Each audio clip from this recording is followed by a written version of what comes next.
Yo, it's your boy Ryan, Northwest Sports Fanatics, back at you with a new video. Today's Thursday, November 3rd, 2022, with your boy Ryan and the Northwest Sports Fanatics. Make sure you guys subscribe to the channel, smash that like button either now or on your way out.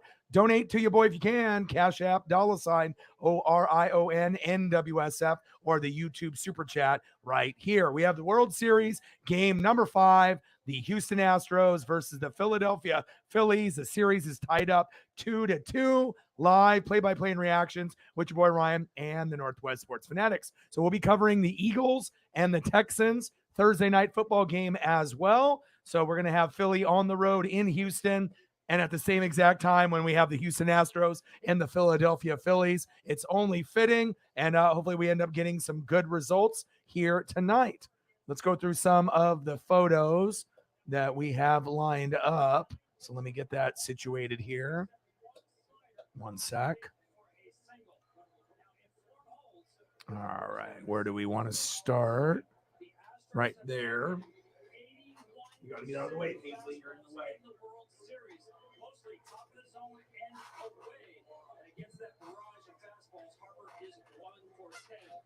All right, here we go.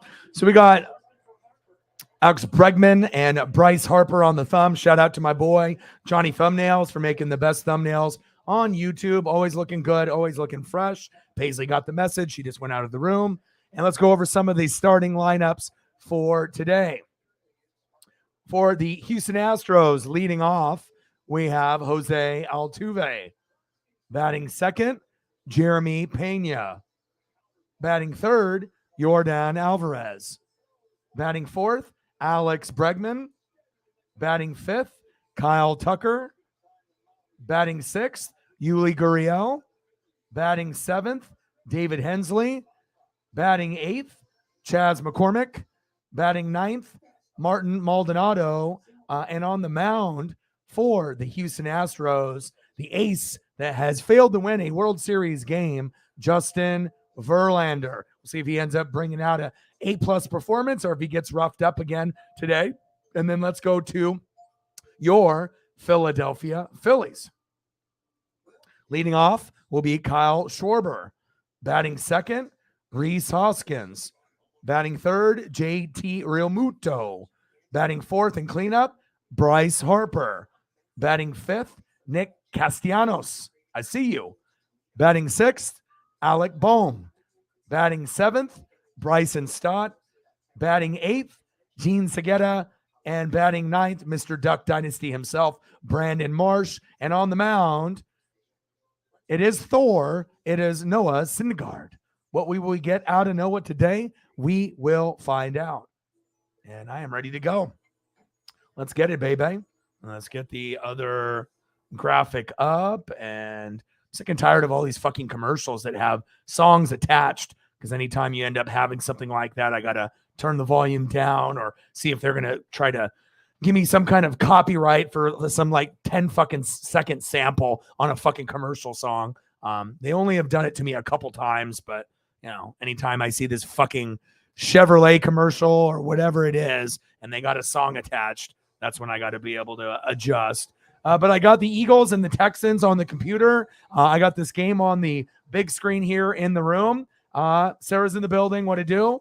Let's get to 100 and donos. Let's get it. And we'll just wait for people to trickle in. And, you know, we'll be covering the Eagles as well as the Astros and the Phillies tonight.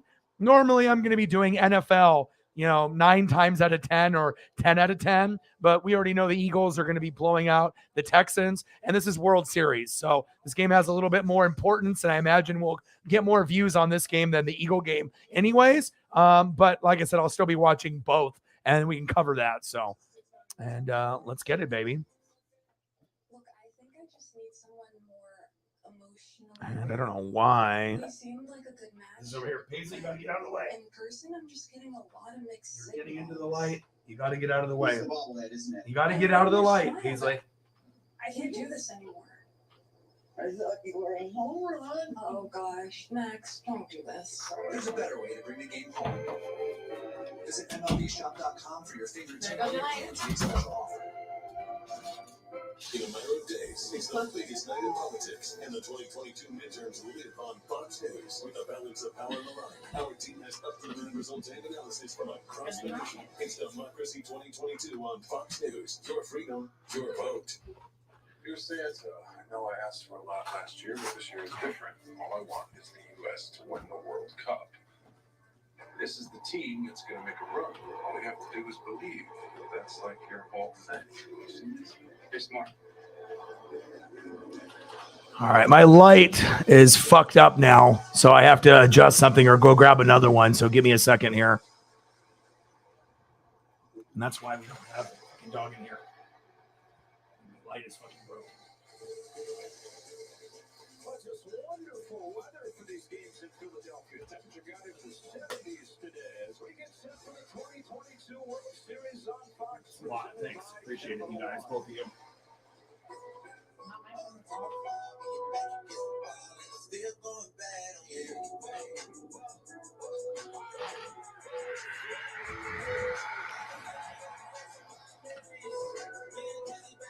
All right, I think I have it rigged at least decently for at least this stream, and then I'm gonna have to replace this umbrella light that broke, so which is fucking fantastic.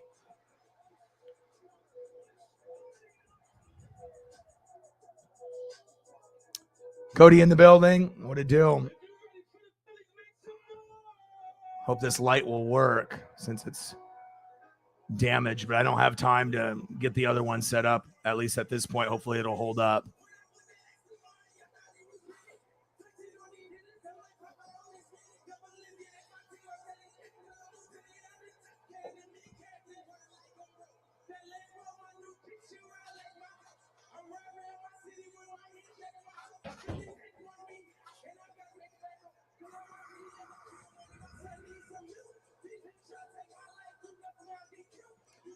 You need her to get her out. It's blocking the light. You guys got to figure this out.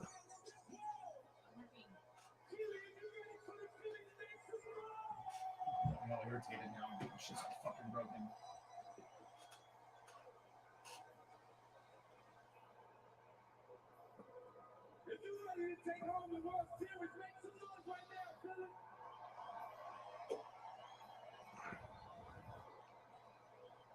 All right. This is going to possibly hold up. I don't know with the lighting and everything since it got knocked over and it fucking broke. So hopefully we end up being able to do this. I do have a backup in the closet, thank God. So, but not ideal. All right. And we got the Eagles and the Texans on the computer. That's going to be starting here in about 12 minutes or so. Phillies are wearing the throwbacks, which is awesome. And this is a must-win game, obviously, for them. They don't win this game, they don't win the World Series. So this is going to be very crucial for their success and being champs this year. If they're going to, this is a must-win game. You lose this game, the series is over when it goes back to Houston.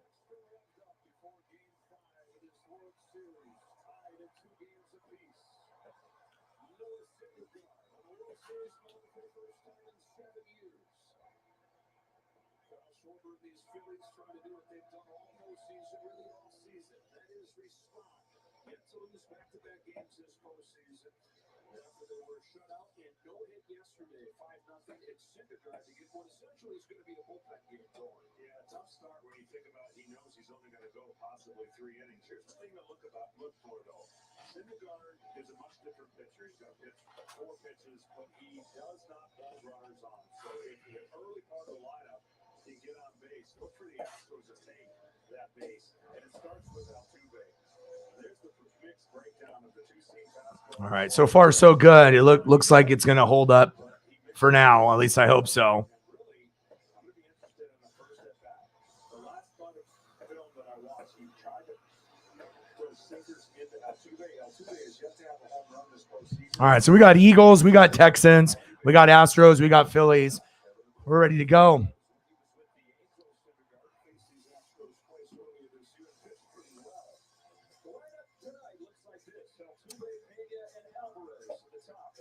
All right, leading off is going to be Jose Altuve.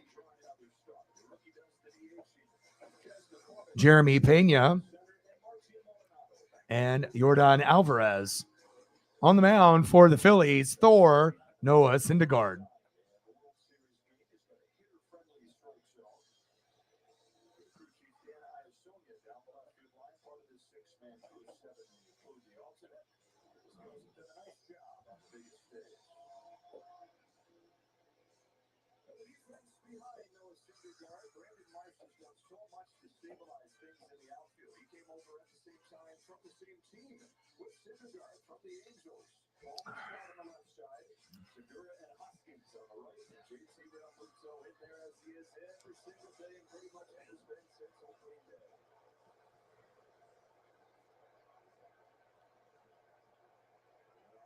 Yeah, she's just getting in the way in front of the lighting and everything, and then the fucking light fell over and it broke.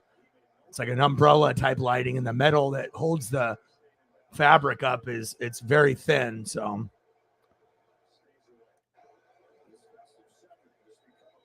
all right, here we go. First pitch, top of the first, 0-0.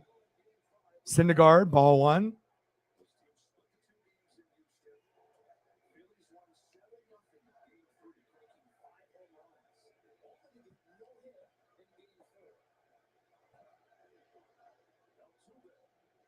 Altuve swings on the second pitch, popped up, back, off the wall, almost homered.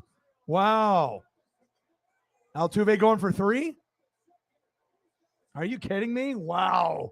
Jose Altuve with a standing up triple at the first at bat. That is not a good sign for the Phillies.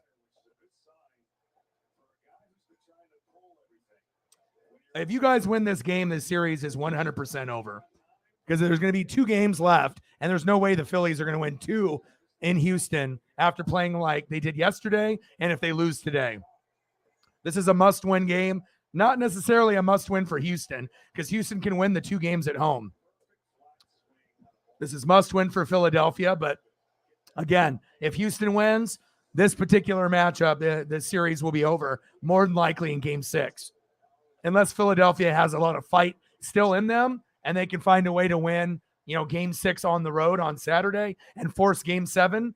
But they're going to have to dig really, really deep.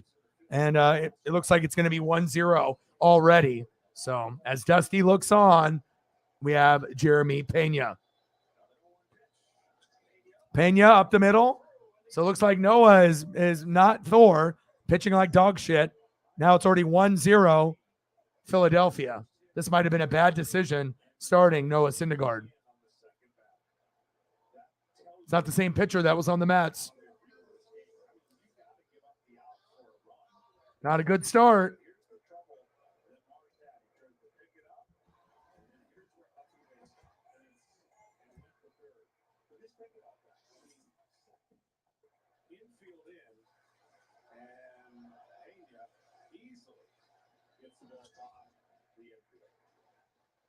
Astros team that has tied this series tries to get it headed back to Houston on the verge of a clinch.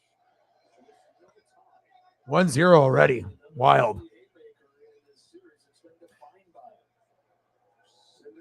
Let's go. Let's do it. Let's get to a hundo. Let's do it.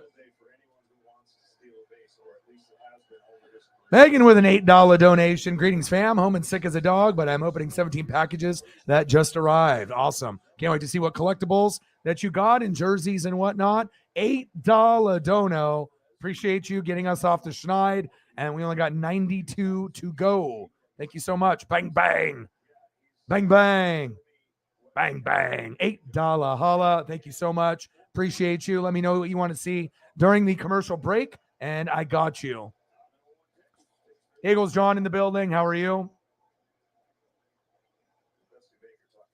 Let's go. Yeah, more like fat drunk Thor, not the skinny one that we could rely on. I don't know, man. Not a good start for Noah Syndergaard. 1-0 Houston. And I got the game for the Eagles and Texans on too, so we'll be watching both. But like I said, I already paid for the thumbnail, and paid for it in advance. And I figured, a World Series game 5 compared to an Eagle game that they're going to blow out the Texans by 14-20. So, I mean, we know we might be competitive for a quarter, maybe even 2, but I mean, the Eagles should win the game by quite a bit. So,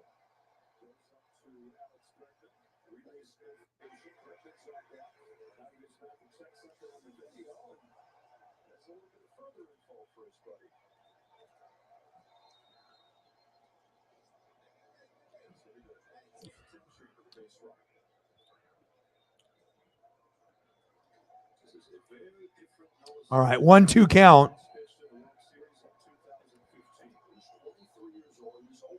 Syndergaard on the mound. Yordan Alvarez in the box. 2-2 count.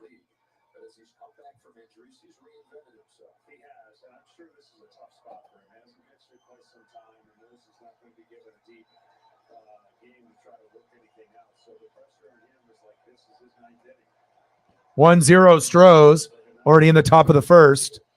Pitch is high, full count.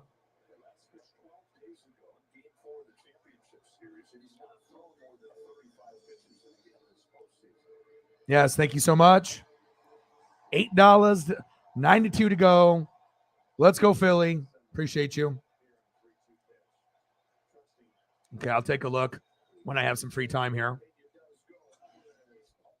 Charging my phone. My phone's almost dead, so I got to get it charged up here a little bit.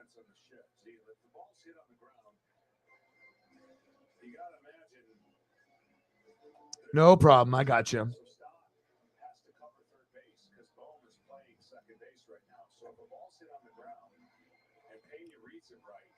3 balls, 2 strikes. Top of the first. 1-0. Stros. Syndergaard on the mound. Alvarez in the box. Throw to first.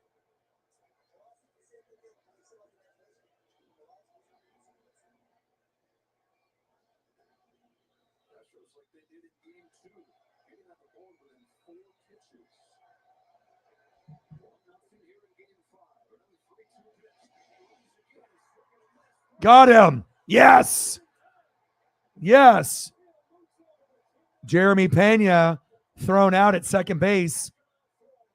Hell of a throw. There we go. A throw and run. And he got him. Off one bounce, too. JT Realmuto with the fucking punch out. That was awesome.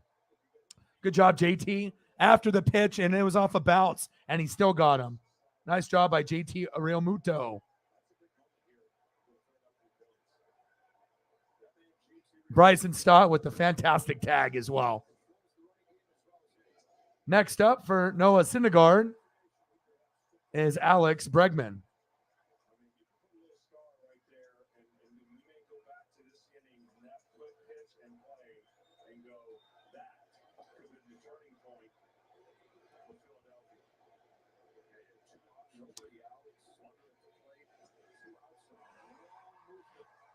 There we go. 0-2 count. You done?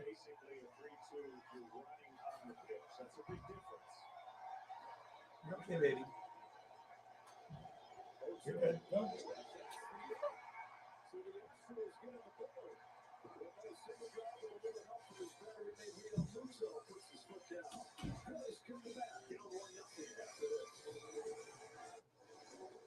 I want to discover how we can unlock the secrets of living a healthier, longer life.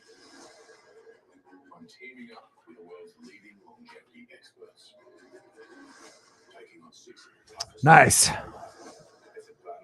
Next up for your Philadelphia Phillies, Kyle Schwarber, Rhys Hoskins, and JT Realmuto. And I can't believe my fucking light fell over.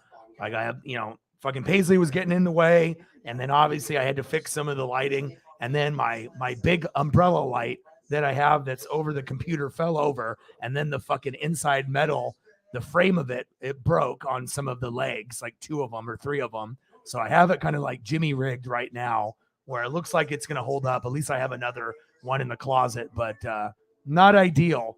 At least it's holding up though, because you got to have good lighting. If you don't have good lighting, you're fucked. So far so good.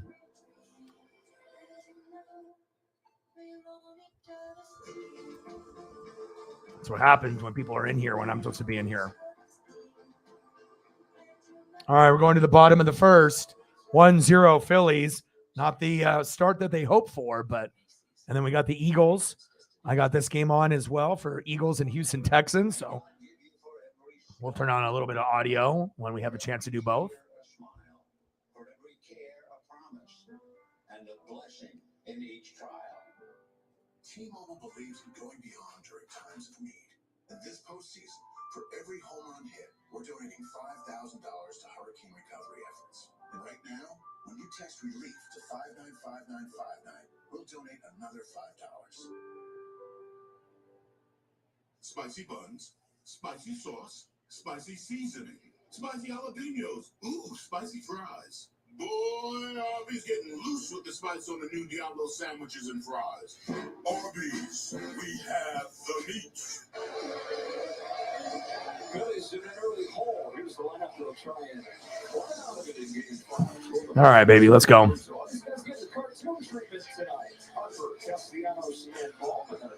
Schwarber, Hoskins, and Real Muto. And then we're getting ready to kick off here for the Eagles.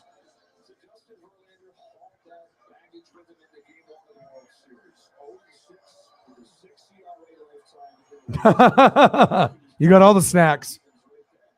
And it's so ironic that it's the Eagles playing the Texans, and the Eagles are playing the Texans, and the Astros are playing the Phillies. And it's in different cities, obviously, because if you have the Eagles playing when the Phillies are playing, they probably wouldn't get as much attendance. So I know, crazy, right?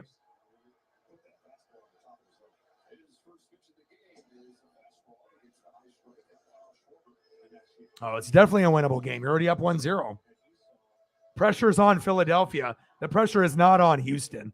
You know, they don't need Verlander to pitch great. Yeah, you already had a combined no-hitter yesterday. So right now they're on their heels. You know what I mean? If anything, the Astros took back the momentum. But here we go, Schwarber. Bah, baby! Boom, boom, boom. There we go. Kyle Schwarber with a fucking Schwarber bomb, baby. 1-1. We're tied up. Woo! My goodness.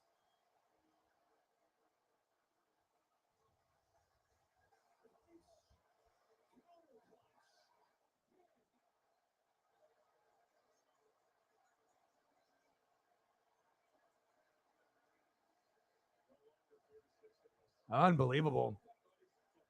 One swing. That's all it took. Wow. What a job by Schwarber. You know what I mean? Like I said, if you don't score early to respond, it's going to get out of hand like you did yesterday. So that's at least a good sign that, you know, after, you know, giving up a combined no-hitter, that Schwarber came up there, swung early, went yard on Verlander. So even if the Phillies win this game, that doesn't mean they're going to win it all. You know what I mean? It gives them a better chance because then they would only need to win 1 in Houston rather than 2. But if you lose, I don't want to say it's all but over, but I mean, that means you'd have to win 2 games in Houston, and I don't know if you're going to be able to do that. Foul. Next up, Rhys Hoskins. Yes. I like the Texans helmets that they're wearing right now and their jerseys. Those are cool. All halfback toss.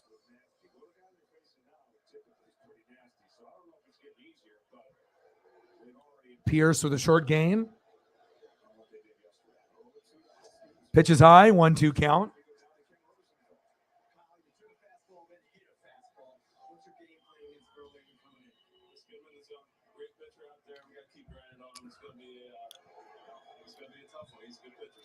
Only player in MLB history to homer in all his postseason games. Alvarez, good defense. 1 away. Next up, JT Realmuto. Still 0-0 in the Texans and the Eagles. So if I have to, call both at some point or another, I will. If there's something big happening.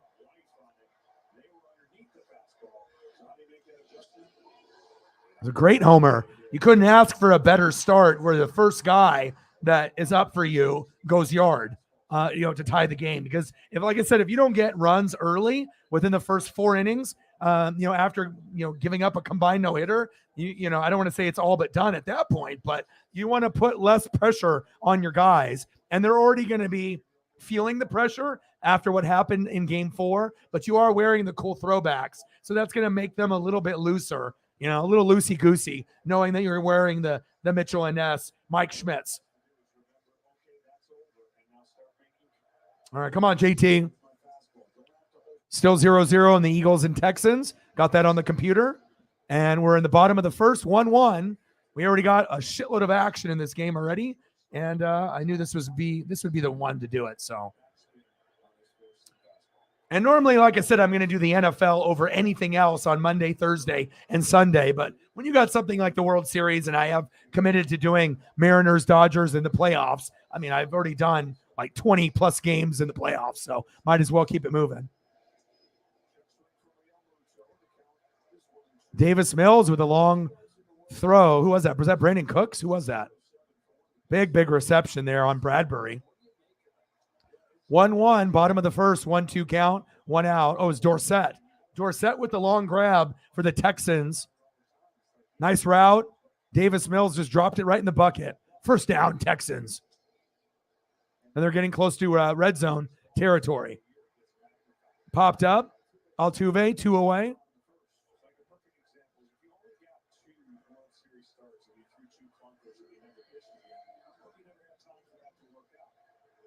All right, Davis Mills knocking on the door. They're on the 6-yard line. Halfback toss to Pierce. Rumbling and bumbling down to the 2.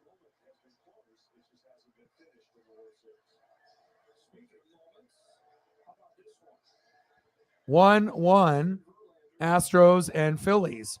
Bottom of the first, 2 outs.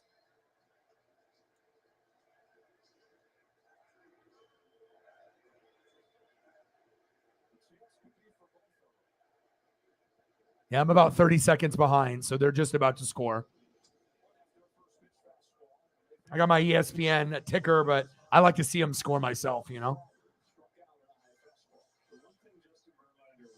Play action fake. Floater, wide open. Ooh, double coverage. Touchdown, Texans. Wow. I don't think Eagles fans saw that coming. 7-0 Texans. You had a feeling that maybe the Texans would play their Super Bowl tonight against the Eagles, and they're showing that they're not backing down for a team that only has 1 win so far. Nice catch and double coverage too, right there. 1-1 pitch to Bryce Harper. Come on, Bryce. Extra point is up, and it's good. Texans 7, Eagles 0.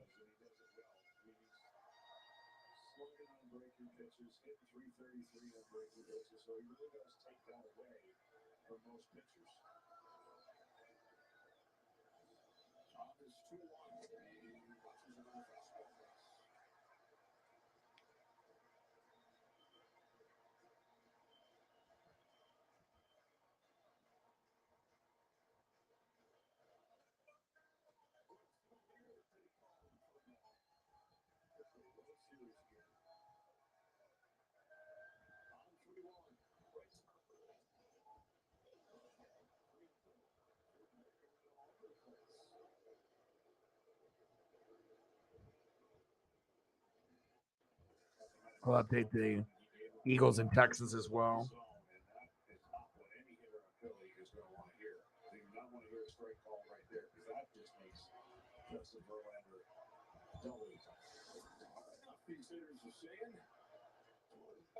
All right, I got the Texans and the Eagles. I'll have that updated throughout the night as well. Walked them. Next up, Nick Castellanos. That brings up Nick Castellanos, who had one of the key plate appearances in Verlander's Game 1 start. Yeah, specifically remember the fastball beating Castellanos to the middle of that, and then he got really a one-handed swing, breaking ball down in the zone for that base hit. And that really, I think, Bottom of the first, 2 outs, 1-1 game. Nick Castellanos batting 188, 3 for 16, no homers, 1 RBI, and 438 OPS in the postseason.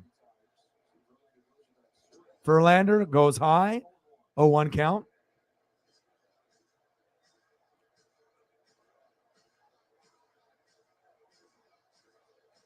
Verlander on the mound. Nick Castellanos in the box. Throw to first, safe. I had to do all kinds of running around today too. Woke up and it took Paisley for a walk. Started to rain a little bit. Got some groceries for dinner, and then ended up going to the dog groomer to get her nails trimmed and dremeled, and I washed her.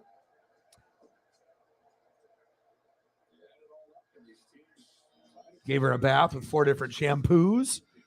So she's smelling good and fresh, and everything is good right now. World Series game number 5, and Eagles and Texans. 7-0 Houston. Sometimes when you take advantage of an opponent, maybe thinking that, it's going to be easy. We'll see what if Eagles can respond. Good special teams from the Texans there on that tackle.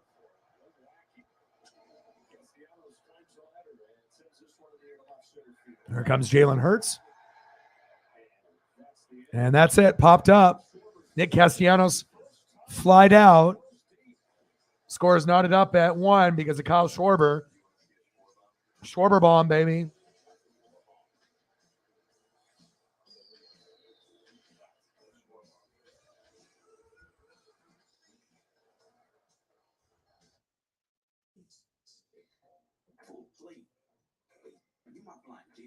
We're going to the top of the second. All tied up. Let's go to some of the audio here.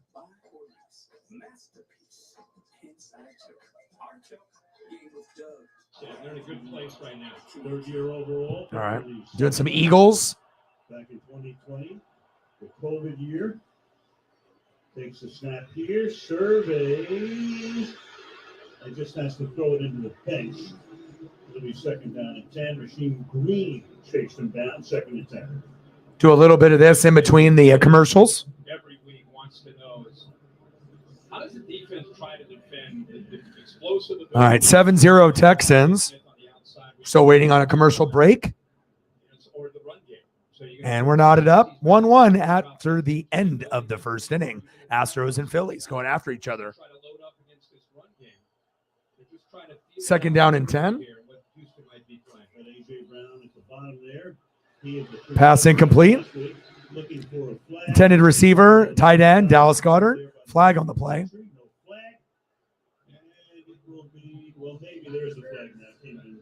Pass interference on the defense.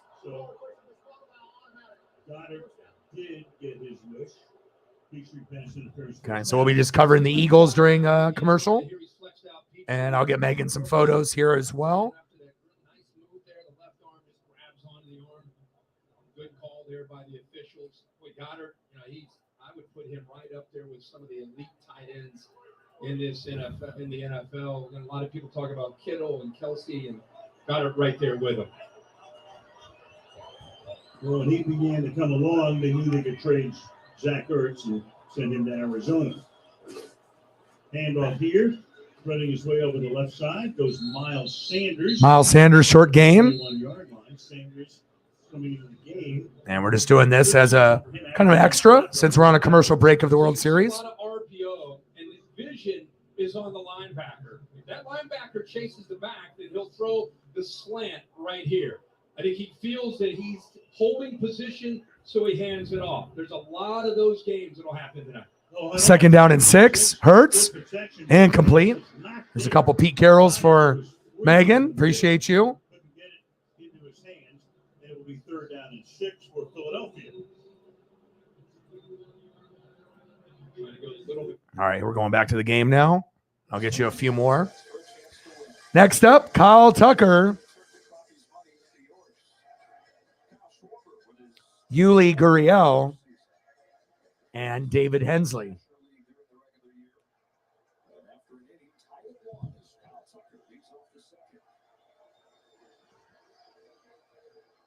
Tucker's big game in this World Series was game 1. He hit a pair of home runs. He's gone 1 for 10 since. Noah's got to be careful. First pitch, he loves it. He loves the swing. He's looking to do damage on the very first pitch. Chopper foul. Top of the second, 1-1 game, 0-1 count. Thor on the mound, Noah Syndergaard, and Tucker in the box. Until you make them change the starting point. And right now, for the most part, most of these guys are kind of living right up to what they normally do in the regular season. It's kind of all out there now, right? In the 4 games, who's going to make the best adjustments? Who's going to do so fastest?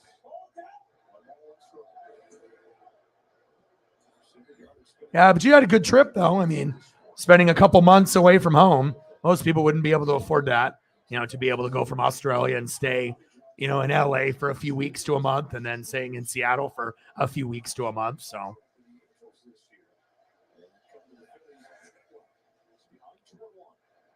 2-1 count. Texans are bringing a lot of heart and effort, as what I'm seeing on the screen here. And I had a feeling, like I said, I had a lot of people hit me up for bets, today. And I didn't really feel too comfortable with a lot of the bets that they had, but I thought Devontae Smith getting 5 catches would be possible. Jalen Hurts throwing for 236 or more, I thought would be possible. And A.J. Brown getting 70 yards or more, I thought could be possible. But, those NFL bettors and those websites, they know. Because if you make like 5 bets, you might win 4, and then you always fuck up on that last one, and that's how they get you. Pitch is high. Check swing, and he got him. 3rd strikeout for Noah. Okay. I see you, Syndergaard. Thor with another punch out. Tucker struck out swinging. All right, next time, Kyle. Next up, Yuli Gurriel. 7-0 Texans beating the Eagles. I got that on the screen here also. So during the commercial breaks, we'll cover the Eagle game. I can call the Eagle game as we're doing the commercial breaks.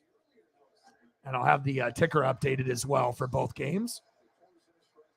And that is correct. The Texans are up. That is not an error or a misprint. Yeah, Phillies need to be running the ball. No. Eagles, baby. Yes, I agree. Eagles, John. You gotta stick with what you're good at. Popped up. Run the ball, play good defense. Just like the Niners. That's kind of the MO for the Eagles. Run the ball, play good defense, but you can always sprinkle in the passing game. But when they run the ball and play good D, everything else opens up. Gurriel fouled out to the catcher. Next up, David Hensley. 1st down and 10, 7-0. Eagles. No. Texans. Crazy.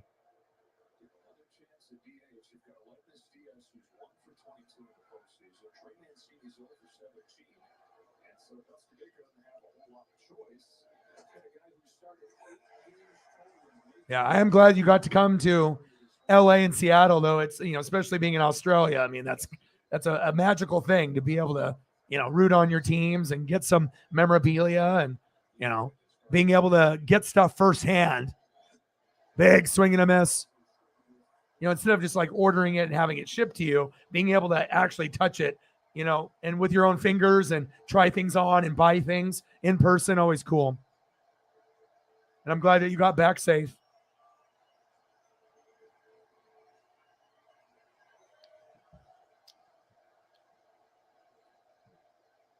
Top of the second, 0-2 count, 2 outs. Popped up.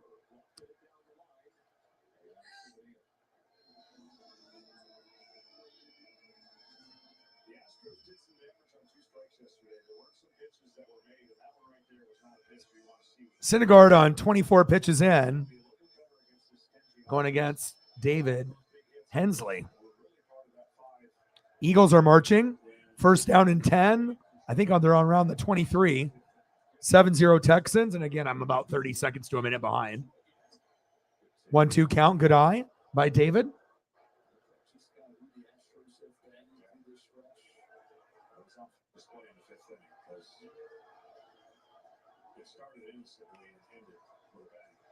Top of the second, 1-2 count, 2 outs. Knotted at 1. Syndergaard on the mound. Hensley in the box.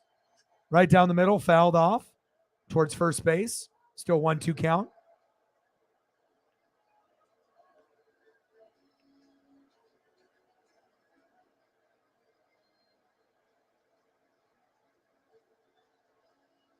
Eagles are starting to drive.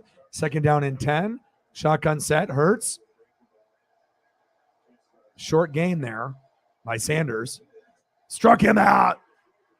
There we go. Noah. Great job by Syndergaard. Thor showed up. I see you. All right, as we're going to the bottom of the second.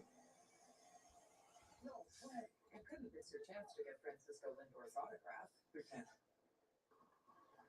But now you're going to need someone new to sign your paycheck. Houston tonight, the emphasis is All right, queuing over to the Eagle audio. I'm watching that. Show some pictures for Megan. Appreciate you. Of Philadelphia's first drive. 3rd and 8. Third down and 8 for the Eagles. Shotgun set. Hurts. Wide open. Goddard. First down. Eagles. Dallas Goddard falls it in. Petrie on the coverage there. Hurts is 7 of 11 for 71 on the drive. You don't reroute the tight end, and you know Lovie Smith is going to play Tampa too, meaning you're looking for that hole behind the corner in front of the safety. Perfectly thrown football. And down goes the quarterback here, Desmond King. Thank you. Appreciate you. Powers through into the backfield. Takes him down for a loss. It'll be 2nd and goal back of the 8-yard line. All right, second down and goal for the Eagles as we're still on commercial break. Take Jalen Hurts out. You know, whether he handed that ball off or not from the backside, he said in case he has it, he's going down. Nice play, Desmond King. Very aggressive, plays a lot of nickel, but they'll move him outside as well tonight. 2nd and goal. All right, here we go. Second down and goal while we're waiting for the World Series to come back on. Second down and goal. Hurts. Screen pass. Is that Watkins? Nice move there by Gainwell. Oh, it's Gainwell. Take the ball to the 1-yard line. Kenneth Gainwell to the 1. Third down and goal. That's been a problem for them. They had him probably down at about the 5 or 6 yard line. But again, he's able to give him credit. Low center of gravity, but the guy's got to wrap up. Kelsey trying to drag him. Yeah. That last yard or so. 83 missed tackles. Only the Jaguars have missed more. 17th play of this drive, which has taken half the quarter. 3 tight ends. Third and goal. Shotgun set. 3rd and goal. On the ground. Stopped him. And Sanders is going to be stopped. 4th and goal. So are you going to go for it or kick the field goal? So with 2 minutes to go. I assume they're going to go for it. 4th and goal, going for it here. Coming up the 18th play of a drive that's taken 7.5 minutes. You and I were kidding in a meeting this morning with our team. We were talking about where are the Texans strong, and you brought up, hey, they are defensively the best in the league at goal to go. And here's their first test. Here they are, 4th and goal. All right, 4th down and goal, and I already saw on the ticker that they scored. So I'm going to take a quick peek to see how that happened. 4th and goal, Hurts. Hands off, touchdown, Eagles. Miles Sanders. There we go. That was the right decision. Even though I don't like them going for it like that. But when you're that close, sometimes you got to do it. All right, we're knotted up at 7. Up at bat now, Bryson Stott.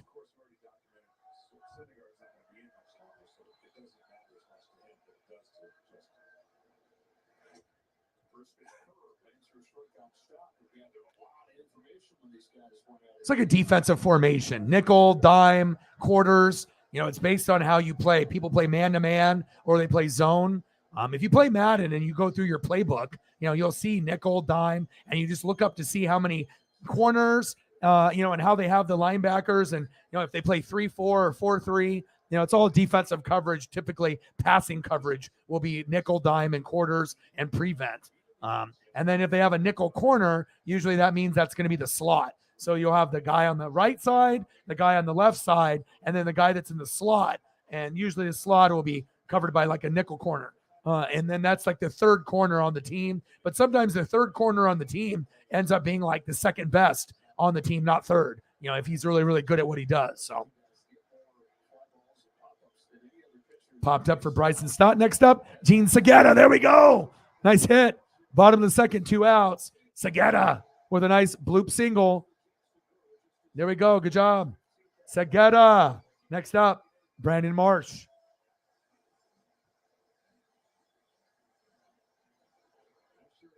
Nice single to left.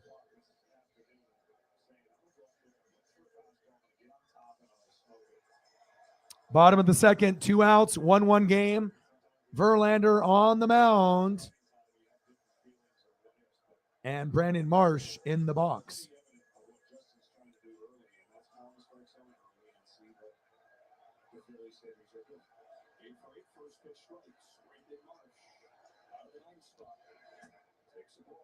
Ball 1.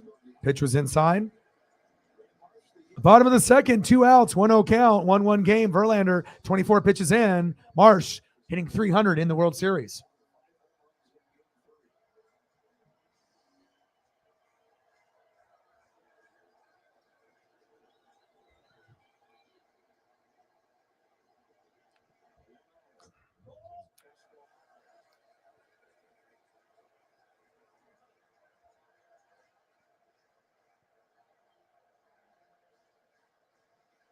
Two-0 count. Let's go, Marsh. Mr. Duck Dynasty himself.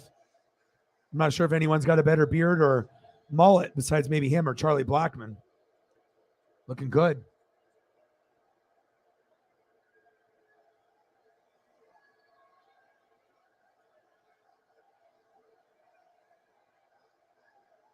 Nice rally for the Eagles, being down 7-0. Marsh fouled off. 2-1 count.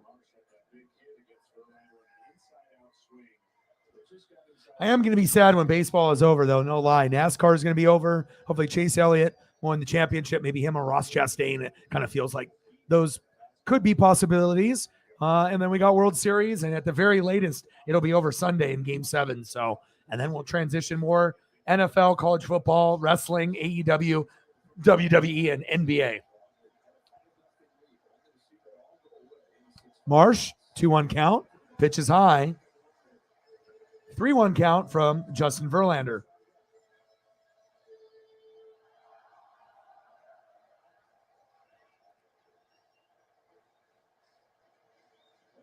This will be the best pitch Marsh gets all night, I think, off the Verlander hit. So see if he can get on the go here with his bat on a fastball. More than likely, that's what Justin's going to throw here. That's what Marsh is struggling with. Walked him. There we go. That's huge. Next up, Kyle Schwarber. Schwarber bomb, baby. I mean, talk about a guy who's clutch, just like Bryce Harper. I'm not sure if there's been another guy that's been as clutch. I mean, he's homered in every postseason game he's ever played in. Like in every series, AL, CS, NL, everything. Like everything that he's been in. Cubs, Red Sox, Phillies. Fucking reliable, man. Schwarber bomb. And I do love the fact that they are wearing the throwbacks. Very cool. Would have been really cool if they would have won last night and you could actually celebrate the World Series win with these uniforms. But unfortunately, we're not going to get that. But I do love these throwbacks. These are one of the best throwbacks in professional baseball ever. They're up there. They're in the top 10. Come on, Schwarber.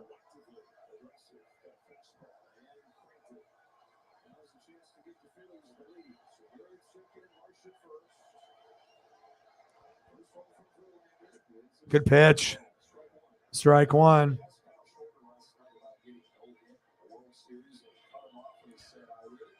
Bottom of the second, 2 outs, 0-1 count. Tied up at 1-1. We're also tied up in the Eagles and Texans game in Houston. Very ironic that both teams are playing each other at this time. And you could have predicted the Astros being in the World Series, but I don't think anyone predicted the Phillies. And if you did, you're lying. All right, we got runners on first and second. Bottom of the second, 2 outs, 1-1 count. Schwarber pitches high, 2-1 count.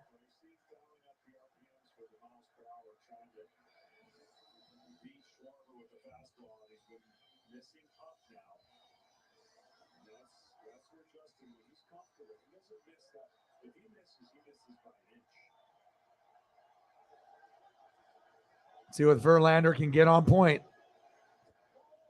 3-1 count. Ooh, baby. 3-1 count, baby.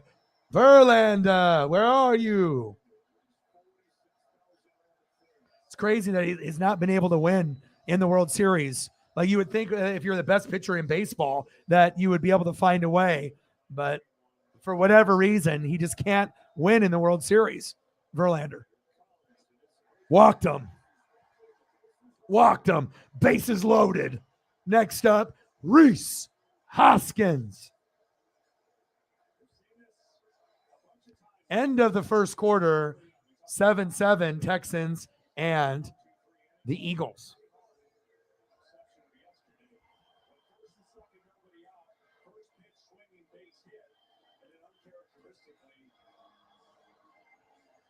Okay, no problem. Get some rest. Talk to you soon. And thank you for the dono to get us started. I appreciate that tremendously.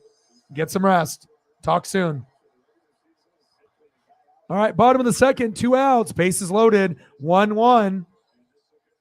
Rhys Hoskins batting .260 with the career average with bases loaded.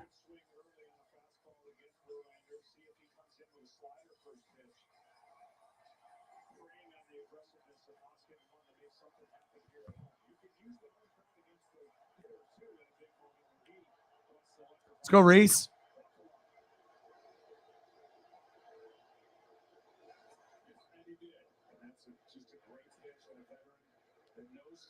Oh, 1 count.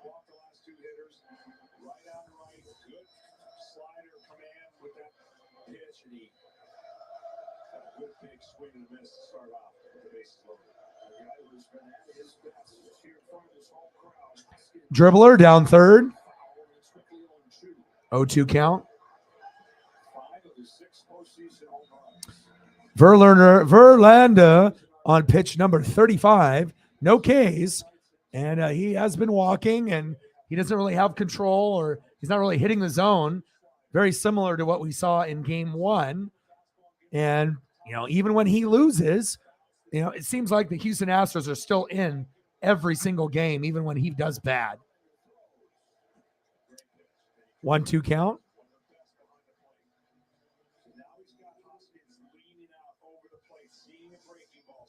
Come on, Rhys.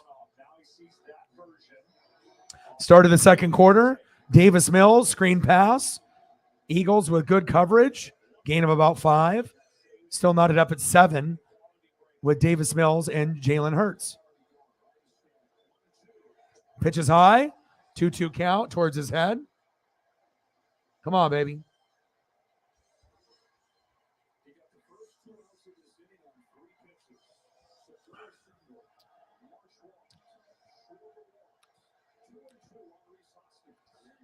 All right, bottom of the second, 2-2 count, 2 outs.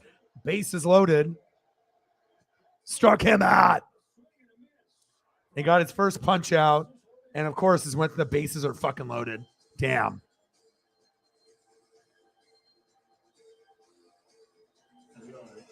All right, let's cue the Eagle game.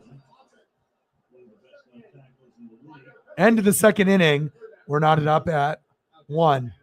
I think because of the way he finished last year, he and Tyrod Taylor kind of going back and forth. I think he showed enough glimpses for the coaches to say, what? Next due up for the Houston Astros, Chaz McCormick, Martin Maldonado, and Jose Altuve. Him, and they've given him his chance this year. All Had right. a tremendous game against Watching the Eagles here during commercial. Tonight he started 5 of 5 for 55 yards, so perfectly symmetrical. And the sixth pass instead will be a run as he takes off and gets spun down up at the 43-yard line. Taken down by Maddox and Epps there. And the punt group will come in. He told us on our call with him that he wanted to use his feet more. He's seen some of these quarterbacks around the league that on third downs can become a defense's worst. All right. Davis Mills' drive falls short. Now they're about to punt. So he has been emphasizing, almost came up with it. Now we're going to be going back to Jalen, seeing if they can go up again. Cameron Johnston, Yes, they did. the former Eagle, now hunting for the Texans, sends that one inside the 10, and it will bounce into the end zone. And Hurson, All right. They're going to a commercial break. Sam Houston, All right. Let's go here. So at least that way I can get a little bit of audio and I'm watching it. So it's not like I'm not being able to focus. I can watch 2-3 games at once. I am kind of disappointed my light fucking broke though. The light part didn't break, but the umbrella top that, is used for the reflection of the light is bent to all the shit. The left side of it, the metal is holding up like an umbrella really good, but the right side, 3 of the rods are bent. So I had to like rebend them into place, but they're broken. So they're just kind of like, but at least I bent them in a way where at least I got them in there and it didn't bust any holes inside of the umbrella part. So at least we're good. And the lighting still looks good. So I'll continue to use this one until I guess the light burns out. And then luckily when I bought my lighting set on Amazon, I have an extra light when this one burns out, as well as an extra umbrella. So if anything, worst comes to worst, I can always go to my backup. So Alan in the building, how are you? But as far as what I can see on the screen on here, there's no distortion and everything looks good. So thank God the light didn't break and at least the fabric didn't rip and then the metal rods didn't all break either. So if there's a plus to all of this that we got going on today. Next up, we got the top of the third inning, Chaz McCormick. Come on, Noah. How are you doing, Alan? It's been one big moment for the Phillies and Noah Syndergaard. He hasn't looked back since. And I think that last inning was a huge inning for Justin Verlander. And if it clicks something in, much better for the Astros. McCormick popped up. One away. Nick Castellanos with the defense. Next up, Martin Maldonado. Oh, I'm good, man. I'm just grinding. I mean, besides Paisley was in here and messing up some of my lighting, and then my fucking light fell over and broke. But other than that, we're good, man. No point in me freaking out and getting all angry and pissed off. You have to be able to manage your emotions, even when shit doesn't go your way. So, could be worse. Top of the third, 1-1. 1 out, 0-1 count. Syndergaard on the mound, Thor. And Martin Maldonado, the catcher, in the box. Eagles and Texans knotted up at 7 with 13 minutes to go. Hurts. A.J. Brown. Nice. First down, Eagles. Move the chains.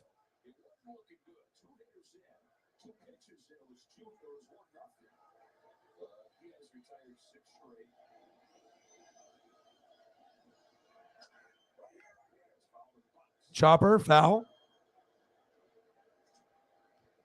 Hurts. Wide open. Devontae Smith. First down, Eagles. Okay, Jalen, I see you. Normally I'm not covering and watching 2 things at once, but here we are. Syndergaard on the mound. Maldonado, 1-2 count. Pitches outside and low, 2-2 count.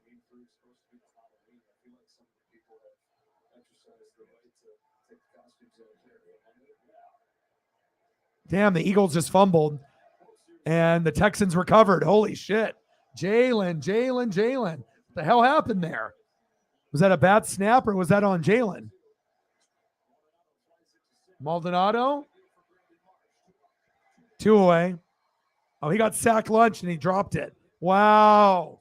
Holy shit. So he got sack lunch and he dropped the football and turned the ball over. That's not what you want to see if you're an Eagles fan.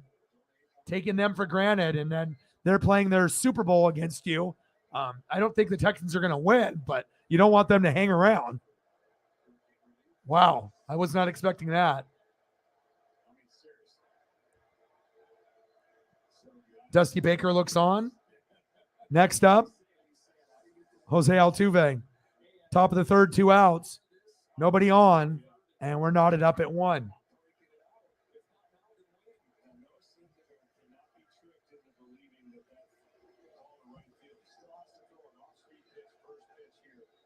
Altuve. Ball 1.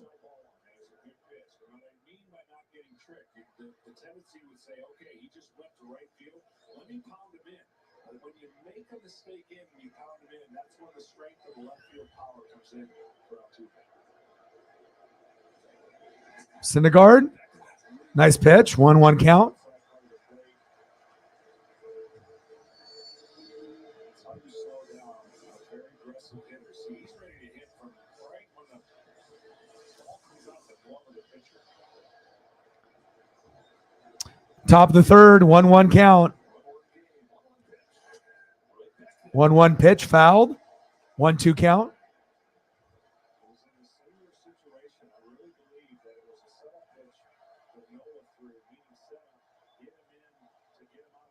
Crowd is into it. Eagles are probably a little bit in disbelief right now that the game is 7-7, but I mean, it's early. They can make the proper adjustments. But they're playing a little sloppier than anticipated. Chopper.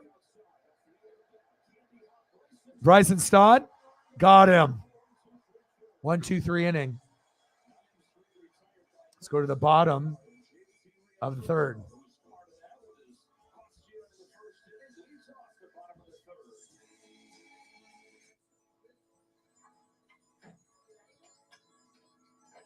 Next up for your Philadelphia Phillies,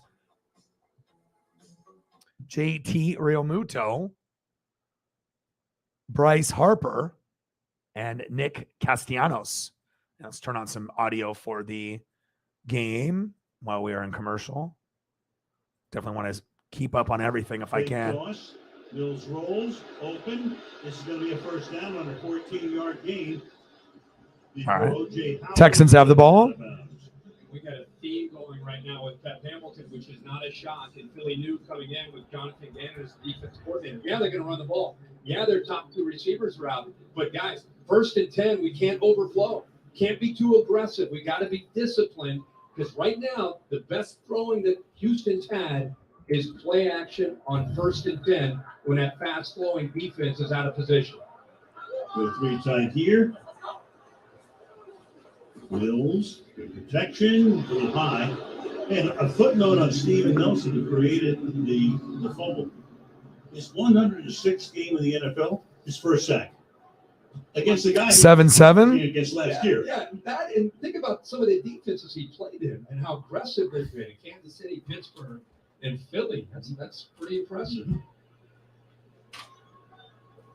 If you're in the league, if you see the ball, Robert Quinn is in the game, traded over from Chicago last week. And then bottle up Pierce here at the 50-yard line. And speaking of Quinn, he's right in on the stop. He just wins against Atkins, the tight end, known again as a pass rusher, but watch him use his hands and then use extension to get off of that block. He just kind of holds the edge of the defense, something that Jonathan Gannon really hits home on these. All right, 3rd down and 9, 7-7, Eagles and Texans. 3rd and 9. 3rd down and 9, Davis Mills, shotgun set, blitz. It's 12 noon. You know what time it is? Time for a sack lunch. Yum, yum, yum, yum, yum, yum.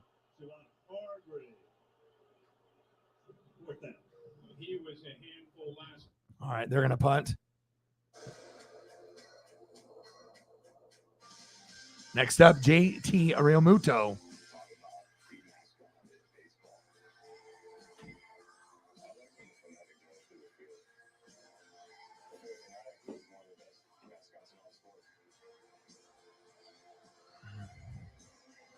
Be honest, you told the truck to play there, didn't you? Oh, I got it in the loop. You love it. Yeah. I'm not shy about it. No, I mean, who doesn't? I'm talking about the Philly fanatic. Real Muto starts the bottom of the third. Strike from Justin Verlander. All right, come on, JT. Using the slider to get his way through traffic, leaving the bases loaded last inning. So you got to stay on your off-speed pitches, meaning mechanically sound. Fastball. Verlander on pitch 39. 0-1 pitch. 1-1 count. Even though Verlander hasn't been very good in game 1 or game 5, Houston obviously is still in this game, even though Houston lost game 1. And even though Verlander hasn't been able to win World Series games, we'll see if he has enough for them to squeak by. Ooh, fouled off the catcher's face mask. Hopefully he's okay. Martin Maldonado. Bottom of the third, 1-2 count, no outs, 1-1 game. Verlander on the mound, and JT Realmuto in the box. Still can't get over JT. I mean, he's basically played almost every game since what, September 10th, 6th, 8th, April 5th. Verlander pitches low, 2-2 count.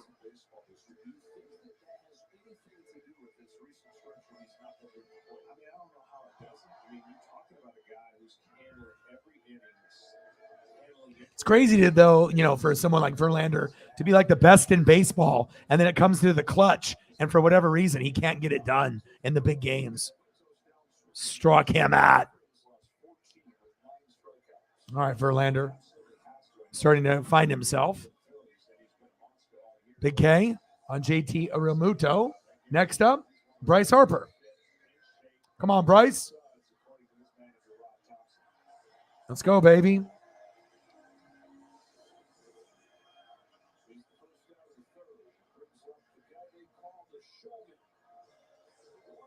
Come on, Bryce. First plate appearance, a walk. They got the sign, Harper for governor. Let's go. Come on, Bryce.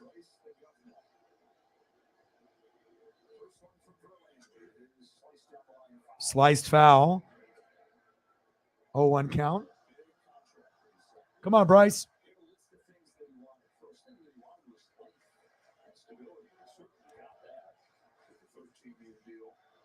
Wanted a chance to win. He's gotten that chance finally in his 4th year. But at the base of it all, he wanted a city that felt like home. And in Philadelphia, he's found the perfect match. Let's go, Bryce. Bryce is the son of an iron worker. He's shown the importance of hard work and hustle. He's matched up so well with a city that admires those qualities and embodies those qualities. Pitches high, 1-1 count.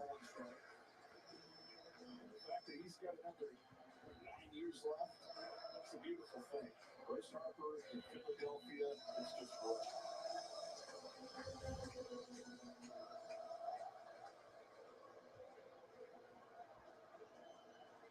Let's go, Bryce. Check swing. 2-1 count.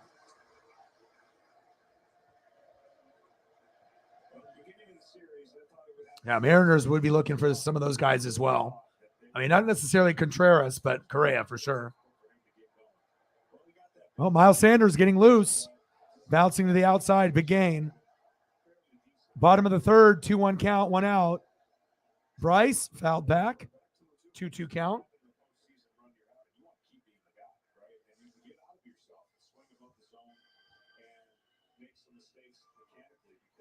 Until the guys behind him got hot, again, we talk about strategy.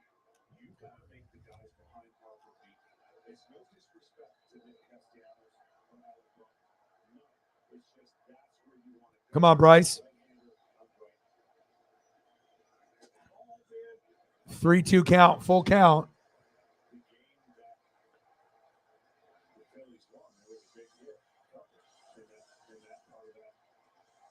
both guys contributed. That's what you have to do. If you see this team and what their strengths are.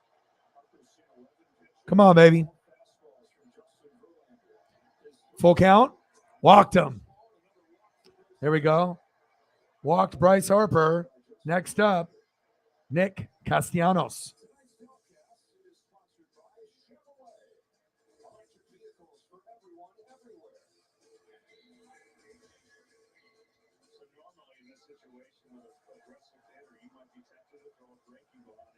Let's go, Nick.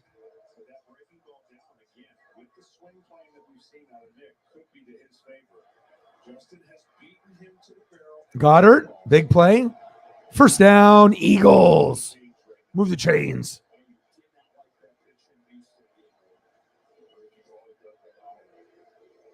Bottom of the third. One out. Still tied up at one. Runner at first. Bryce Harper with the walk. Verlander's on pitch 49.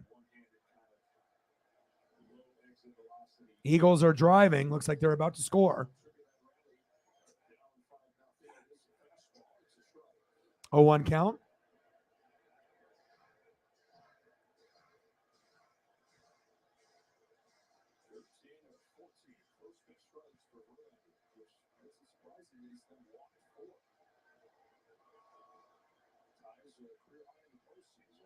Oh, one pitch. Oh, wow. Jeremy Pena with the defense. Holy shit. He jumped up and just snagged that. God, Lee, Jeremy Pena. There's a reason why he's a Gold Glover as a rookie. Watch this again. Gah. He's right on it. Nice play.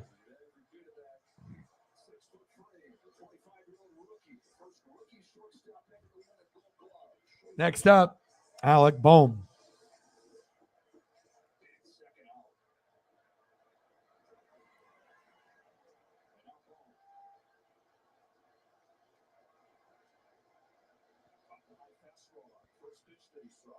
Two outs. Bottom of the third. Ball one.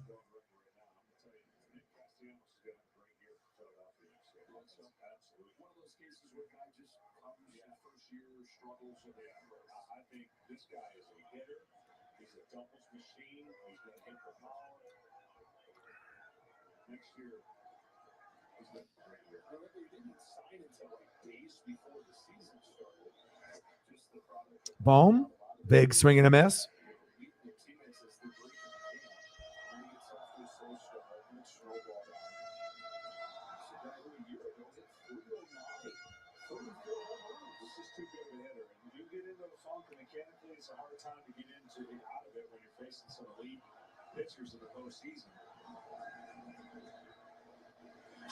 Boom. There we go. There we go. Nice little bloop single. Runners on first and second. Next up, we got Bryson Stott.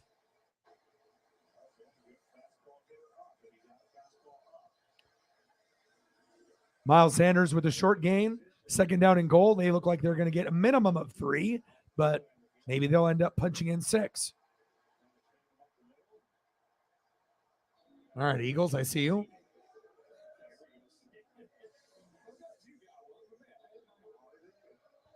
Shotgun set. Jalen, keeper. Big tackle.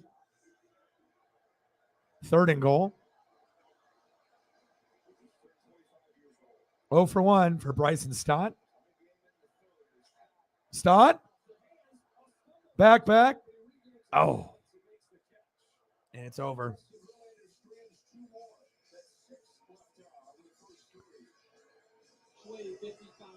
All right, let's go to the NFL game here. End of the third inning. Third and goal. Spread it out. And Gainwell comes back into the backfield. Hurts. Hands off. Gainwell. Touchdown. Touchdown, Eagles. Kenneth Gainwell. And another long drive. This one's 79 yards, 10 plays. Put Philly on top. Eagles up 14-7. They're going to lead you there. Watch the guard here. Dickerson being able to sustain that block on Christian Harris. Good run by Gainwell. Very familiar with each other, both playing at Alabama. Good block there and then tough running to get it into the end zone.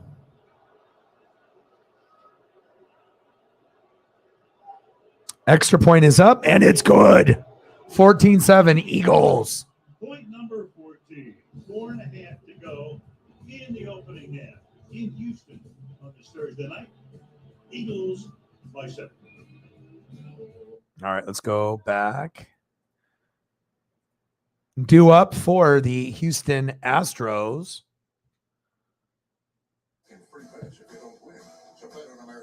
Jeremy Pena, 1 for 1 with an RBI. Yordan Alvarez, 0 for 1 with a K. And Alex Bregman, 0 for 1 with a K as well.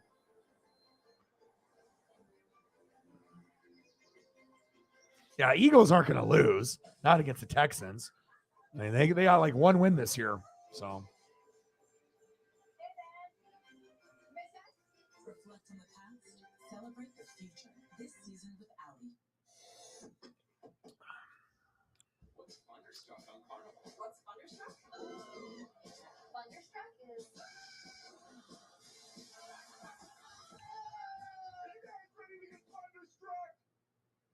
I am.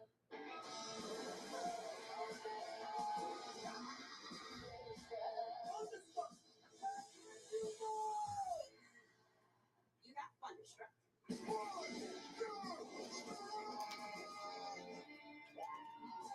Whopper Junior fried drinking nuggets, all for $5. My queen love it. Fit for a royal fam on a budget. I rule this day.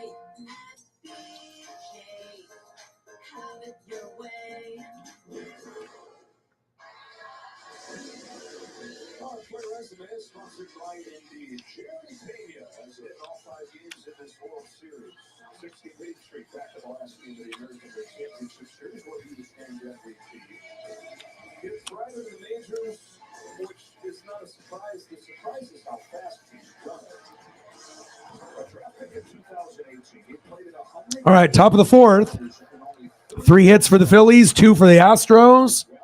A magnificent defensive gem by Jeremy Pena with that grab in the last inning today. 1 for 1 and an RBI. Strike 1. How are you, Cole? I'm just watching the Eagle game on the computer and watching this on the TV here in the studio. 14-7 Phillies.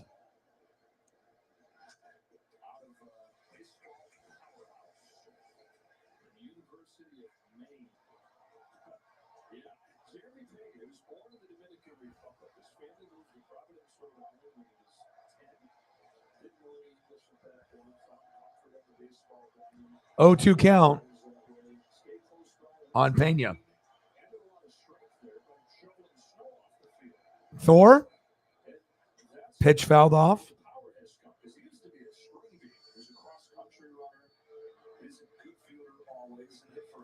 0-2 count. Top of the 4th. No outs. Syndergaard on pitch 41. Jeremy Pena, 1 for 1. See what he can do at this at bat. 0-2 pitch. Outside, 1-2 count.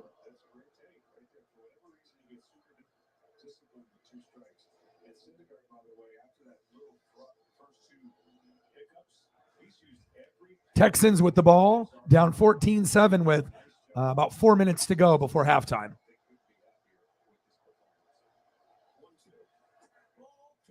Two count.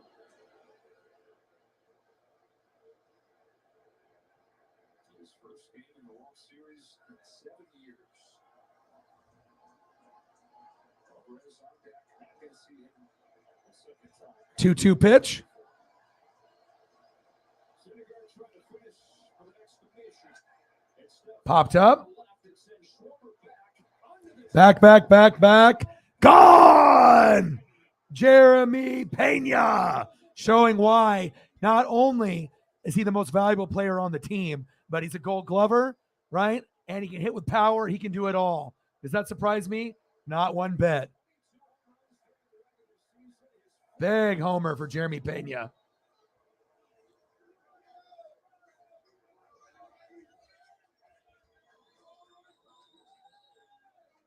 I mean, who would think that Pena is more valuable than like an Altuve or a Yordan Alvarez? But he is. Jeremy Pena really has been the catalyst of getting this team to the World Series. I like Bregman and obviously Kyle Tucker as well for being impactful guys. But the guy that's really the heart and soul is Jeremy Pena. And there goes Noah Syndergaard. Bye-bye, Noah.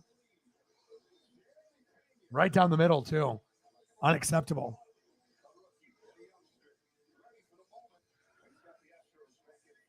2-1 Astros.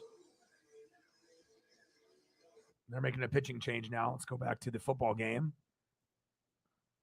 Bet on the spread, the money line, the over, the under. Thank you, Sarah. Appreciate you. Or even your favorite player to score.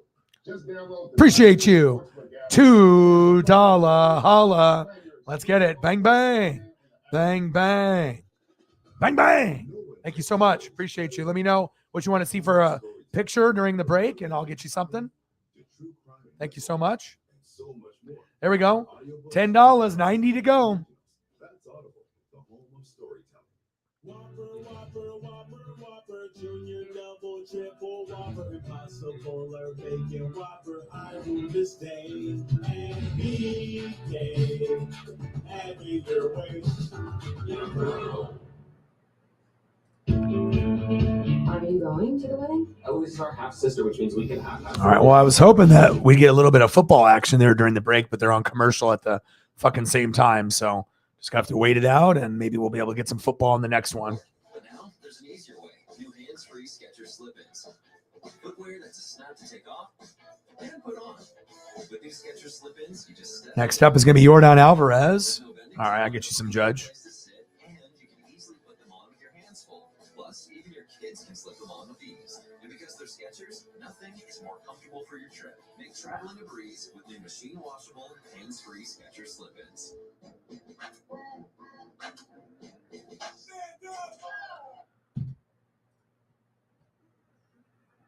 Every fucking commercial has a song attached to it. It's annoying.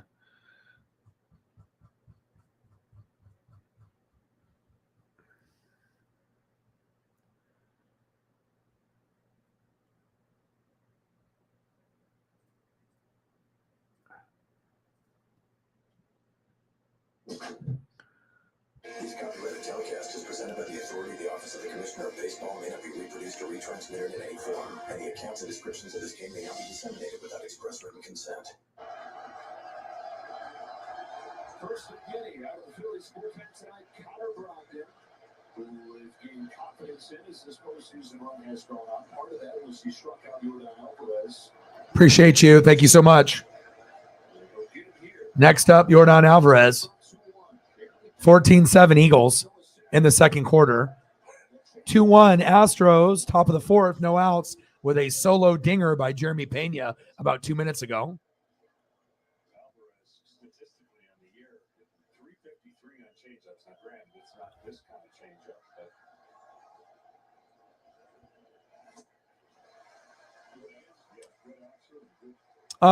but Eagles 100%.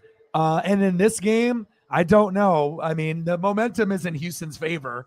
They just came off a combined no-hitter. So I want the Phillies to win, because if they don't win this game, the World Series is over. They're not going to win 2 in Houston with that crowd and that emotion. That's just too much to overcome, you know, especially if you lost and with a combined no-hitter in game 4, and then if you lose this game. So pretty much if Philly doesn't win this game, they have no chance of winning the World Series. And even if you do win this game, it's going to be very difficult to win game 6 in Houston, or game 7 for that matter, if they can force. So I don't know. Right now, if they would have won game 4, then you're playing with house money, and you could have won the World Series here with the throwback Mike Schmitz, or game 6. But since you gave up game 4, I think now that it shifts. First, the Phillies had the momentum in game 1, and then even though the Astros won game 2, Phillies still had the momentum. Phillies had the momentum on the game 3, and then they lost it in game 4, and now in game 5, Houston has Uncle Mo. So at this point, all the pressure is on Philly. Astros have zero pressure right now. Because even if they lose, they know they can win 2 games at home. And if they win, right, nice punch out there by Brogdon. But if they win tonight, Houston, they're going to win the World Series more than likely on Saturday evening for Game 6. So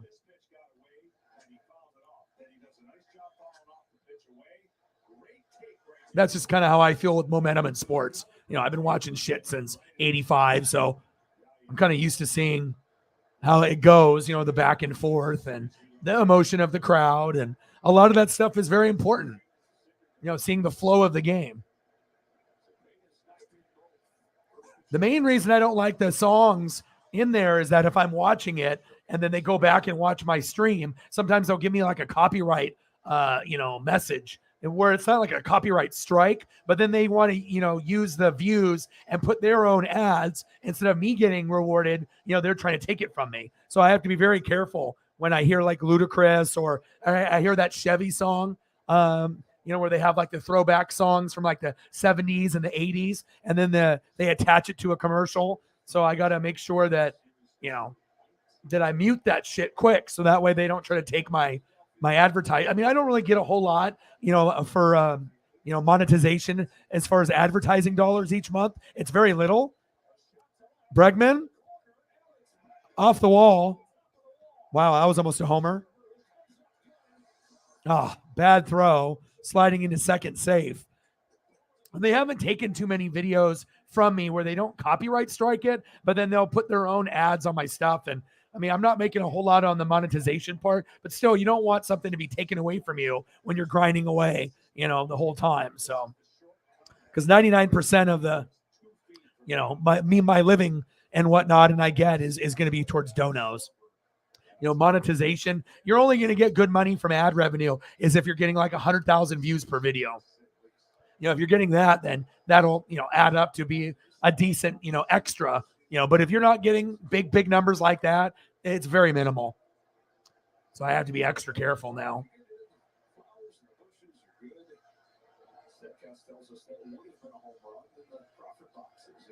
14-7 Eagles. 2-1 Astros. Brogdon on the mound, Tucker in the box.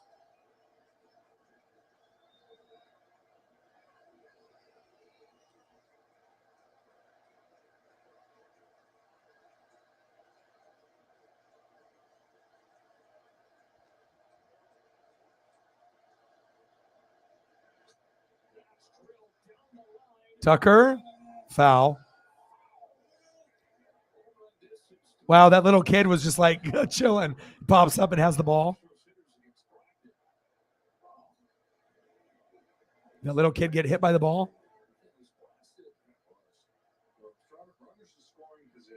He got a souvenir, though, even if he got hit by the ball.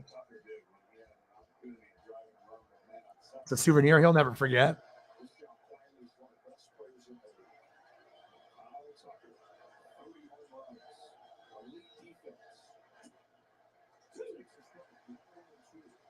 One, two count.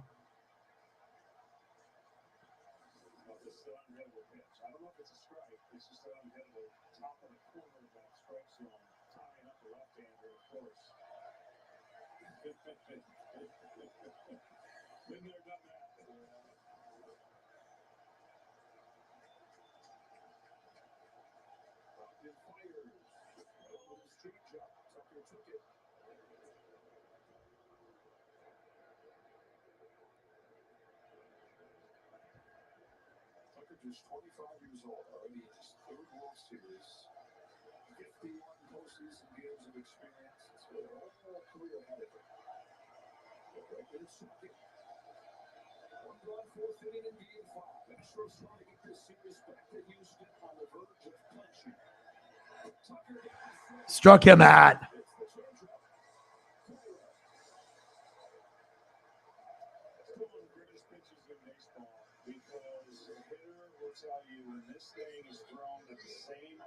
Tucker struck out swinging. Next up, Yuli Gurriel.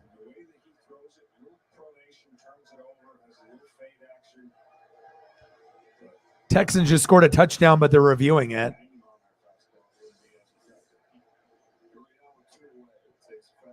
Top of the fourth. 2-1 Astros. 14-7 Eagles. And they just said that the pass was incomplete. But I don't know. It looks like a touchdown to me. Calling the field as incomplete pass, but it looks like a touchdown. 1-1 count.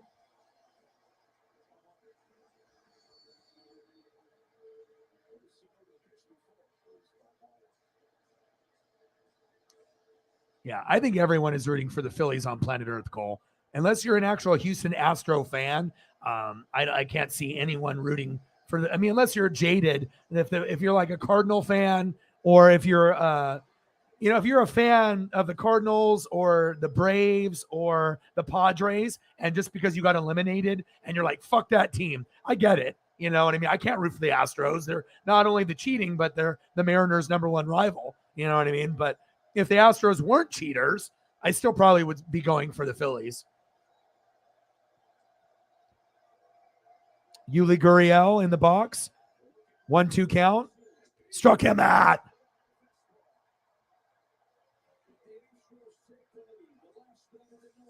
All right, we're going to the bottom of the fourth. Brogdon did well there.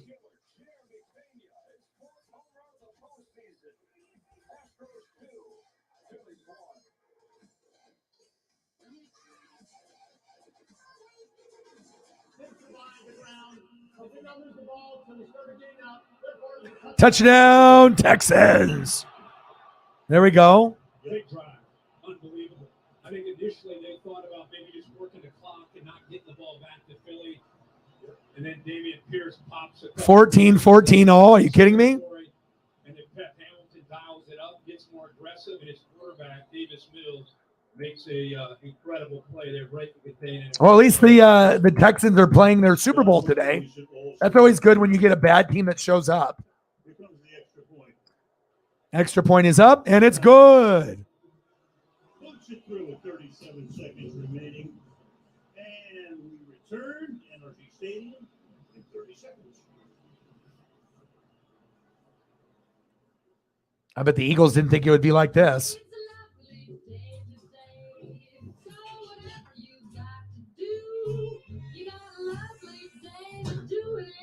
That's true. And I hope whatever you've got to do is something that Cars built with safety in mind, even for those guys. The Volkswagen Atlas with standard front assist. All right, we're going to be back with the baseball game before the football here. Looks like we're about to wrap it up and get into halftime. We'll see if they try to, make a drive happen. But Davis Mills is a little bit better than people give him credit for. I mean, if you did like a redraft, with the Trevor Lawrence and Zach Wilson and Mac Jones and Trey Lance. I mean, right now, if you're looking at it, it's based off talent. You could argue that Justin Fields is the best out of all the quarterbacks, and then maybe even Davis Mills is up there 2 or 3. I mean, he's on a bad team, but I think if you put Davis Mills on a good team with good coaching, I think he would put up better stats than people are giving him credit for. He seems like, Trevor Lawrence, it's a bad team. You know what I'm saying? And we know Mac Jones, they don't really have a whole lot there either, but neither do the Bears, and they're getting rid of their defensive guys. But Justin Fields is using his legs and his arm, and there's a reason why I picked him up in fantasy. I might use Justin Fields even over Herbert and Geno trying to win this championship, because if I can get a touchdown pass or 2 in the air and get 1 on the ground almost every week, that's huge. It's a difference between getting like 15 to 18 points with Herbert and Geno and maybe getting 20 to 30 with Justin Fields. So I'm definitely going to monitor closely. Big swing and a miss, bottom of the fourth, no outs. Verlander's still out there on the mound, and Segura in the box.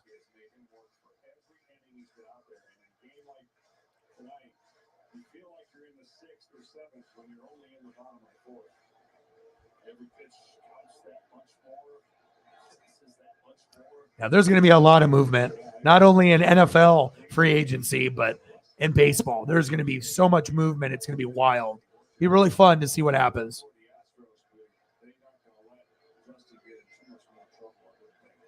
Bottom of the fourth, 1-1 count. Here comes the 1-1 pitch. Chopper. Pena. God, Pena is so good. Jesus. This guy's fucking defense is out of this world. I mean, it doesn't matter what it is. I mean, there's a reason why this motherfucker got a gold glove as a rookie. He looks like he's going to be a Hall of Fame player. Like, he's that good. Like, you know, hitting, defending. I mean, it's amazing to see a player this good. It's almost like a Julio Rodriguez. You know, that's what it is. Just in the infield. Amazing. Unbelievable defense from Jeremy Pena. Rest in peace, Ray Guy. Adam Zimmer. Unbelievable, this motherfucker. Jeremy Pena. Thank you. How did it turn out? Looks good. Thank you.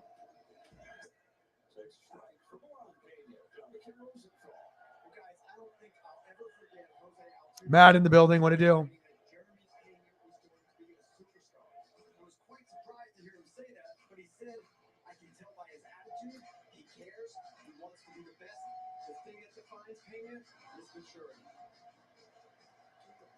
That he's shown. He says it comes from a few places. It comes from dad. He's a major leaguer. So it comes from his older Astros teammates too, watching how they carry themselves. So many of these guys, so much big game experience. And then it comes from his 1-1 count. under the pressure back to making literally. He still makes his home in the United States. Even has a good board for the most people. He's got a bunch of family there. Goes back, sees them, and plays in those environments that are just different. He said he's learned a lot about performing in big spots. Really. Well, on to March. Well, the other thing that Dusty Baker said that was Big swing and a miss. 1-2 count. Bottom of the fourth, 1-2 count. One out. Astros up 2-1 with a Pena single solo shot dinger. First rookie shortstop to hit a home run in the World Series, Jeremy Pena.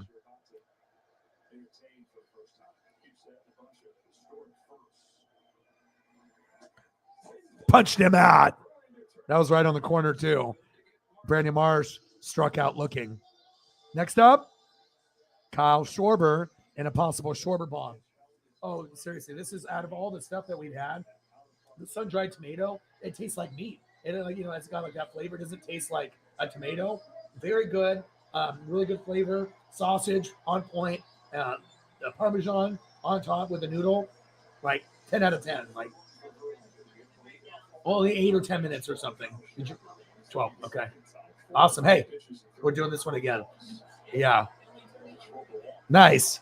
Heck yeah.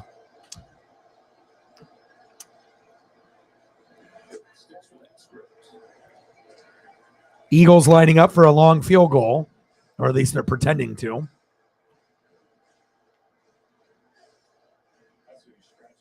Thank you, Sarah. $2 holla. Appreciate you. Bang, bang. Bang, bang. Bang, bang. Thank you so much. Let me know what you want to see, during the halftime break here of the game. Jake Elliott, 54-yarder. And then we have 2-1 Astros, bottom of the fourth. Thank you so much. I appreciate you. Sometimes you got to do a couple of those to kind of get the dono train going and seeing who else shows up. So I appreciate that.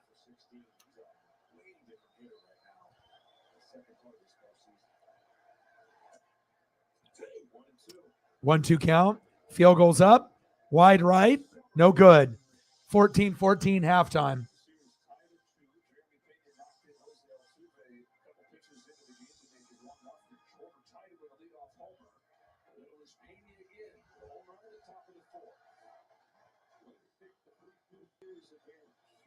Halftime, 14-14 all. Texans and the Eagles, believe it or not. All right, 12. We got 88 to go.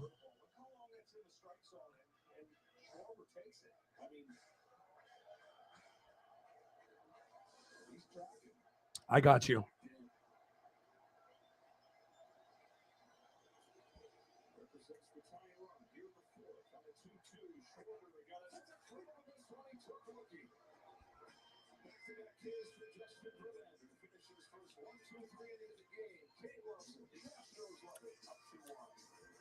Nice K for Verlander. Yeah, Kate Upton loves that. End of the fourth inning, 2-1, Stros. Halftime, 14-14, Eagles and Texans tied up.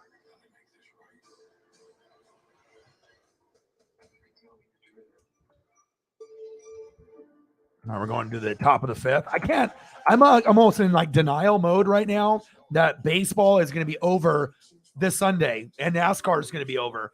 I know some people don't give a shit about MLB and some people don't give a shit about NASCAR, but I mean, this is my first year going full time doing NASCAR and Major League Baseball, and I had a blast doing Mariners, Dodger games primarily, but since we hit the playoffs, I'm doing everybody, and I've loved it. And NASCAR, I've done 10 to 20 races, like 10 to 15.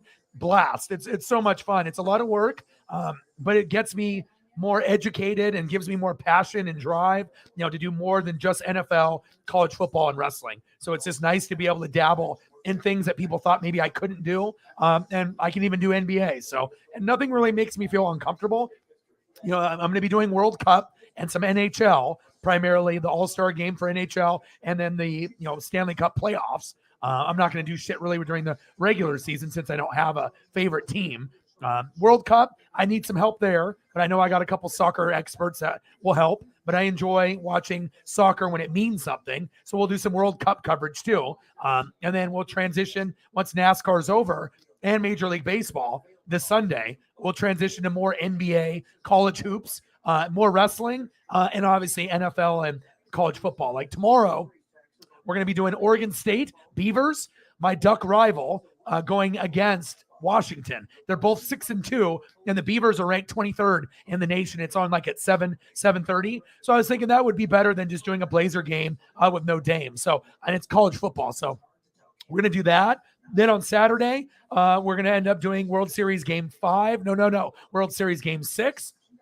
And then depending on what happens there, on Sunday, we're going to do NASCAR Championship in the morning, and then we'll do Sunday Night Football at the end. So, and then I guess if it ends up going to 7 games, then we'll be covering Sunday Night Football as well as the World Series at that particular time. But I don't think it's going to go 7. I think the World Series is going to be over in Game 6. So we'll find out. We will find out, baby. Saturday on Fox, the champion of the crowd as LAFC takes on the Philadelphia Union for the 2022 MLS Cup. Yeah, well, they traded away Robert Quinn and Roquan Smith. So obviously they're getting rid of the money. It's a business, decision, right? But as bad as the Packers are and the Lions, the Bears could end up catching up and being second place in that division if Justin Fields can. They're not going to have a defense. And even when they did, they were horrible with Roquan Smith and obviously with Robert Quinn. Now they're gone. So the defense is even going to be worse. But the offense for Fields could be better. He's going to get tired, but he's a dual threat now with his legs. And it's kind of exciting to see because halfway through the season, there's not really a rookie quarterback like a Malik or a Desmond Ridder or a Kenny Pickett where like, oh my God, they're killing it, right? The main guy within the last couple years that, that's not injured, that's actually showing something, it's Justin Fields. And maybe it makes you think that the Niners fucked up and they went for the wrong quarterback. Instead of Trey Lance, they probably should have just went Justin Fields. And they probably didn't have to give up as much as they did. So, not saying that Trey can't pan out, but Trey and Fields are kind of identical based on what they do. But Fields probably has a more accurate arm, and I think he's just a better player. But obviously, Kyle Shanahan saw something in him where maybe his running ability is better than Fields. But at this point, we didn't really see Fields run a lot in the first month. But in the last month, in October, the last 4 games, he looks like a different guy. So, big swing and a miss. Struck him at. Hensley struck him at. Bye-bye, David. Next up, Chaz McCormick.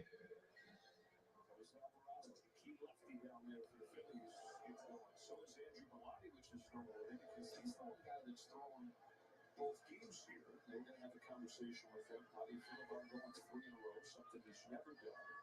Looks like they got a positive answer.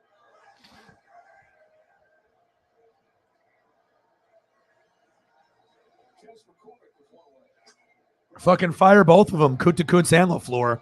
But, you're not going to be able to do that, though. LaFleur has done a pretty good job, but that's when he obviously had Devontae Adams and Rodgers, But now they don't have the personnel, and they never make moves at the deadline to make their team better. You know what I mean? There's a reason why Rodgers and a lot of people get frustrated. It's like when they have a glaring need, when they need to get a wide receiver or someone to make them better, and they decide that they don't want to pay up. They don't want to give up 2 picks, to make themselves better. They just said, fuck it. And that's why people are frustrated with that team, or that fan base is frustrated. So, I mean, I would be, you know what I mean? You're like a receiver away from, maybe making a move to, instead of winning maybe 8 or 9 games, you get a receiver and maybe they can get you to 10 or 11. But they're like, nope, we don't want to trade a second and a fifth.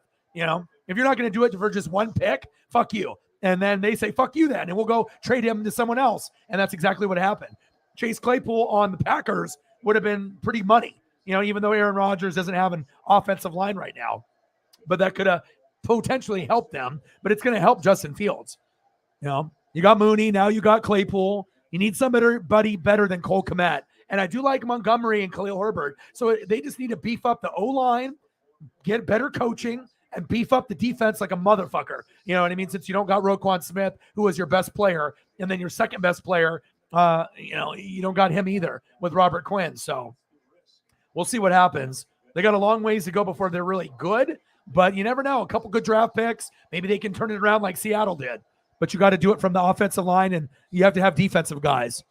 Top of the 5th, 1-2 count, 2-1 Astros, 2 outs.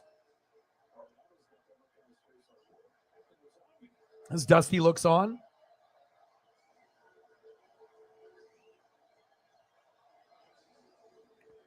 Martin Maldonado in the box.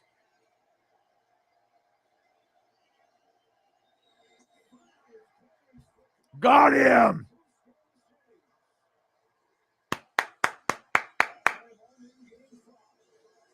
Going to the bottom of the 5th. Nice punch out.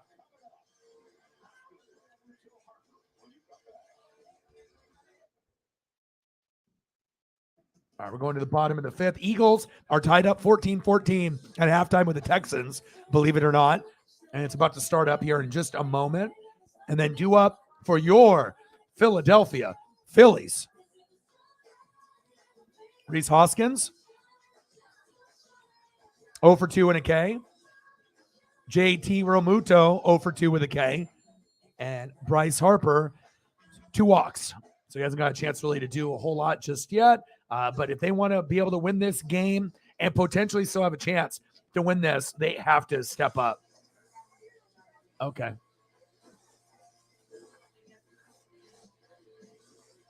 Are you going to work out? When, right now?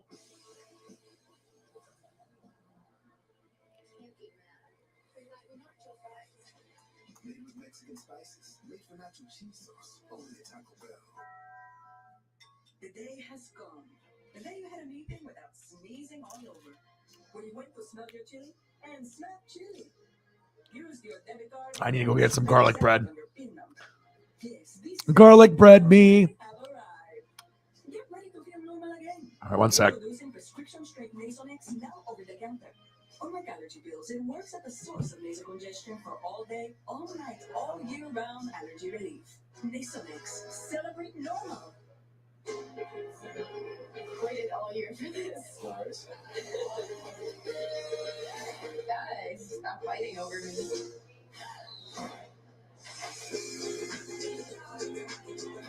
I'm so excited for summer fun. I'm just trying to find love out here, you know what I mean? Our road's tough out here. All your summer crushes in one place. See where it takes you. Prime Video. Sweet juice of softness. This is soft. Holy shit. Excuse me. Roll it back, everybody. Shine Ultra Soft is so cushiony soft, you'll want more. But it's so absorbent, you can use less. Enjoy the go with Charmin. With Ally, spending money on what you need can help you save money for what you want.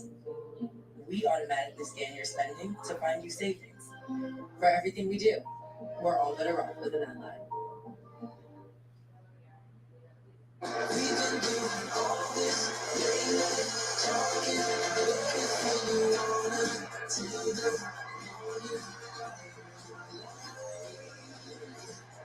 Son of a big leaguer, but he makes that heart sign out of his mom. And he's got them both. Jeremy Pena, 2-1 lead for the Astros to the bottom of the fifth inning of Game 5. Rhys Hoskins leads off against Justin Verlander. It's a slider, and that's how he attacked him the first time and struck him out to get out of a bases-loaded jam.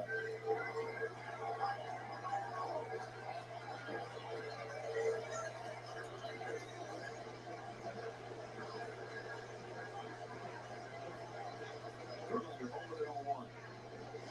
Another slider, Tom Verducci. Yeah, game 1, Justin Verlander, no swings and misses on the slider first time all year. He told me, not a lot of game reps this month. He got into some lazy habits in his bullpen and playing catch. He vowed he would fix it, and boy, has he. His 1-1 is a fastball. Later high, swung on the All right, I'm back. I had to get my garlic bread. Bottom of the fifth, 1-2 count. Hoskins in the box. Verlander still going strong. Pitch 70. Popped up. Foul.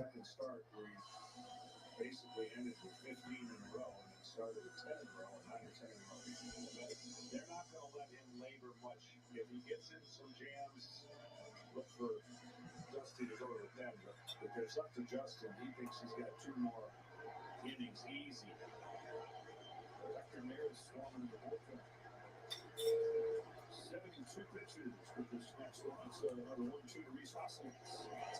Taken away 2-2. Dustin Mayer told us before the game. He said, look, I'm usually going to do these days if you get the aggressive in the bullpen. But still, Justin Verlander out there. And that counts for something. Yeah, hopefully they can firm that up, man. 2-2 pitch. Struck him out. Hoskins strikes out. 5th strikeout. Next up, JT Realmuto.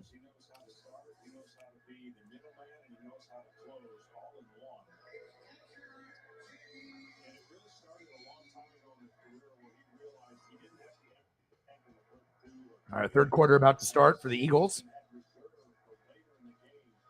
See if they have a good pep talk at halftime.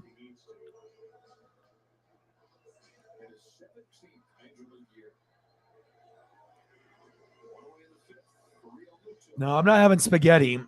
It's like sun-dried tomatoes, pasta, and spicy sausage with Parmesan, and it's got like a little bit of spinach, a little bit of sun-dried tomatoes, obviously cooked up all together. And then we got some sausage, mild sausage, a pound, and then penne noodles. And then I did some garlic bread with that. It's just money. We usually do like crock pot stuff, but this one was just over the stove. And we saw the recipe and we were like, okay, this could be something that would be easy, because she works from 7 a.m. until 4 to 5. And then I'm in here from, 4:35 until 10 or 11. So I got to have something to eat. But it's very good. Very, very good. But I did have to go to 2 Safeways because the first one that's by my house didn't have garlic bread ready. So I had to go to another one. And they also had Italian mild sausage that was sold out. So I was like, well, fuck. So I had to go to another one in another town over, but it wasn't too bad. Hughes with a sack lunch on Jalen Hurts. Bottom of the fifth, 1-2 count, 1 out. Astros up 2-1, and everything is peaches and cream for Houston. And unless we get a big run here, I don't really see Philly win. I mean, if they lose this game, the World Series is over because the Astros will probably win game 6 in Houston. So they need to have a sense of urgency here.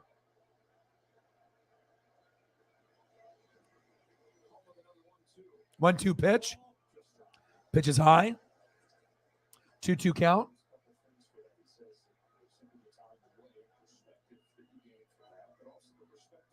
Come on, JT.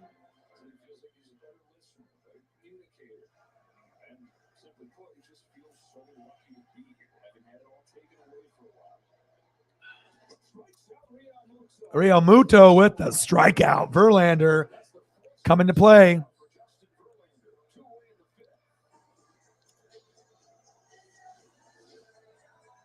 Next up, Bryce Harper.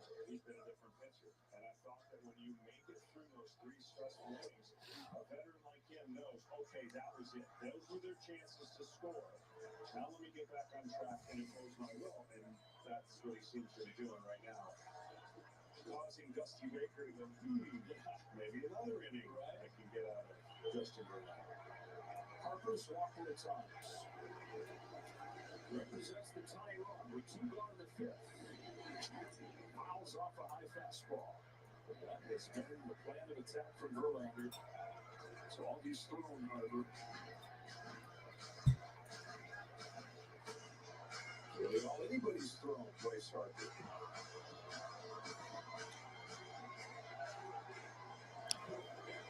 Eagles just punted.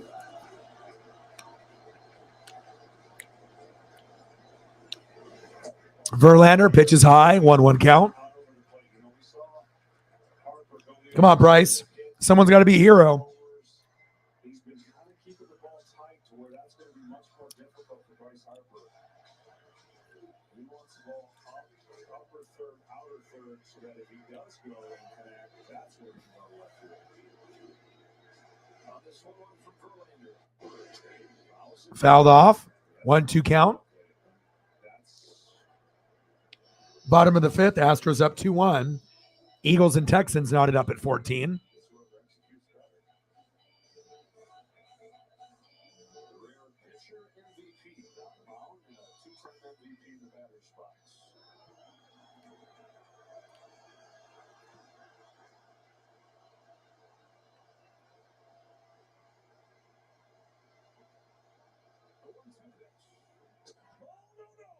Two count.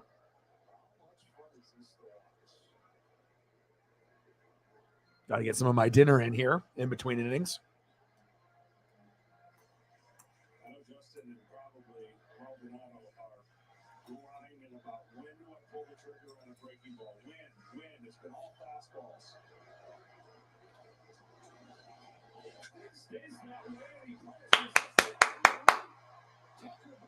Go. Yeah.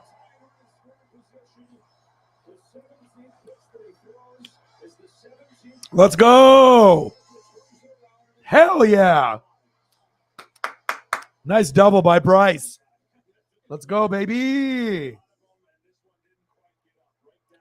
Right down the middle, baby. Bang. Good job, Bryce. Hell yeah.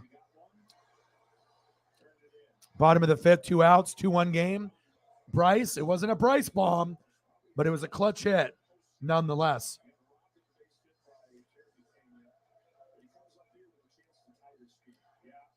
Next up, Nick Castellanos.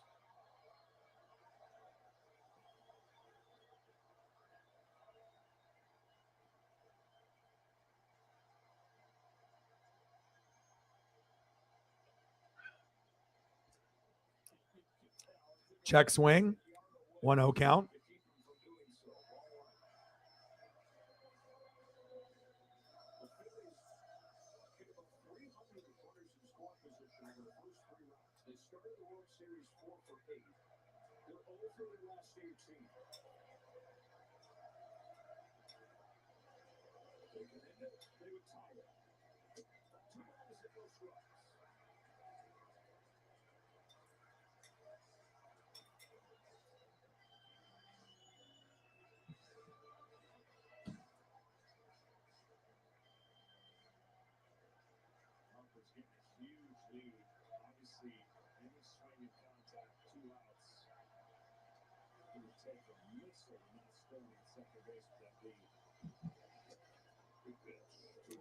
Two 2-1 count.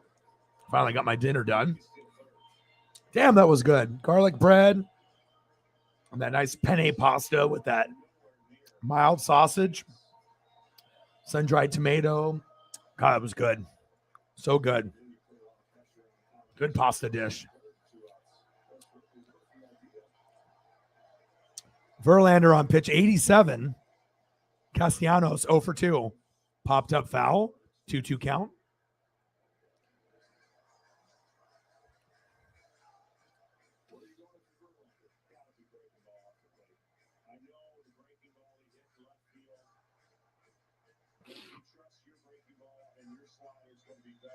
plate. And if he does it again, well, that's what I would think. Based on the touch that he has on that pitch right now. Time on the scoring position. 2 away, 5th inning. 2-2 pitch. Pitch is high, fouled back. I don't know if I'm going to do that game. Colorado stinks, and we're going to win that game by like 30 or 40. And I want to make sure I don't lose my voice if I'm, doing streams every day since July 4th with no days off. So sometimes I'll do 8 to 10 hours in a day, but I'm probably trying to make sure I don't overwork. Sarah and we do, what's available. We'll do World Series, Game 6. I'll watch the Duck game, but I probably won't stream it. Because, I don't know how many people would actually show up, and I doubt we would be able to get to 100 in donos if I do the game. If it was a better opponent, maybe, but Oregon versus Colorado is going to be a blowout. It's not even going to be like that good of a game. Like, Oregon's going to win that game by 20 or 30. So I'll watch it, but, if I knew that we were going to have a good amount for sure that we're going to be there and we'd get to 100 for sure, then I would do it. But, the matchup isn't that good. So we'll do probably a 5-hour stream for World Series Game 6 on Saturday, and then we're doing NASCAR and Sunday Night Baseball or World Series Game 7. So we're already doing like 10 hours on Sunday. So, but I will be watching the Duck game.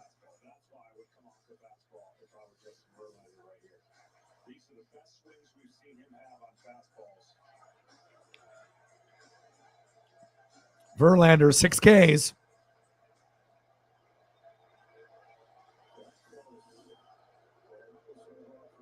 Bottom of the 5th, 2-2 count, 2 outs. Astros up 2-1, and this is a must-win game for the Philadelphia Phillies. If you don't win this, the World Series is over.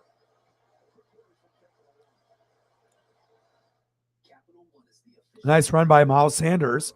First down, Eagles. All right, Eagles, I see you. Can't lose to the Texans.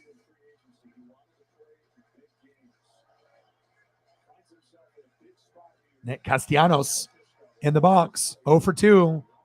He's in a big position right here. You get a double, the game is tied.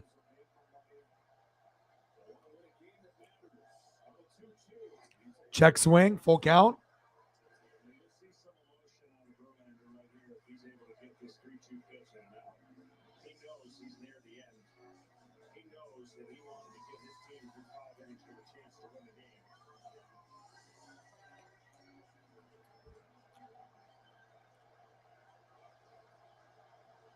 Verlander on pitch 92. 0-2 pitch, dribbler down third, foul.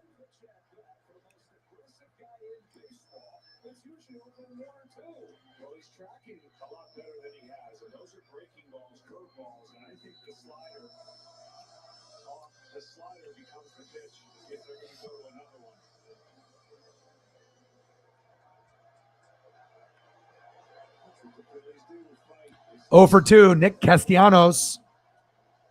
Verlander on pitch 93, popped up.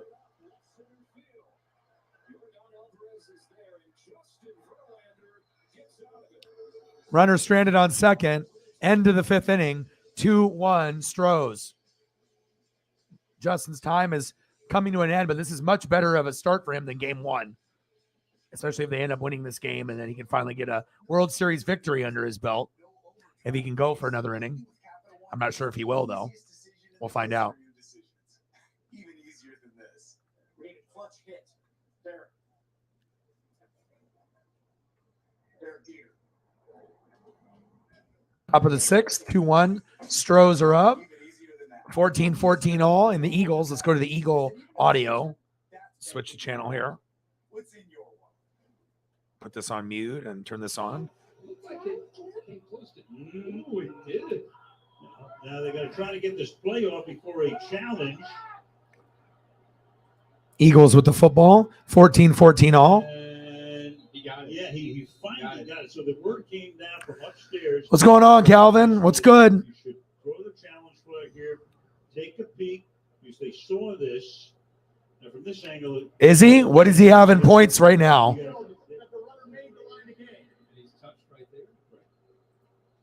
they wanted to get another angle, and from this angle, clearly. So what was going to be a first down at first, and then a second in inches, and now a third in inches, and the challenge flag is out. Kirk, you made the stop there. Back after this. Challenge flag and whatnot. Google makes a phone. Sure, it's beautiful. And normally I would be doing this Eagle game, 99 times out of 100. But again, it's a World Series. Anytime it's a World Series, I mean, those things fucking matter. So how many people are going to remember the Eagles and Texans game at the end of the year? Not very many. So unless the Texans win. Switch to Verizon and get Google Pixel 7 Pro on them with select trade-in and 5G unlimited. When Wingstop made a chicken. I need to get a new fucking phone too.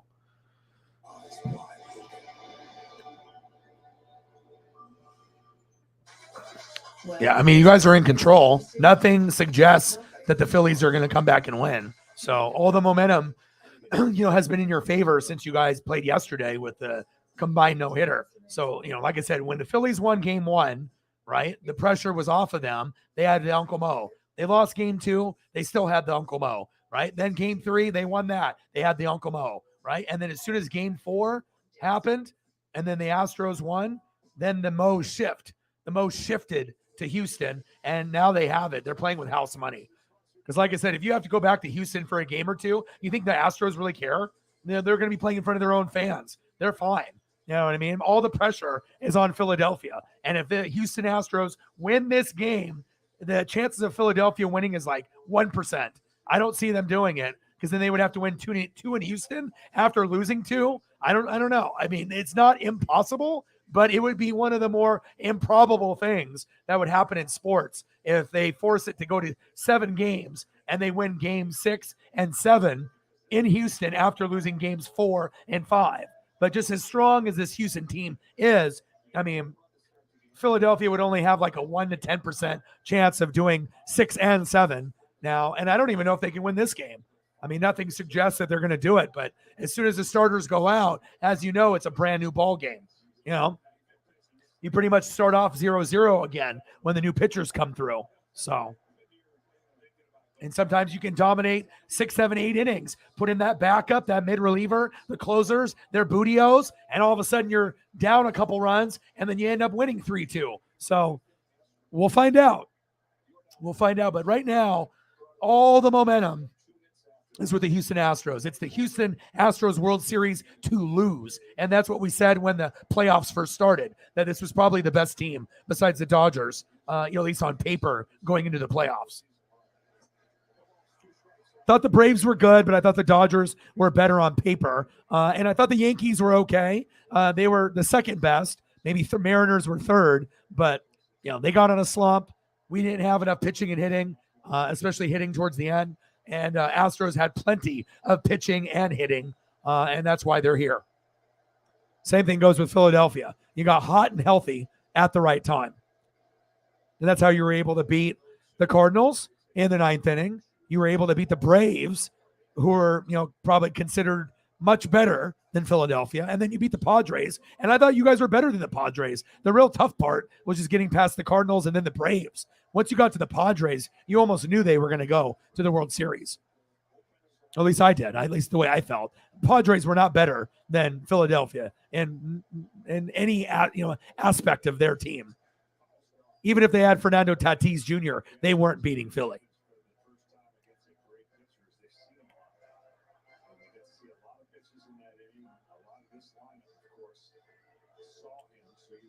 I've been good, man. Just grinding. I've been doing baseball, NASCAR, wrestling, football, college football. I mean, I'm just everywhere. So I just been grinding it out. Me and Sarah have been doing 7 days a week. Haven't missed a day streaming since July 4th, and that was just a holiday. So I'm not drinking beer or booze anymore. So I'm on day 34. No beer, no booze. I've lost 27 pounds. In the last 4 or 5 months. I got 23 to go. But I'm walking Paisley, exercising, eating better, not eating fast food. I mean, mental health wise, I'm great. This is the best that I think I've been physically and mentally in a long time. So things are good. I mean, I'm working I'm working like a dog. I'm grinding. You know what I mean? But again, when you love what you do, it's not even work, especially when you have an amazing team that we have with mods as well as the Fanatic family. It makes it really fun. But it is a work, you know. There's a lot more that I do in streams than the average streamer. An average streamer, button click wise, you know, you're probably 50 or less in a stream. When I do a stream, we're probably doing 500 to 1,000 button clicks and, you know, managing and producing a show, you know, especially with the photos, me having to find stuff on the fly, narrate on the fly on top of calling the game. But it's worth it because it's all about the photos, baby. Altuve, dribbler, safe. Altuve runs it out.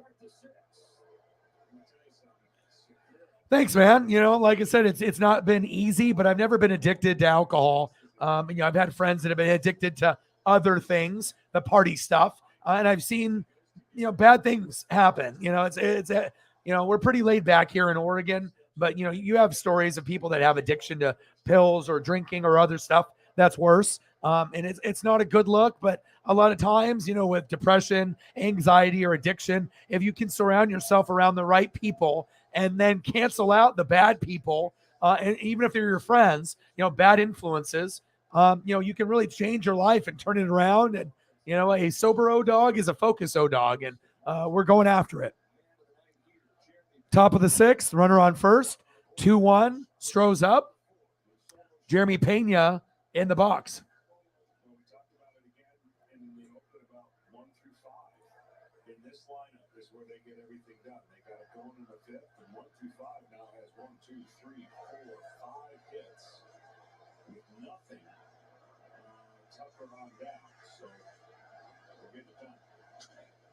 These top two guys, Altuve and Pena, 4 for 5 combined.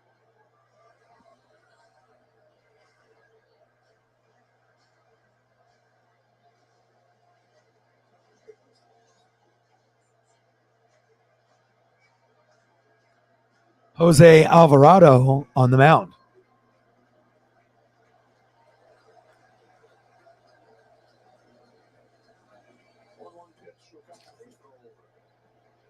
Pitch to first as Dusty looks on. Extra point is up, and it's good. Eagles 21, Texans 14.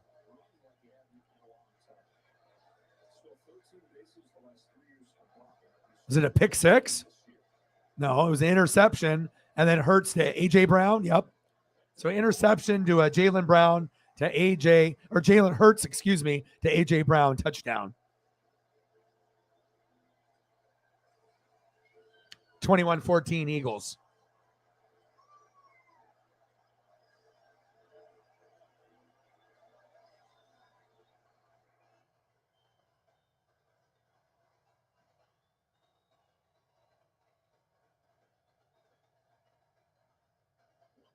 One-two pitch. Struck him out. And Jeremy Pena is great at defense. You know, already got a gold glove. Great at offense.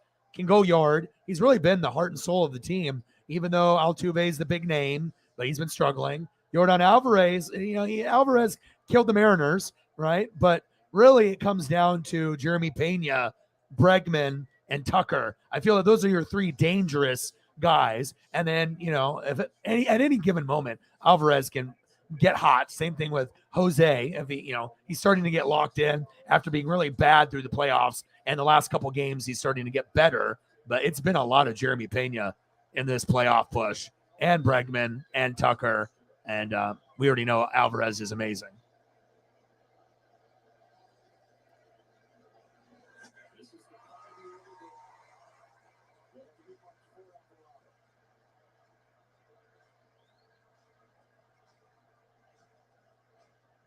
Two one, top of the sixth.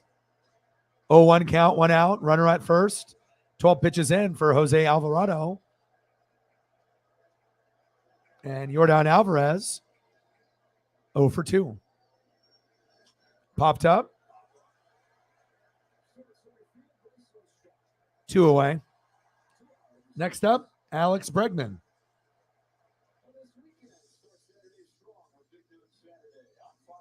Yeah, it's a good thing to see teams that are bad fight, because obviously this is their Super Bowl. They know it. So if you're going to play, horrible football a good majority of the year, you might as well try a little harder on Thursday night when everyone's watching, assuming you're going to get your ass kicked by 20 and you're fighting, so it's a good thing to see, bad teams fight. I totally agree.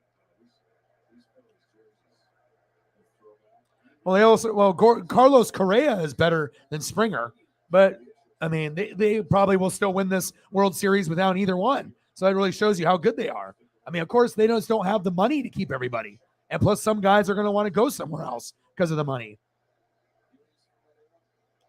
But you got to think the Blue Jays are going to end up making an ALCS, ALDS pretty frequently now with the Mariners. So if Springer stays in Toronto, he can be like that vet teaching Bo Bichette and Vlad Jr. So I kind of like Springer there. And he ends up being a little bit more impactful, even though he gets hurt a lot, But Carlos Correa was more valuable than Springer. Springer's great, but Correa, he's leaving the Twins, and we'll find out where he goes. But they were both good for the Astros. There's no doubt. And Correa might be one of the most intelligent baseball players. I've seen a few interviews and a couple things that he's breaking down, like baseball and how it is now compared to back when like Pedro and Ortiz were playing. And they had this nice thing on MLB Network. And he's probably the most well-spoken current player in the major leagues. He has a job on MLB Network for the rest of his life after he's done playing ball. He's that good. Like, I don't get too impressed by too many people, but I mean, he's much well-spoken, better well-spoken than A-Rod or Ortiz, and you can even be a foreign-born player. But when you listen to him, like, speak, he is so just his words are so just put together so well and very eloquent, intelligent. It doesn't sound like a fucking idiot. Really knows the analytics and the stats side. And so it's kind of like someone describing Moneyball, but it's him. And it's amazing. Like I said, I've seen a couple of breakdowns that were 5 to 10 minutes, and they blew me away. Like, I was like, wow, this guy is and he seems like a natural. Like, maybe him talking with his kids or his wife or his friends. But, I mean, easily, if he doesn't do MLB Network, Correa could do a podcast, and you're going to get people that don't give a fuck about him wanting to listen. He's that good. I'm rooting for him. He's got a job for life if he wants it.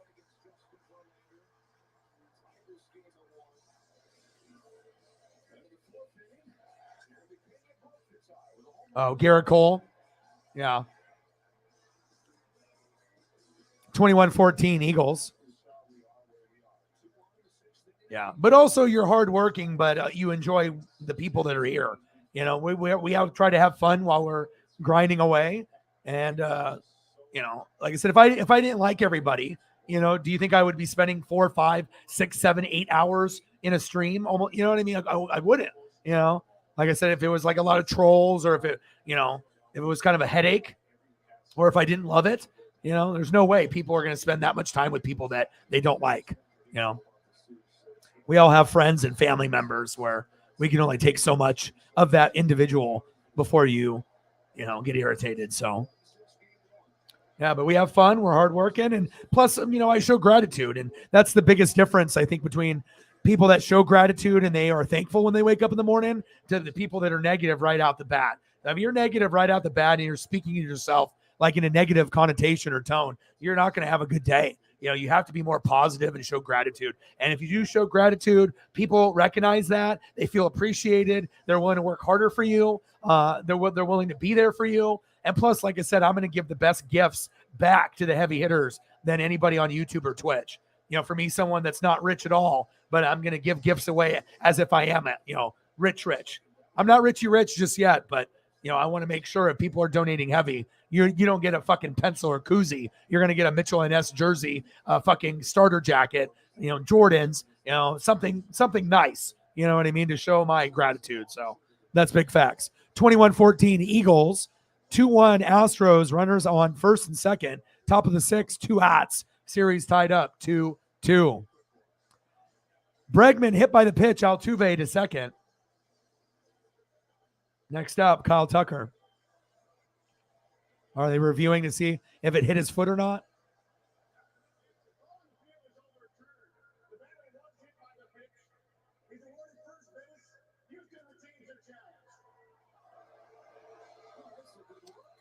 Man, I mean, some people don't want to spend the money, or they just don't know what Mitchell and Ness is, right?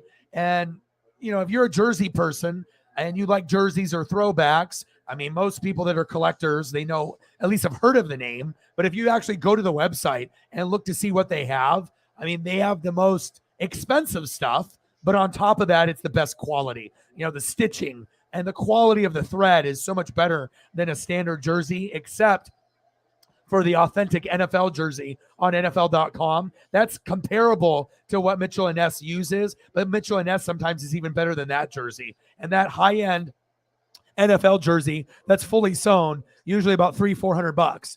But a lot of the Mitchell and Nesses, typically 200 and up, but they'll have sales, and sometimes you can get an amazing $250 Mitchell and Ness for like $150 if you get lucky. So, and then there's some that cost $500 to $800. But, I mean, they are just something else. 21-14, Eagles. Alvarado on the mound, pitch 17. 0-2 pitch. Pitches outside, 1-2 count. Jose Alvarado on the mound. He's on pitch 18. Kyle Tucker, probably the best player that no one's ever heard of until now. So 30-plus homers during the regular season. Runners on first and second.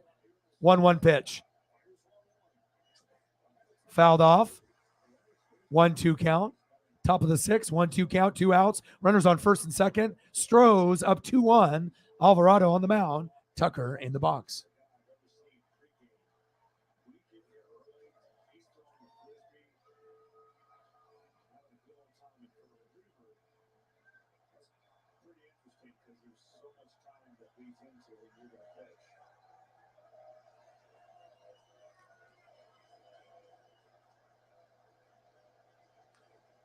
Yeah, and I know 120 sometimes sounds like a lot if you're usually spending $40 to $80 for a hoodie, but it's worth it.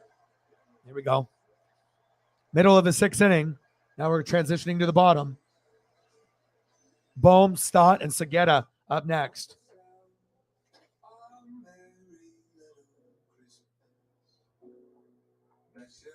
Oh, we're about to hear a lot of Mariah Carey Christmas music. And we're not even into Thanksgiving yet. And I love it how they just, don't even care about Thanksgiving. Thanksgiving's my favorite holiday, hands down. Let's listen to a little bit of Eagle audio here on the computer. But I love the food, the family, and the football. I love it, man. Mashed potatoes and gravy, turkey, ham, stuffing. It just can't touch that meal. And you get basketball, you get football, Christmas, football, basketball. And like I said, I love to be able to give. I mean, receiving stuff is cool when you're a kid, but I think you get more, if you have more gratitude and you get more enjoyment giving stuff as you get older. He tries to bring Burkhead back, hoping for worst case, maybe get a pass interference. 21-14. Fair burn field goal attempt. And I'm not on the ticker because I already see they made it. So kick is up. And it's good. 21-17. Eagles. All right, Texans fighting. You're only down 21-17 now. Entering week 9, some of the leaders. Tua Tagovailoa with the highest pass rating in the league. An amazing year for him in so many ways, obviously. Nick Chubb, 841 rushing yards. Tyreek Hill off to a great start in Miami. Bosa, Judon, and Zadarius Smith now with Minnesota. They're taking a look at all the different awards or guys that are peaking with picks and sack lunches and whatnot.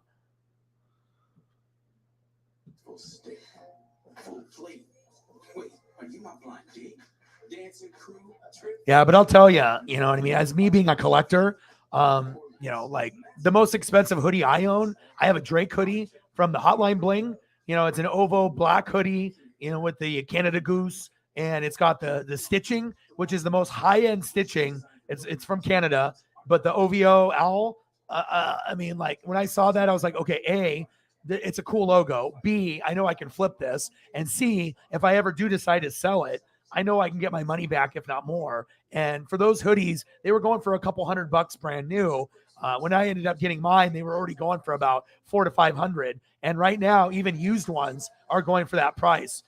And they have other ones like camouflage ovo hoodies from, back in the day from like 2015. And if you have stuff from 2013, 2015 from the OVO through Drake, I mean, my hoodie has only been worn maybe 5 times, only inside, never outside. It's never been washed because I never got it dirty. It's mint condition. If someone offered me, $800 for it, I wouldn't sell it. It's just something. And it's crazy because like, it's probably the most comfortable piece of clothing I've ever tried on. And I've tried on jackets and, cut off vests and, North Face and a lot of that, Canada Goose stuff, the really expensive jackets, the puffy jackets, starter jackets, all kinds of stuff. But I think that hoodie might be the most comfortable, one of the most, even compared to a jacket that I've ever had. And I mean, when used ones are going for $500, that tells you something. So sometimes I'm looking for not only a collector item, but if I like the artist, I'm more of an E40 guy. Personally, I like Underground, E40 and, just listening to people that maybe don't get the love, Tech Nine, but also the old school stuff, Tupac, Biggie, going that route, Snoop, Dre. I like Eminem. I had to cop that though. But it's some stuff can be expensive, but it's worth it. $120 for a hoodie. I know it sounds like a lot if you pay 40 or 50 or $80, but every once in a while, fuck it. Spend the extra 40. When you put it on, you'll see why it costs $120. It's the threads, it's the stitching. It's just a little attention to detail. And I'm an attention to detail guy. And there's nothing better than Mitchell & Ness or, those type of pieces of clothing, even their hats and their beanies and their hoodies and their t-shirts, better quality. And you can see it. I got a really cool Ken Griffey Jr. Mitchell & Ness t-shirt that has his image on it big with his hat backwards. And I think that the t-shirt was like 40 or 35. I said, fuck, goddamn, that's a lot. But then when I got it and felt it and the image, and the Mitchell & Ness, you're okay. Paying an extra $5 or $10 more to get something that only Mitchell & Ness has. And if it's a good enough quality, it's not like falling apart. It's not just because of the Griffey image. So... but it's pretty cool stuff that they got there. Perp in the building. What to do? Bottom of the 6th, 2-2 pitch. 2-1 game. Stroh's up. Boom. Yes. Over his head. Good job, Alec. Here we go. Here we go. Here we go. Let that chest hair out, baby. Next up, Bryson Stott. Take it easy, Matt. Yeah, dude. Some of them cost that kind of money, man. It's an investment. It's like a wrestling belt. Like if you're not willing to drop $400 or $500 for a jersey that's high end or a belt, and if you think you're fucked if you buy it, then probably you're going to be fucked. Like if you only have a little bit more money on top of that, and then you're like, fuck it, I got $500, but I'm going to spend $400 on a wrestling belt or a jersey. You better hope you got money coming in soon. Otherwise, you're going to be hurting. And you just got to be smart and just get it when the time is right, But trust me, I know. I used to sell Mitchell & Ness's on eBay back in the day. And I had like the Wes Unseld Bullets one. That son of a bitch was like $500-$600. The cheapest one I had was like Larry Bird, and even the Dr. J one was fire.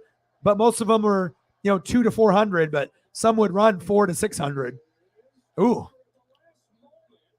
One away. I know. I was like, okay, McCormick, are you going to get it? Tucker, are you going to get it? McCormick was like, I guess you'll get it. 2-1 game, bottom of the 6th. 1 out, runner on first. Stott. Fly that. Next up, could it be the hero? Dean Segeta, the former Mariner. Oh, I love it. I mean, I don't know if you were here when I was telling people in the off season and preseason that the Vikings could win the division within the first 3 years, and it could be this year. And I thought 10 to 13 games. Some people laughed at me. And I said that Kevin O'Connell would make a huge difference, the head coach, and he has. Nathaniel Hackett hasn't worked out, but I don't think anyone thought they would be this bad, with Russ and Hackett. I don't think Hackett clearly is an OC, not a head coach. And Russell's hurt, and he's a crazy ass, right? And the Vikings, everything is just great. I would just like to see Cousins play a little bit better. get Jefferson more involved, more touchdowns, more looks. But obviously, they're going to run the ball, try to play good defense, and then they let the passing game come. But maybe Kirk Cousins isn't on the team next year or the year after, and they bring in someone better, because I think you guys could make the playoffs and even overachieve and get to the NFC championship game in the next 3 years, maybe even this year. But if you get a better quarterback than Cousins, then you could go from just getting to the playoffs, right, then to maybe like winning a game or two in the playoffs. And you have a better chance of doing that probably with someone that's not Kirk Cousins, because Kevin O'Connell is going to need someone a little bit more talented. Cousins isn't bad. His stat line is actually pretty good. But when it matters most, in the fourth quarter in prime time, sometimes he doesn't play good. Like, it's like you play 10 games with Cousins. In prime time, he has shown that he can't do it. So it's like 9 bad games, 1 good one. Usually can't win. Stats are bad, right? But also in the fourth quarter, when you want your quarterback to play the best, he kind of has the Jimmy G syndrome where they can play good throughout the whole year. Winner, right? Winner, chicken dinner. But it comes to the fourth quarter in the playoffs or the Super Bowl, and you just, no matter what play calls Kyle Shanahan calls, the mistakes happen. The other team plays better, and they lose every time. And that's why Shanahan hasn't won a Super Bowl yet. But you did go against Brady when you had Matt Ryan with the Falcons, and then you had Jimmy G going against Mahomes. You didn't really have the better quarterback in either case, or you were going against the better team. So eventually the Niners, it could be this year with CMC that they play the Eagles and beat them, or play them in the NFC Championship game. But at some point they'll get someone better than Jimmy, even if it's not Trey Lance. But I mean, that's how sports goes. Some guys pan out, some guys suck in the fourth quarter. Sometimes you got to improve. You feel me? Gene Segeta, 2-1, bottom of the 6th, 1-2 pitch. Struck him out. Damn it. 2 away. Next up, Mr. Duck Dynasty himself, Brandon Marsh.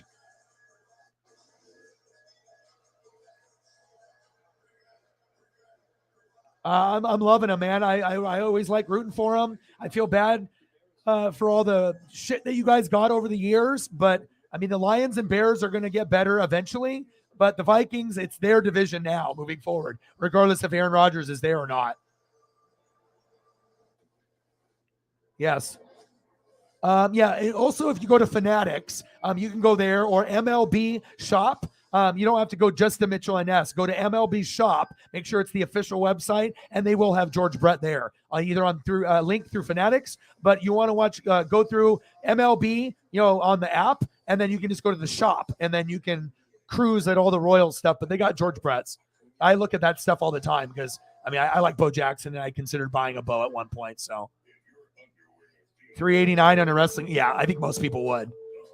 Are not surprised. You should have probably traded him when you could, but no one really wanted him because I think they knew that he'd be hurt. And the sad thing is, it's kind of like Derrick Rose, where when the guy is healthy, he was the best in the NFL at that 1 year with Breeze, right? So it was always going to be worse without Breeze, but with Jameis or whoever your next QB is, there will be a rapport. But at this point now, 3 years in a row after the injury, it looks like he can't make the smart decisions. He should have had surgery. He didn't. Now, he didn't even really play this year. You hurt the Saints. You hurt your draft stock. You hurt yourself. You hurt the trade value. And we don't even know if Michael Thomas can even be a good receiver. Can he be a top 10 ever again? Most people would say no. They would say maybe top 20 if he gets healthy, but he hasn't been able to prove that he can be smart and get surgery. Stop lying to the team that you're okay. Your rehab with your trainer didn't work like they told you it wasn't, and you were selfish. You know what I mean? So I don't know, man. Like, I think Michael Thomas is a talented dude. He definitely has a swagger to back up the trash talk. But I mean, at this point, I don't know if anyone, even Saints fans, believe that he can get healthy again. So I feel bad for him. I feel bad for the Saints, even though I'm a Bucs fan. And I honestly think it's better to move on. Let someone else take a risk and pay. And if it works out, fine. But he's not worth, I don't think, keeping on the roster, unless you want to pay money for a guy that never plays. So very, very sad. But I had a prediction that this would happen, and it did. Unfortunately, sometimes my predictions come true, and it's not what I want to happen. So hello, Daddy Dennis. How are you? I am on day 34. No beer, no booze.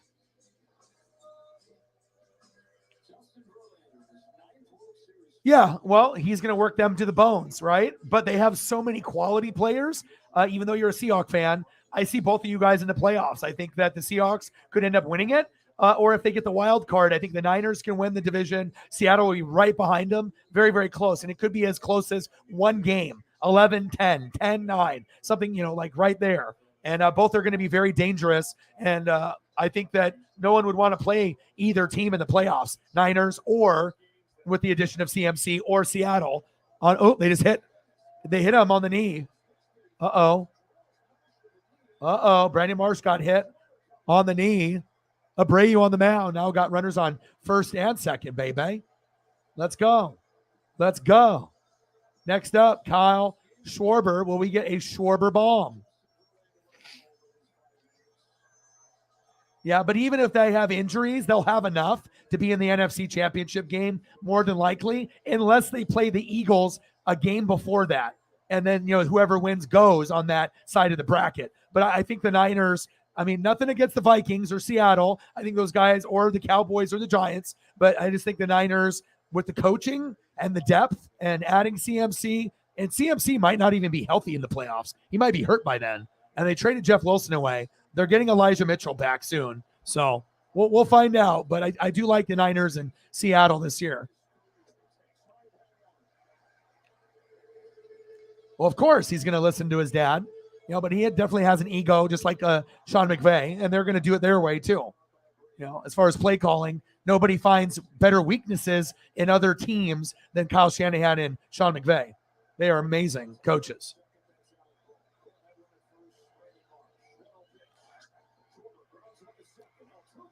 Altuve, and there it is. Left two stranded.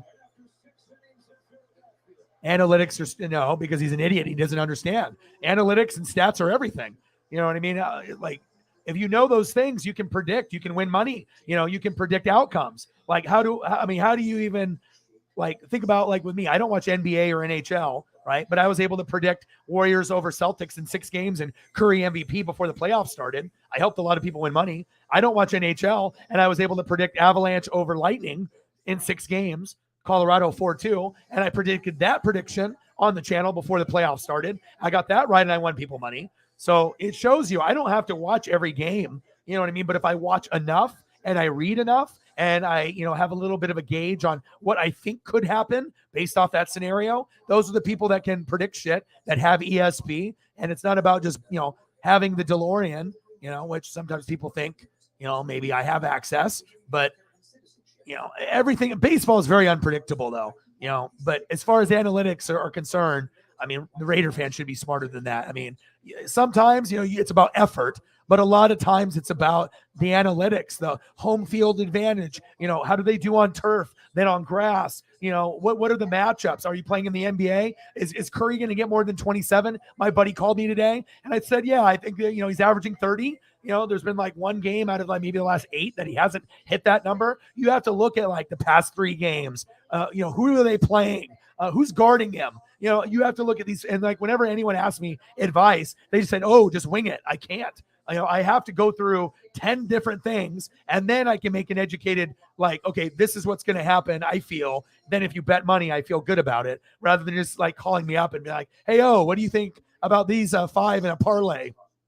I can't give you good information just by winging it, not in a good conscience at least. So and on families earning less than $150,000. I'll fight for lower taxes and energy independence. Perez will give us 2 more years of speaker closely, and we can't. No kidding. Oh my gosh, are you okay? For Congress, and I approve this message. Sometimes it's a madman swinging his fist after he dented up my car. Oh my God, like a crackhead? Because crackheads are everywhere.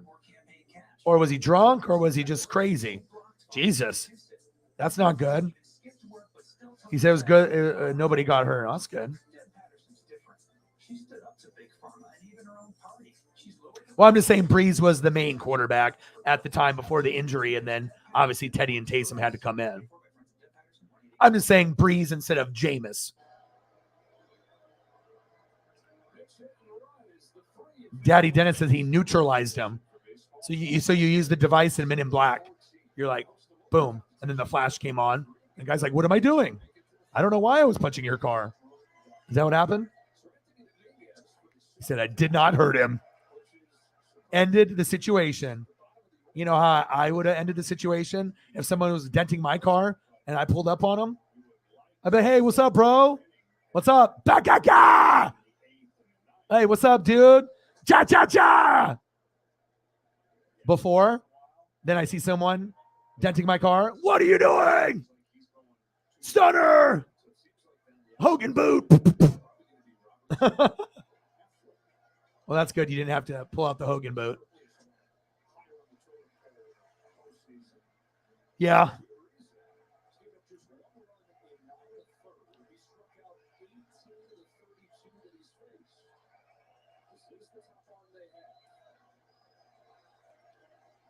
Maybe drunk.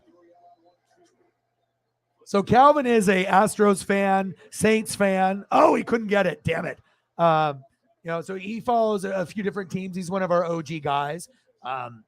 So as far as Calvin, you're an Astros fan. You know about all the allegations, and you're going to ride or die with them regardless of what everyone else is upset about, usually just like when people are upset about the Patriots and what they did. But with Wamber Valdez, right, in game 2 when he went 9 Ks and he was reaching into his mitt and rubbing the substance on the ball and then afterwards on his pants and his jersey, be honest, do you think Wamber Valdez was cheating in game 2 with the substance that was in his glove that he was rubbing on the ball and then on his clothes that's been on the internet? Or was that something that you think is made up and it's not true? 2-1 Stros, top of the 7th. Because I've seen about 6 different clips, and normally they'll check, the hands, the hair, the jersey underneath the bill, but they normally never check inside of the mitt for a substance. Kind of looked a little shady, if you ask me, because I've watched the pitchers and their mannerisms after they go to commercial break and when they get checked, and that looked pretty damning as far as rubbing something from inside the mitt. But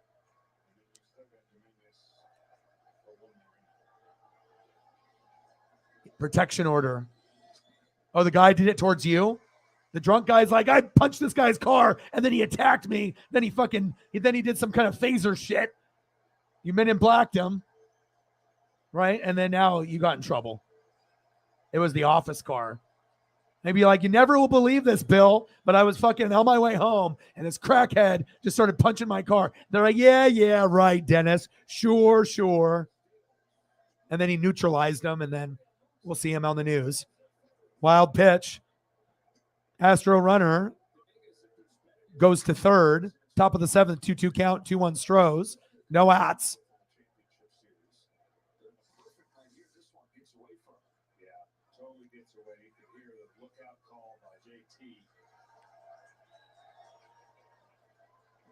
Yeah. It was nice to see him go off for 3 tutties after having a very poor first part of the season. Injuries are brutal for you guys. 1 away.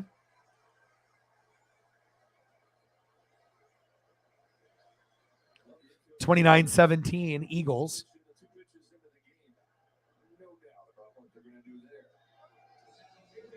Who scored the last touchdown since I've been talking and watching the baseball game and doing that? What was their last touchdown for the Eagles to have them go up? So they got that in a 2-point conversion? Eagles, John, you want to give me some updates? $12 in donos. Let's get to a hundo. Only 88 to go. Top of the 7th. Big swing and a miss.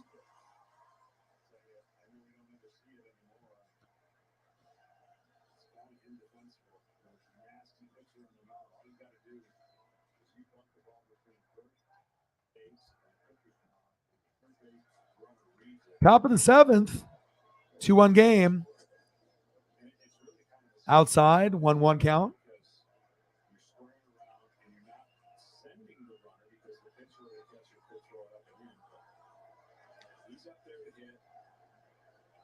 Chaz McCormick in the box.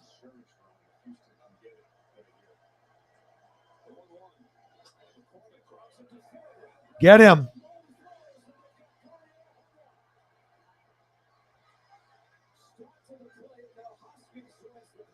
There we go.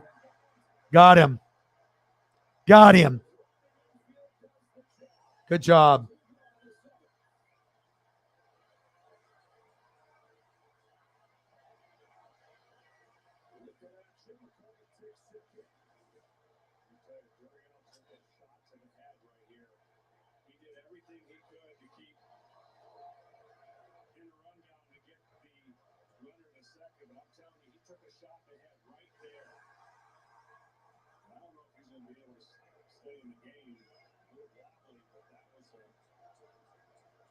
Yuli Gurriel took a little shot there.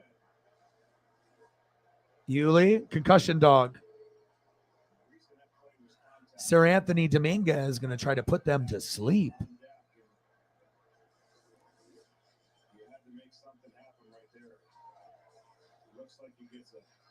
There you go. Dennis. Yeah.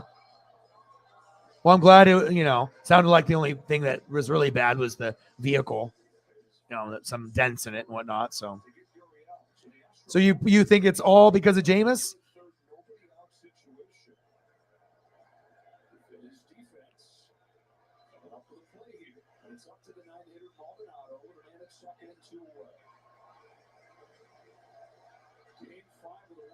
Short TD pass to Goddard. Oh, nice.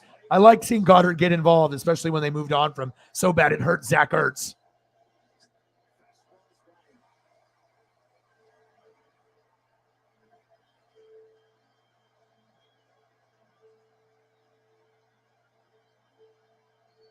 Yeah. You're an old school guy, though, Daddy Dennis. I was looking at my numbers. Half of the people on the channel that follow me and, that are watching and following are over 40. And then the other half is, it's about 55%, 18 to 40, and 40 and up is like 45%. So I get it, man. Every generation is going to be, different and opinionated. And usually a lot of the older OGs got a lot more knowledge than a lot of the young bucks. That's facts. They've seen it all. Top of the 7th, 0-2 count. 2 outs, runner on second. Sir Anthony on the mound.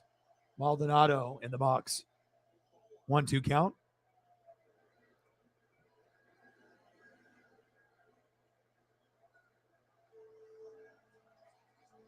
What's your opinion on Jameis if he's healthy or not? You want him back next year, or do you want to get somebody new? Like, Jameis was always a Band-Aid to me. So I think that getting someone better than him would be ideal for you guys. I mean, as far as like the Saints being competitive and, Jameis can be good, but now he has this injury thing going on. So first it was the interceptions, then his eyes got better, then the injury happened, and now another injury. So it's like, can he stay healthy, or is he going to be injury prone like Michael Thomas? Because it's kind of trending that way for Jameis now. He's not as bad as Michael Thomas' situation, but one more year of being out for a year, then he'll be right there with Michael Thomas, unfortunately. Dribbler, second. Stott, first. At.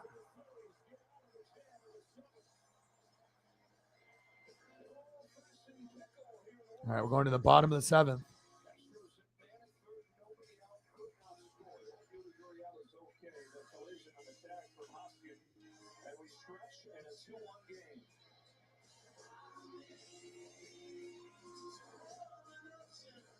The God of War dynamic plays out in every parent-child relationship, right?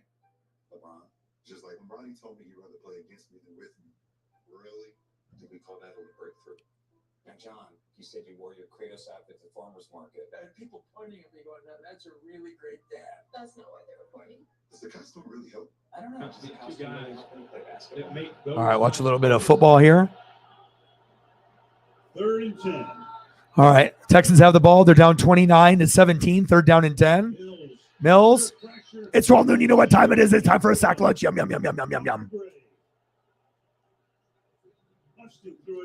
I do like the red helmets for the Texans. Pretty good night, but I'm telling you, he's going up against one of the best in the NFL right now on the inside. Hargrave, look at the power he has. Yeah, I think that you should be able to move forward. You know what I mean? He's got like kind of that southern flavor, you know, that would suit you guys, but he's just not good enough for you guys. He's not on the Breeze level. You need someone better. I totally agree. All right, they just punted. 29-17, fourth quarter. 8 minutes to go. Here's the heart rate screen.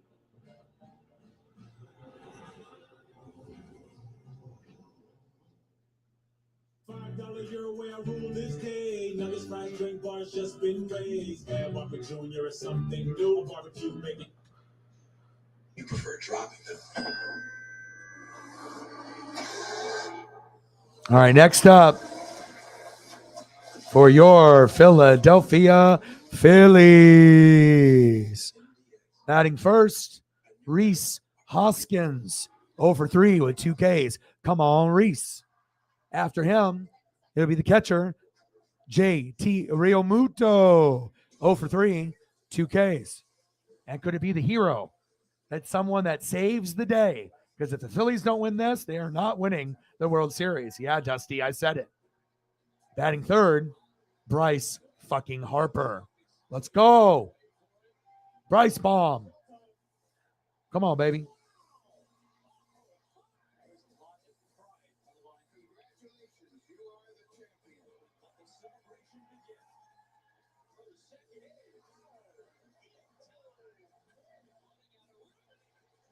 Yeah, he's older, like a lot of us that are over 40, Eagles, right? So with him, he's OG. So he doesn't like to have the extra teams in to be, he liked the original format where you only have so many teams, not these extra freebie teams that get there. The division winners, not doing this like expanded format, I assume is what he's saying, because I know people that are older and they have views like that, and that's not any different than any of the other OG older dudes that I know that feel the same way. Some people are cool with the new format. If they didn't do the new format, Phillies don't get here. But it also shows you that side of it where it's exciting. But on the flip side, if you're an OG and you're old school and you're over 40 or 50 or 60 and you've been watching for fucking 40, 50, 60 years, you don't like all these fucking changes. You want shit to stay relatively the same, I get it.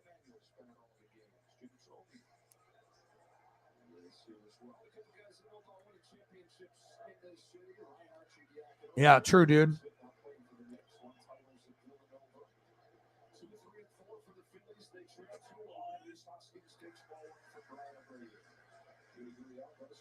All right, come on, Reese. 1-0 count.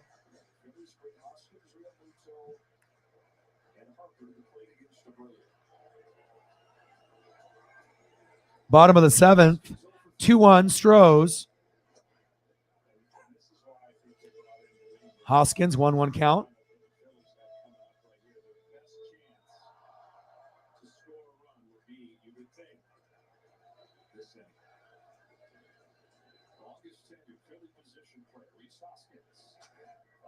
Fouls it off. 1-2 count.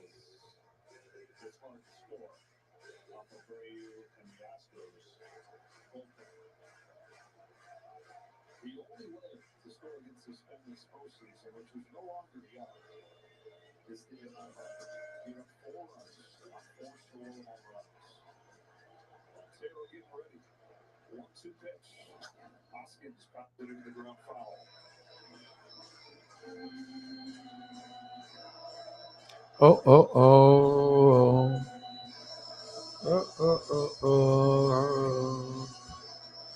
love this, the little subtle things in sports. The chanting, the fist pumps, the high-fiving. –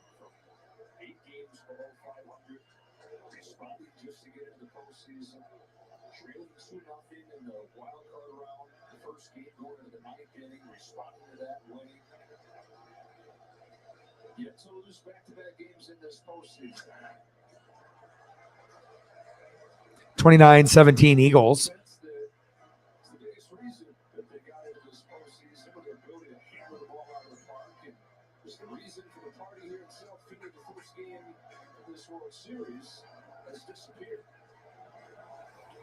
Come on, Reese. Oscar's been able to foul off. The Braves 1-2. Oscar strike 3. Struck him at. One away. Next up, JT Realmuto. Eagles are about to punt. And in the zone and staying in the zone.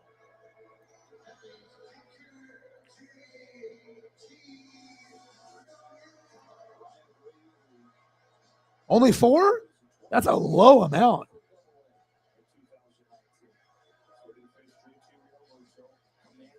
Yeah, it's all about who gets hot and healthy. I mean, that's who ends up winning the Super Bowl. You know, you have a lot of teams, you know, more than Major League Baseball and NBA. Usually, like certain sports, there's only like a couple that actually have a shot. NFL, it's usually maybe about 6 teams typically that could like maybe take it all the way. But sometimes it ends up being like the 7th or 8th best team, a wild card team that just gets hot and healthy at the right time, and then they end up winning it all. I mean, you want to be able to reward the teams that play great all year or teams that struggle early and then get hot late and, you know, ride that Uncle Mo. But I guess it depends, Dennis, if it ends up happening for the teams that you root for. You know what I mean? Like the Yankees are horrible, but then all of a sudden they get hot and they're the hottest team in baseball. And then Aaron Judge resigns and you guys win it all, you know, or go back to back or something, you know, and then you don't deserve to be in there because you were bad, but then you got good enough to get there and then you win it all, you know, maybe a scenario like that. Brian Abreu with another K. Next up, Bryce Harper.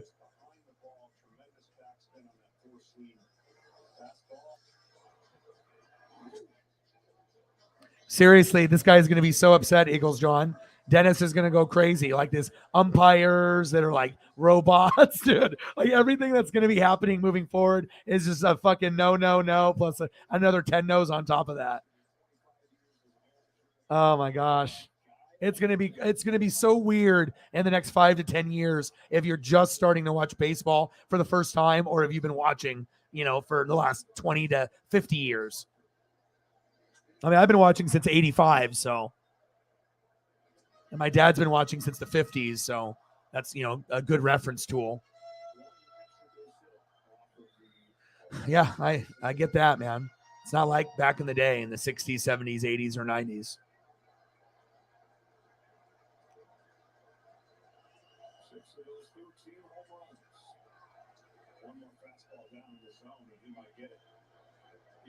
I mean, they maybe have that in the works already, but I mean, they have to take their time because it has to be what's going to be profitable, you know, not like, oh, we need a team. It's all about money first. It's a business. So they don't want to put a fucking team in a place where it might fail. They try to do their research. And I mean, there's a reason why the Sonics haven't had a team yet, but it looks like that if we get another expansion in the NBA, that would be a place that should have never had a team leave Seattle. Supersonics going to the Thunder, that was stupid. Should have stayed in Seattle. Good history there with the Blazers and the Lakers, the I-5 rivalry. Why the fuck would you give that up? You know, they didn't want to pay for a new, you know, stadium there, but after now seeing the team not there, a lot of people probably would have been like, fuck, I would have put my own money if they would have just stayed, you know, and then rebuilt that shit. So, because I know a lot of people did not be like, well, the Sonics are gone. Let's be a Thunder fans. Fuck that. They were like, once the team left, they were like, fuck you. I'm not even watching this. I don't know one person that was hardcore Sonics that said, you know what? I'm going to keep watching because of Kevin Durant and the Thunder. Everyone was like, fuck this. And some of them turned into Blazer fans, you know, maybe rooted for half and half. And, you know, some probably went to the Lakers and some are still Sonic fans to this day. Bottom of the 7th, 2-2 count, 2 outs. Stroh's up 2-1. Bryce Harper in the box.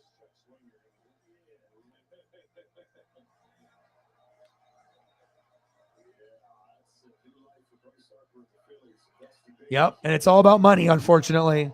You know, it's kind of slowly picking it at our fandom and our patience, you know, with teams and what's going on. It's like we want to watch sports. This is not a concert. End of the 7th inning.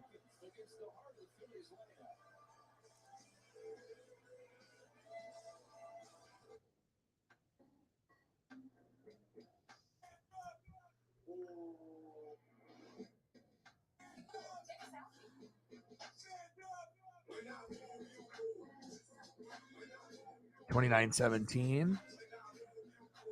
Eagles. Looks like Davis Mills. They have the ball. They're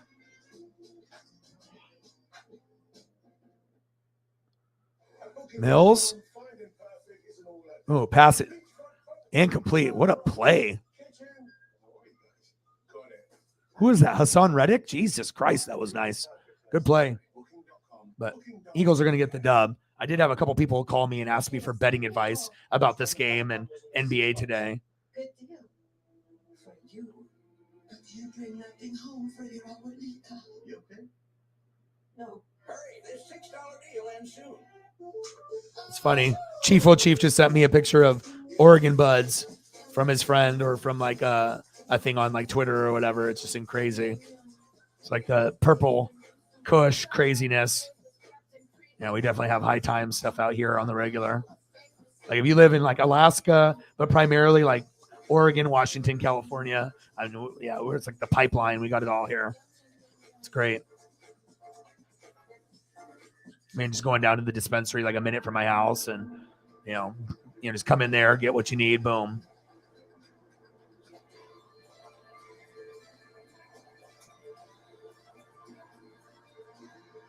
Yeah. One team that won 106 games and lost 56, and the other that's 87 and 75. But I guess that makes it more exciting, though, for people that are younger. So that way that anybody can get hot if you just get in. And, it's not going to be like this that often where you have a team like Philadelphia that was kind of like maybe the Mariner version of, Philly. And then they just went this far. But, I don't know, kind of a David and Goliath type thing. And the limits on throws to first, yeah.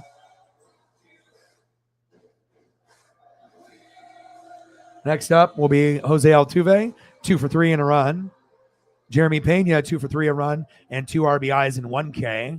And then Yordan Alvarez, 0 for 3, 2 Ks. He hasn't been the same since the Mariner series. And they should be really blessed that Jeremy Pena is so good. They don't even fucking give a shit about Altuve or Alvarez if they do anything. It's pretty much, I will fucking take care of business. And then we know that you're slumping. So Bregman got it, or Tucker, and you're good. And that's enough guys. And anyone else that gets anything is a bonus for them.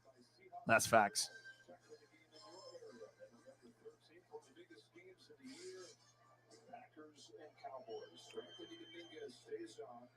At this very moment, it feels like it. I mean, I don't know if anything is, you feel a little momentum shift in the air, a little, but it still feels like the Astros are in control until they actually tie it up or take the lead. It's like, even tying it up, I'm not sure if, momentum was really shifted when they got that combined no-hitter. That fucked with them, and it would fuck with almost anybody.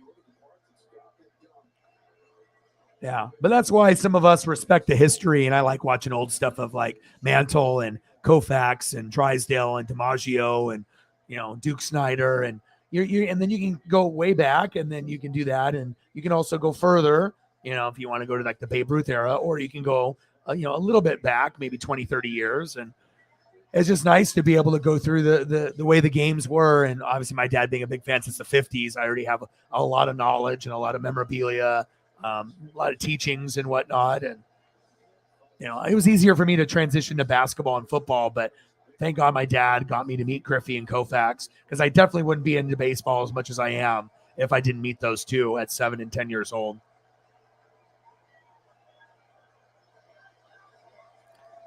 Full count, top of the 8th.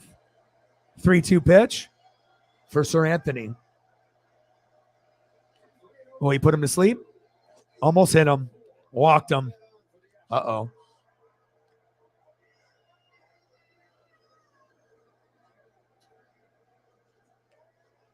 And next up, the most dangerous hitter in the lineup, Jeremy Pena. Great at defense, great at offense. It's almost like a Julio Rodriguez, except Pena doesn't play outfield.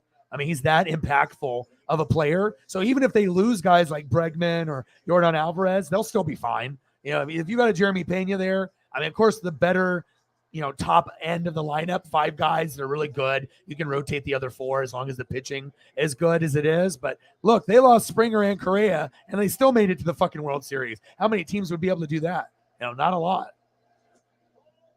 I mean, I'm a Mariner fan. I don't got no love for Houston, especially with all the cheating and whatnot. But, you know, there's a couple players, you know what I mean, maybe newer from when the cheating happened that I can at least respect, like Jeremy Pena. A hell of a player.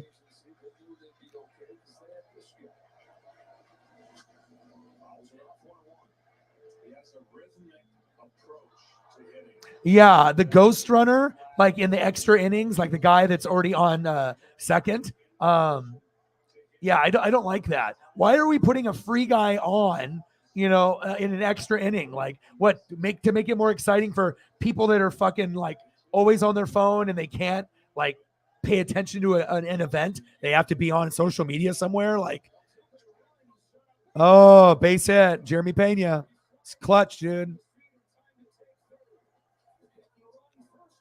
I mean, I don't like that ghost runner shit at all. And there he is, Jeremy Pena. I mean, the momentum shifted after you lost game 4 in the combined no-hitter. So there's no pressure on the Astros tonight. All the pressure is on Philadelphia. And if you have pressure, sometimes you don't play great. And that's what you're seeing. The pressure's on, and the Astros, you know, cheating allegations and all, but they are the better team. It's their World Series to lose. And if they win this game, it's over. I just can't see Philadelphia winning 2 in Houston based on their talent, pitching, you know, Dusty Baker, the fans, just that energy of everyone booing you, cheering them in the biggest moments. I don't know. It's not impossible, like 1 to 10% chance of them winning 2 games in Houston, but realistically, if Houston wins, I mean, I think most people are like, okay, well, this series is probably over in game 6 based off, you know, that momentum and that energy. So at least that's how sports typically goes.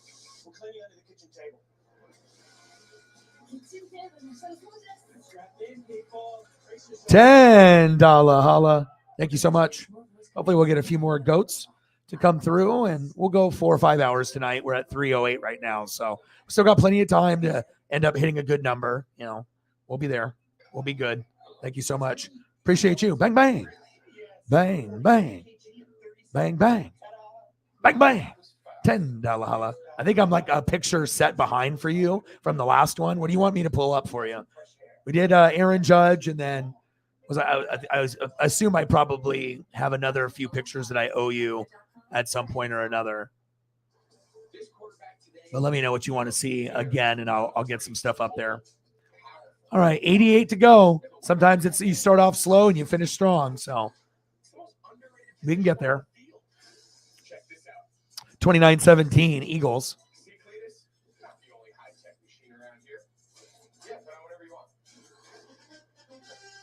Next up, Jordan Alvarez.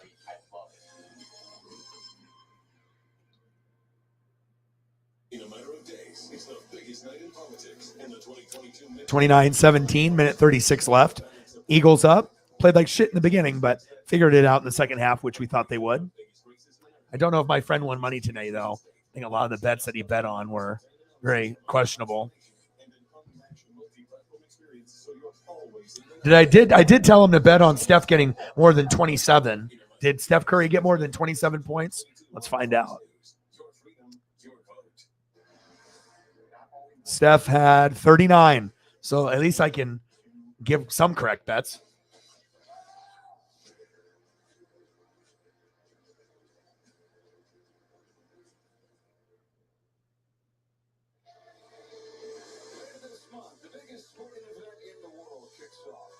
Samuki.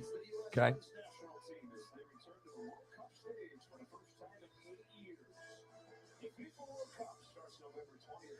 FIFA World Cup. I'm going to do it.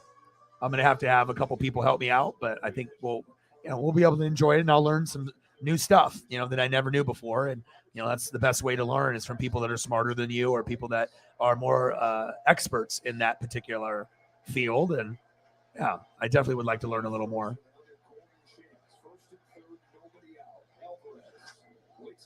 Popped up.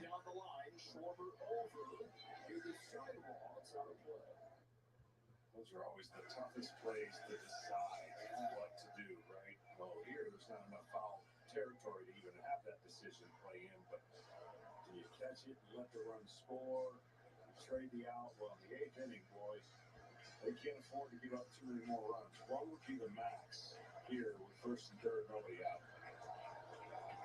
Top of the 8th, 0-1 count. Astros up 2-1. Series is tied up 2-2. Yordan Alvarez 0 for 3. Wild pitch. JT with a save. 1-1. Runners on the corners. This is a spiked curveball that he plays goalie.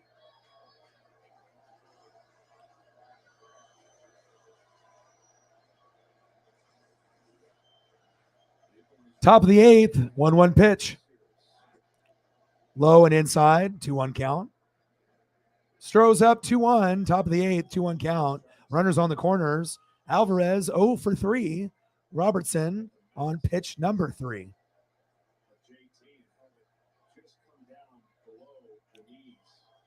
2-1 pitch. Fouled. Oh, got to first. Get up. There you go.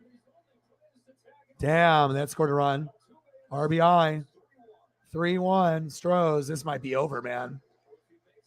Because like I said, the momentum hasn't really left Houston.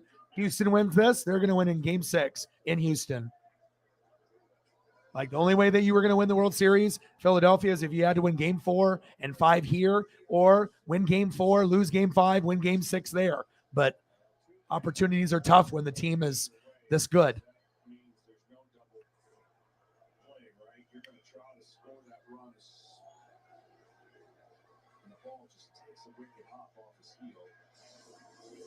Eagles 29-17. Winners in victory. Fly, Eagles, fly. Ugly early on, but at least they got the dub.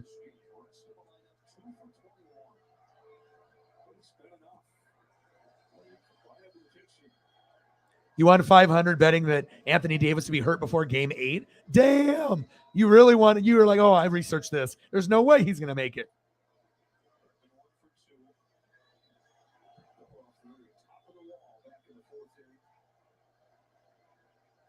Oh, yeah. I mean, out of everyone that I follow, Derek Brooks and Warren Sapp and Lynch and, Mike Allstott and those guys and my Oregon Duck guys, Joey Harrington, Mariota, Herbert, DeAnthony Thomas, LaMichael James, and, the different Dodger players, Koufax, Drysdale. I mean, my dad had that really connection with, but nothing like Ken Griffey Jr. and my Julio kind of fandom now. But Griffey, man, to meet him at that age and to be that young and to understand that was going to be like one of the more like special moments of my entire life. And I understood how special it was at 7. My dad told me, he already had it in line. I already knew who he was when I was like 5, 4. So seeing him in the minors. Oh, man. If you have any type of Griffey connection, I mean, we're definitely going to get along, just like people that like wrestling. I mean, if you like wrestling, or certain football and certain, Griffey, there's probably going to be some kind of connection there. So.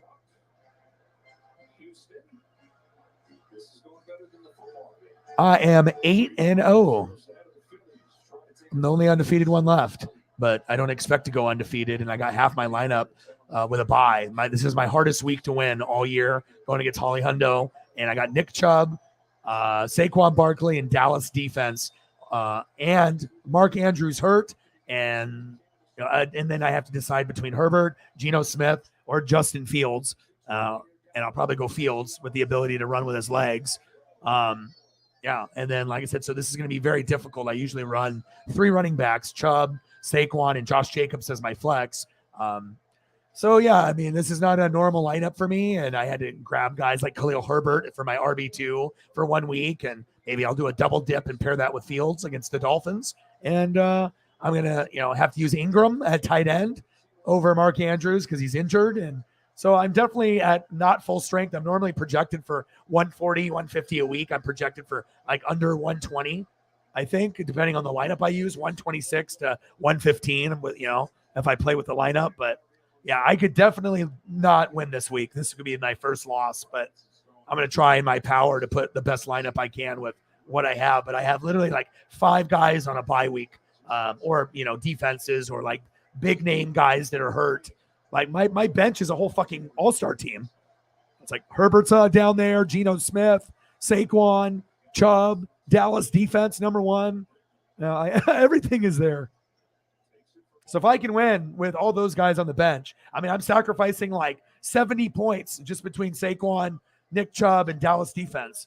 Like that's usually 50 to 70 points every week. So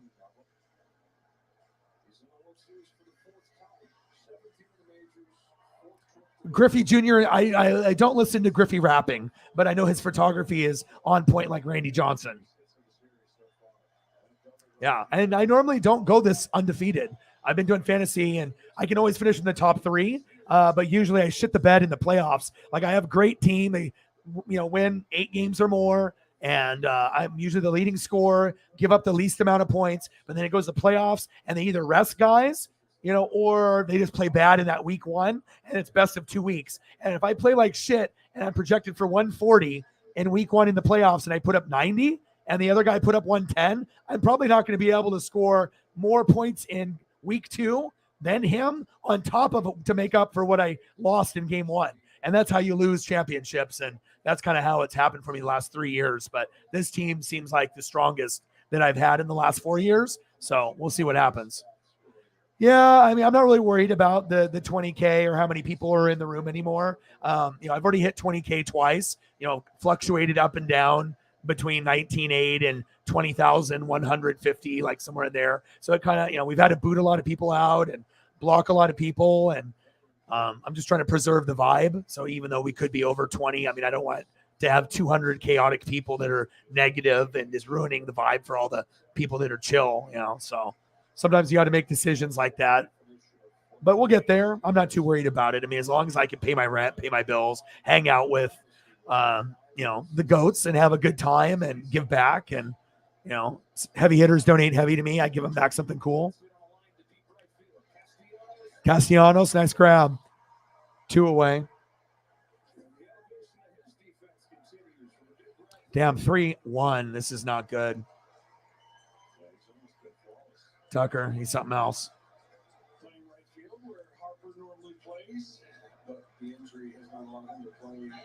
Yeah, and like I said, the amount of reading and research I do is, I'm a crazy person. I'm a fanatic, so I'm usually on fantasy shit every day. But on top of that, I'm reading about all 32 NFL teams and going to the team websites, beat writers, Bleacher Report. I'm trying to go through to learn about every team to be an expert of all 32, which most people don't put in that kind of effort. And I'll tell you, to do fantasy football info on top of that is a lot. But I mean, if you love it, it's worth it. And it definitely gives me a huge advantage on helping people win money. Sometimes you can get lucky, you know what I mean? But a lot of times you have to have a little bit more skill than luck. It's like maybe people think it's 50-50, but it's usually 70% skill with a little 30% luck once in a while. Because you can always have someone that doesn't know shit about football, and all of a sudden their fantasy team is 7-1. Maybe it auto drafted for them. Maybe they drafted the team, but they don't know who the fuck the players are, And then you always have a guy that's really fucking smart that's like 3-5, and you're like, how the hell did that happen?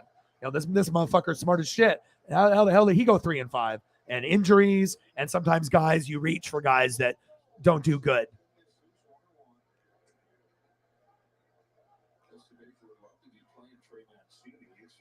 Oh, yeah.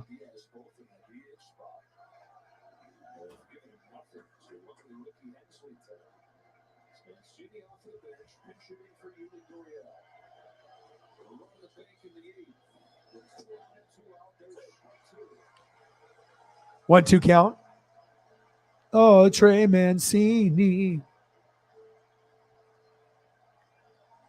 Yeah, because I mean, like I said, of course I want to grow. Every YouTuber wants to grow, or someone that's on Twitch, they care about the numbers. They care about how many people are in the room. They care about how many people rewatch a stream or a video. They care about the donations. They care about, getting a shitload of subs and doing that. But at some point, you have to be able to think, okay, what am I doing this for? Is it only solely to get fame? and to get money, or do you like want to have connections with people? And for me, I'd rather have less people, and better connections with each individual person. Of course, we want to get more people because then that's more cool stuff I can give away. But it's all about vibe and if people have chat etiquette and whatnot, and if it's a good fit. So it's kind of like a VIP club. More comfortable, but in a 3-2 count, does he get back to hitterish and expand the zone? You got to know which hitters will and won't take a walk. He has Oh, nice. Who did you tweet at, or what was the post about? Big swing and a miss. Struck him at.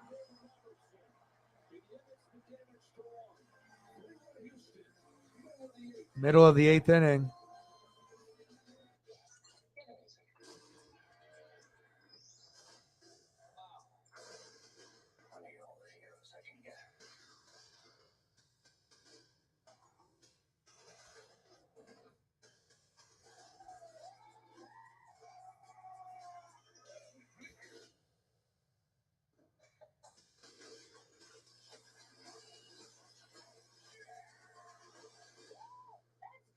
Bottom of the 8th, 3-1. When we were a motorized bicycle company, they said that's fine for the streets, but you'll never win a race. They said motorcycle. Next up, 0 for 3, Nick Castellanos. Come on, Nick. 2 for 3, Alec Boehm. And batting third, 0 for 3, Bryson Stott. Come on, Nick. Let's go. You know you don't have to wear your PT gear anymore, right? It's comfortable. So how's the billing line treating you? It's fine. When I got out, I didn't want to admit that there was anything wrong because I felt like a failure. And then I realized there's nothing to That's be cool. ashamed of. So I started talking to someone. Maybe you are fine. If you're not, it's okay. Thank you. If you were a veteran, Eagles, John. So did you end up watching that full Eagles game? Like in entirety, did you get a good breakdown? What's the breakdown of the game that you saw? Defense needs improvement. Play calling needs improvement. More running game. Better defense. Anything else?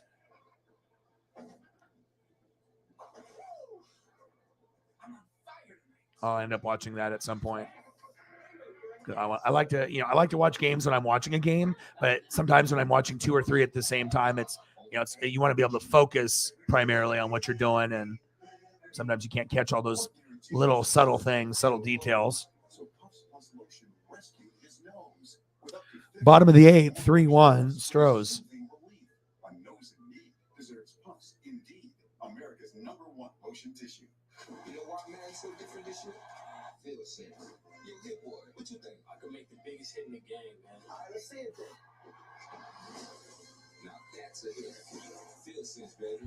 It changes everything. Rated E for everyone. Georgie, look.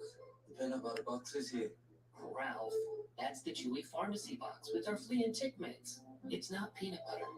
The peanut butter box is here. Pet prescriptions delivered to your door. Yeah, the Phillies were so close. I mean, it's not over yet, but gosh, like these like clutch opportunities.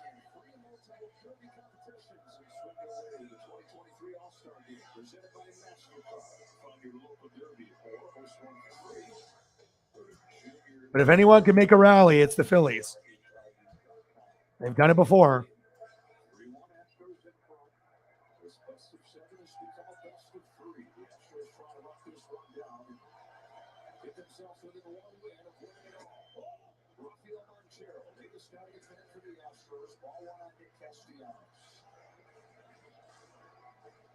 Well, the Astros, we talked about their bullpen, but really they've stepped it up the last 2 games. 1 run in the last 19 innings. 3-1 game, bottom of the 8th. 1-0 pitch. 2-0 count on Nick Castellanos. Come on, Slick Nick. Good. I like that. Putting in that effort, man. Any type of you're like the guy that would find the creative sign to bring or a creative shit talk at a game to an opponent. Not just a normal shit talk, but a creative one. Like where they'll laugh and they'll respond to it.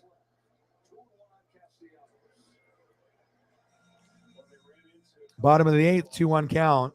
3-1 Stros. They need something here.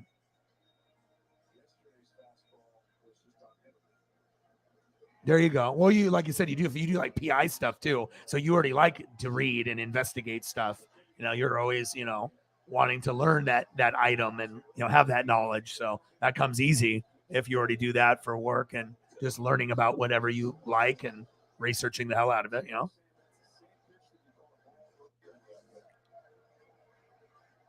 I'm just like a stat analytic guy. Like I really enjoy to read. Most people don't enjoy to read, but like reading and watching film is my favorite thing to do.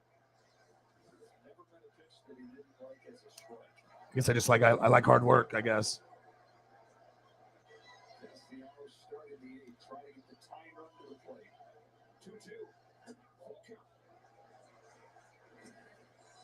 Yeah. Keeps you sharp. Astros 3-1, bottom of the 8th, 3-2 count. No outs. Montero on the mound. Nick Castellanos in the box, baby. Let's go. 3-2 pitch. Popped up. Foul. Yeah, I got the Griffey jersey on right now. No Julio today. Got the Griffey on today. Yeah, no one will ever be on my Griffey level. Like, there's a lot of athletes out there. Like, this was a special moment for me. This what made me be a Bucks fan, not Tom Brady, but Sapp and Brooks in 95. That was a good workout. How you feel? Good.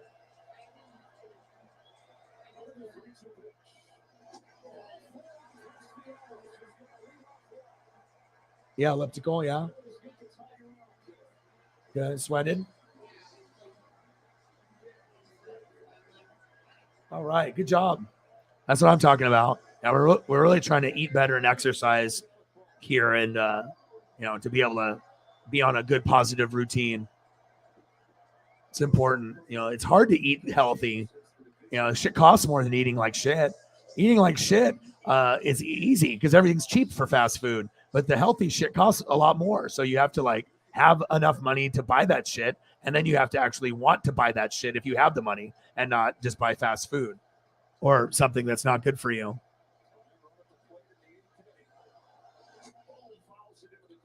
Boom. 0-1 count.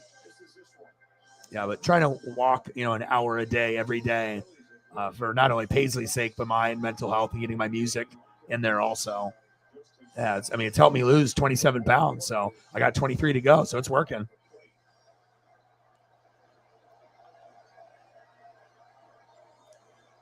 Bottom of the 8th, 0-1 count.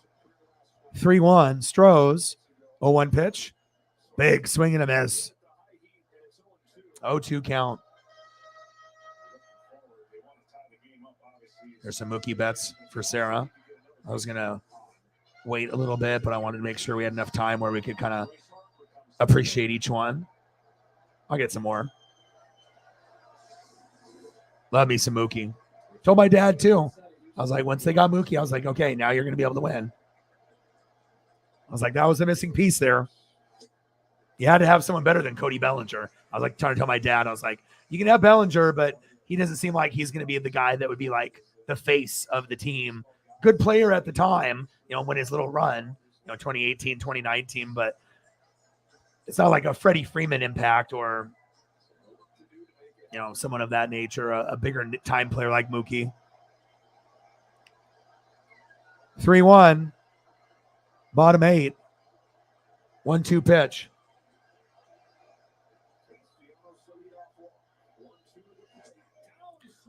Struck out swinging. Got him. Damn it. Next up, Bryson Stott.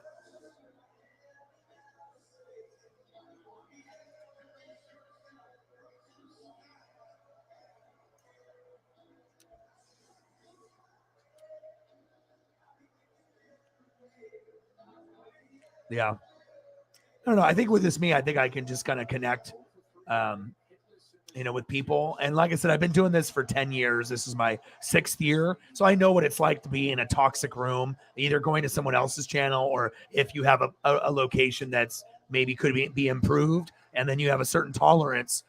Maybe younger generation people have a lot more tolerance, and they don't give a shit if people are assholes or not, or if they donate, or you know what I mean? Like maybe they just care about the views and subs and the money and the fame that they, they'll have anybody in the room. They don't give it any, they don't want to fucking mute anybody. They don't want to boot anybody. They'll just take it because it's a view or a sub. But I don't know. I think it's just because maybe I'm 40 and, I've already been there, and at this point, if, I want to be able to control, what I can,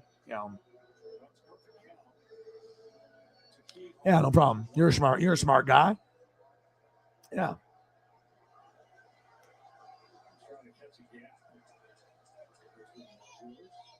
Yeah, I think it's good to be well-rounded too. That's why I feel with the show, I mean, I can do pretty much any angle. If you want to do baseball, I can do it. You want to talk NASCAR, we can do it.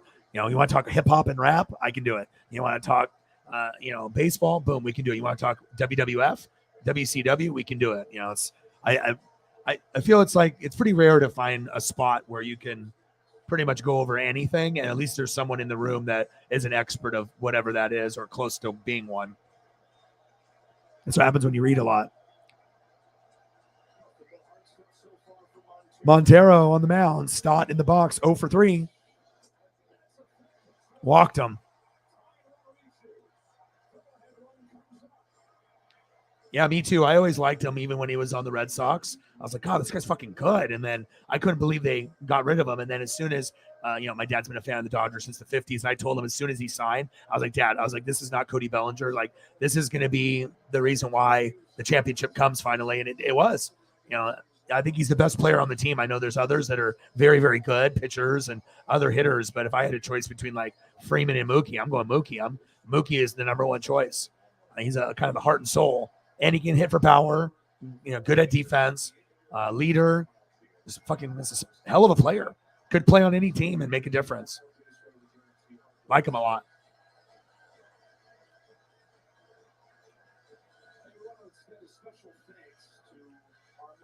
Next up, Gene Segura.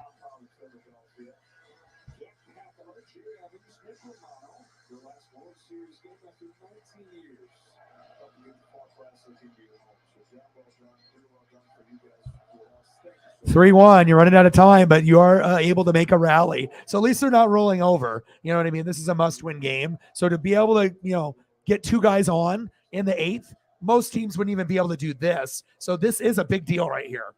If you feed off this energy off the crowd, maybe some magic can happen here.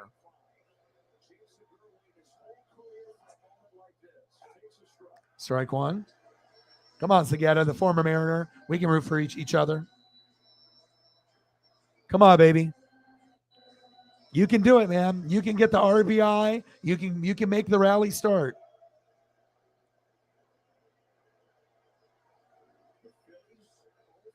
Oh, 1 pitch.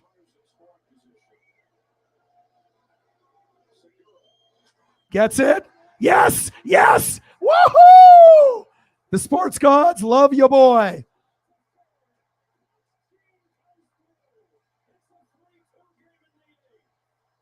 And that's what we call ESP. It's not like I was saying that for any other player. I pick my spots and I feel it. All right. I feel it. And I'm not going to be right all the time, but there will be times that the predictions will happen immediately, like 5 seconds after it is said. Let's go. 3-2. Great effort. You're not backing down.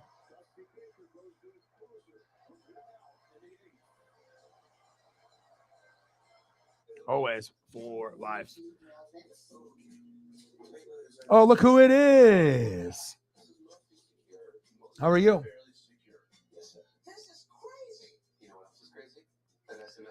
You're tired. It sounds like you need to go to sleep.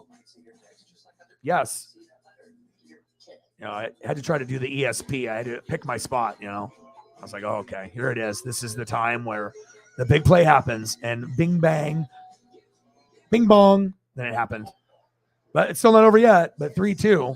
This is a must-win game for Philadelphia as well. So, yeah, prayers up. I want to make sure that, anything we can do on our end, just let us know.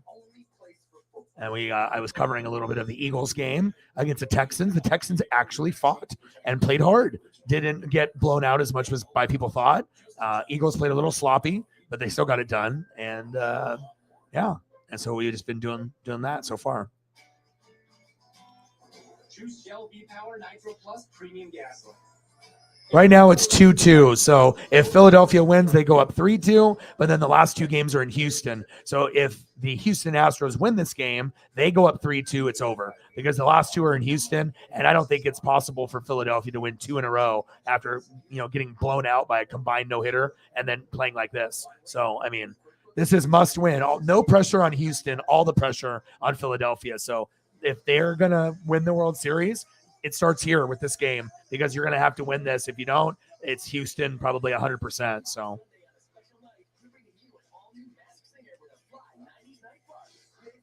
yeah, well, anyone that does the cheating stuff, I mean, it's not really, if you're a fan of them, I get it.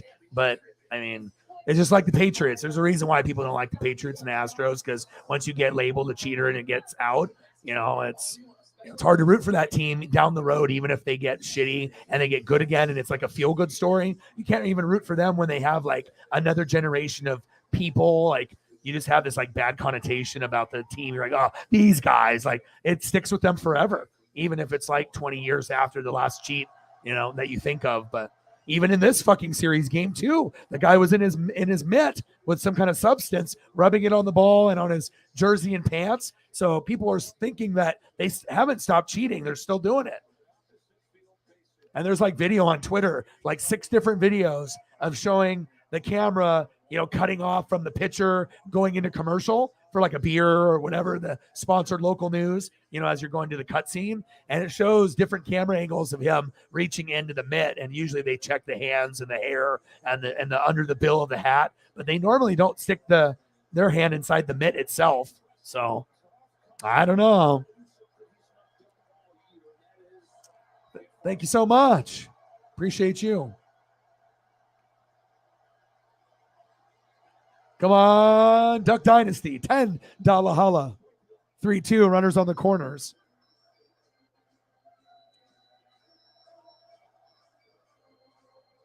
Bang, bang, bang, $10 holla. Bang, bang. Thank you.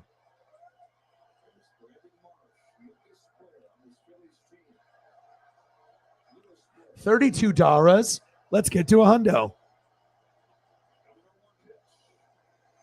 Marsh fouls it off. 0-2 count. Come on, Brandon. Come on, baby. Let me know what you want to see during the commercial break. I can do your regular stuff. If you got a special request, I got you.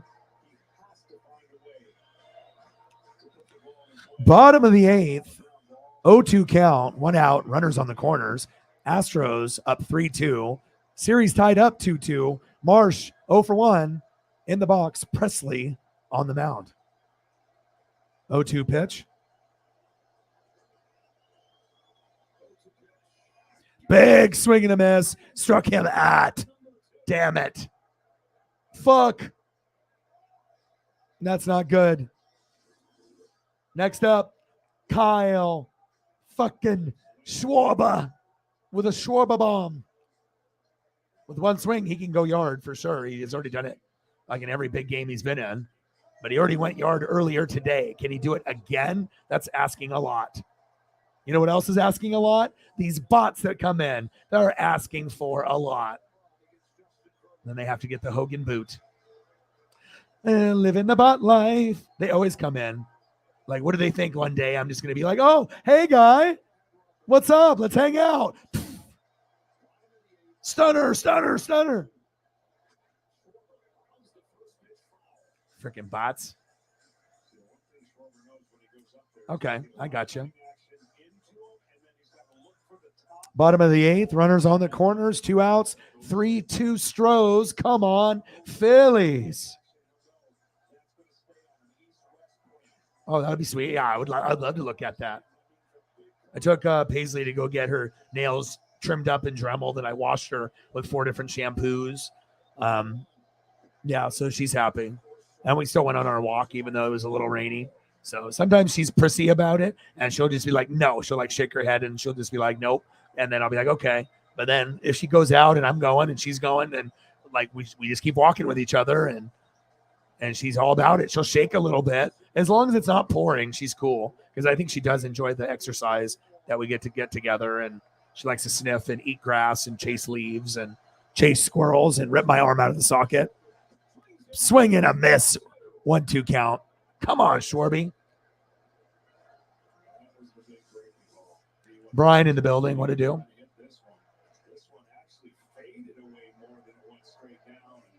Yeah. Yeah. Yeah.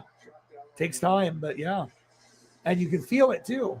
You're putting in the work, you feel it. You know, you're not going to get that dramatic until you're another like month or 2 in. Another couple months in, and you'll notice, you'll be able to see, you know, oh, that's what the toes look like. Yeah. Yeah. Yeah. No, yeah, I do. Like I said, if you put in an hour or 2, 5 days a week, yeah, better. Yeah. Paisley. 1-2 count. Schwarber. Double play. Golly. Uh-oh. That's not good. Oh, not good. I think the Astros are winning the World Series. I hate to say it, but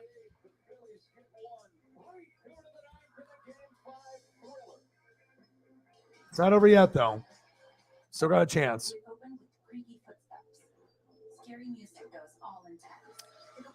Next up, David Hensley, 0 for 3, 2 Ks. Chaz, not Chad, McCormick. Chaz with an S, 0 for 3. Very cool photo, though. And batting third, Martin Maldonado, 0 for 3 and 1 K. And Paisley is here saying hello. Dad, thank you so much for washing me. Yeah. So I'm clean and clean and clean. You're welcome. You're welcome.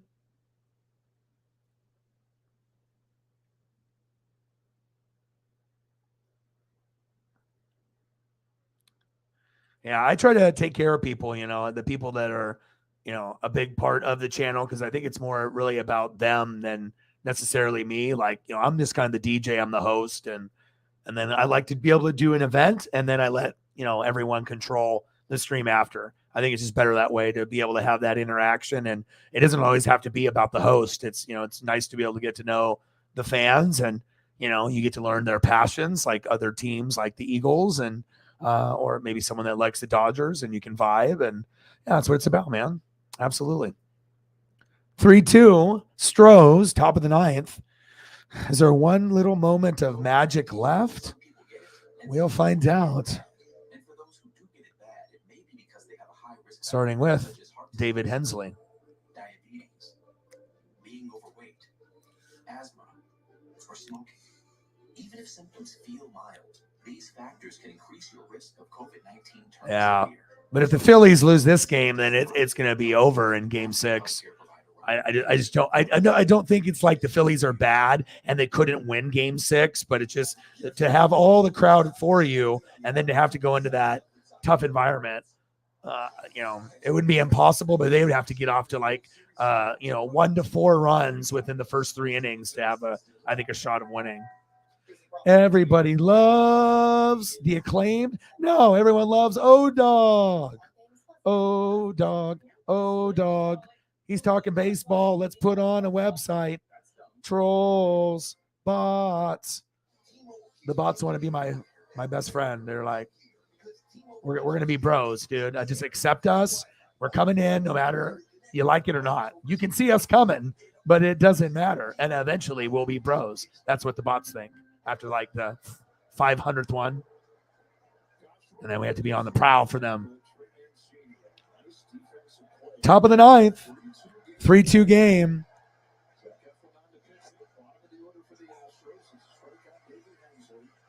Hensley in the box.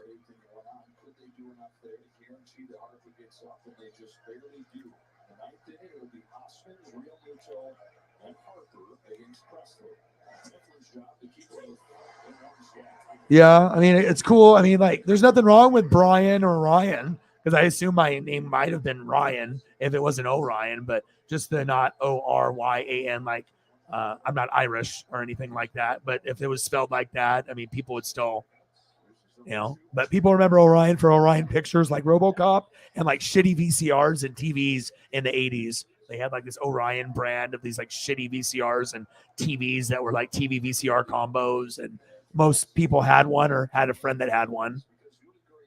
But Orion Pictures was good, and the Orion Constellation is cool. I mean, it's in Men in Black on the cat with the little necklace. Orion is the cat's name, special. And then, the pyramids and Sam Witwicky and Transformers, Constellation Orion. And so it's in a lot of different things.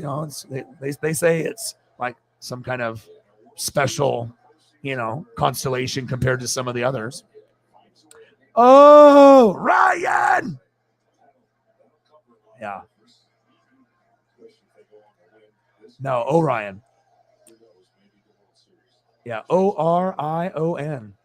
Just like the constellation. That's what I was named after.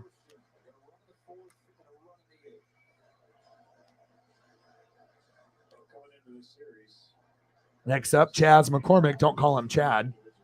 0 for 3. Last at bat was a fielder's choice. Postseason batting .257. Top of the ninth. Runner on first. 0-1 count. 0-1 pitch. 1-1 count.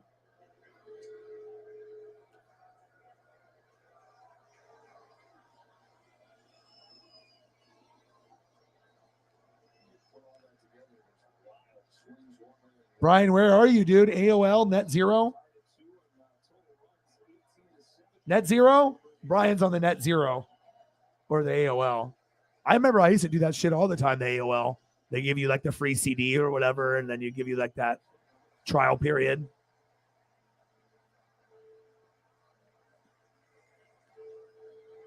You can definitely age a person talking about stuff like that, or like burning CDs, Napster, LimeWire, shit like that. 3-2 Stros. Eflin on the mound. McCormick in the box. 0 for 3. 1-2 pitch.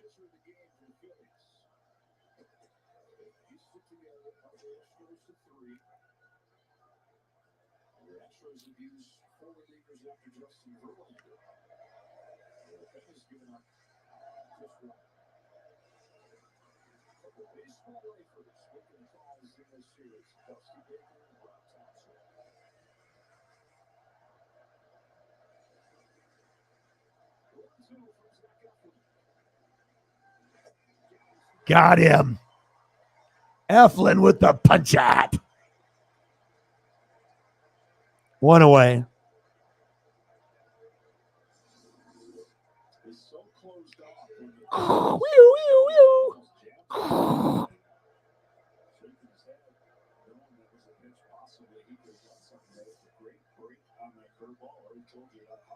I have good memories from the dial-up though, because of like Doom and some of the like early PC games and stuff. Like playing that stuff was like Duke Nukem 3D and just like some of that computer stuff that SimCity, and I don't know, man. It was just like it was that time period. I played Grand Theft Auto 1 when it was on the PC, when you like had to look over the top of the cars. So you weren't like in the cars. It was like a map and you could just see the top of the cars, and it was like not as good graphics, but it was still fun to play. And I remember going to my buddy's house and we'd just be playing that on the PC. Yeah, Diablo. Old school shit.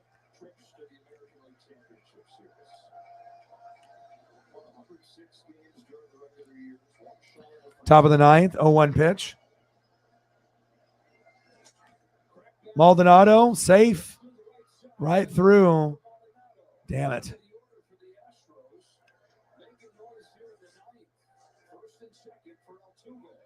Altuve up next. Uh-oh. Not looking good. Oh, yeah.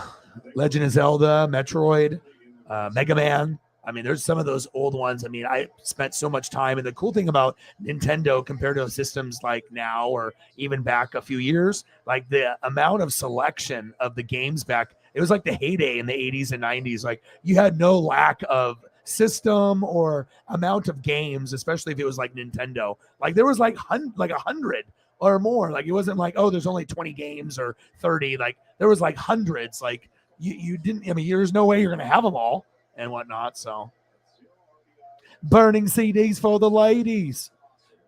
Eagles John Summer Mix 2004. Oh, I need that summer mix. Eagles 2004 edition, bro. Summer Jams 2001. Shit, I had some.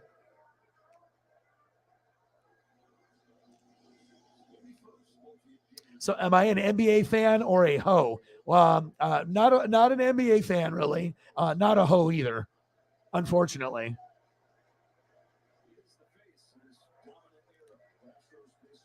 Deuce Bigelow, male gigolo. Top of the ninth. 1-0 pitch. 1-1 count. Runners on first and second.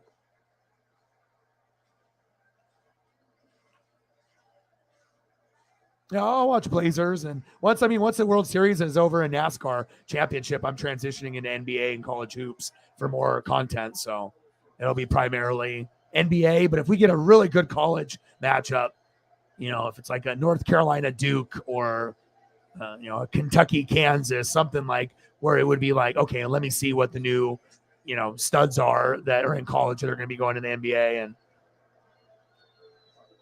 But it'll mostly be NBA stuff here and there. The big teams, Warriors and Milwaukee Bucks, stuff like that. But I'll do Blazer games for the people here in the Northwest.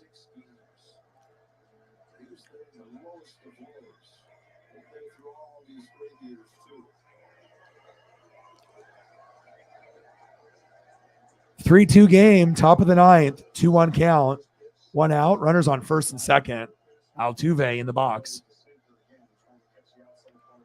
I don't think Rob Schneider has bad movies. It's just who you have a silly personality or not, If you just like corny shit, it just depends on, everyone's got their own kind of sense of humor. Got him. Got him. Double play. Wow. Unbelievable.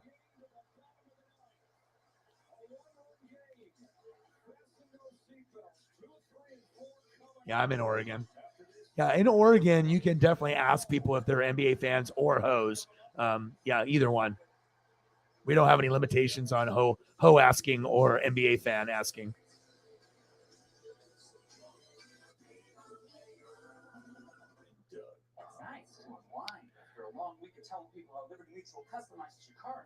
All right, last chance for the Philadelphia Phillies. Bottom of the ninth, 3-2. Astros are up. Who will be the hero today?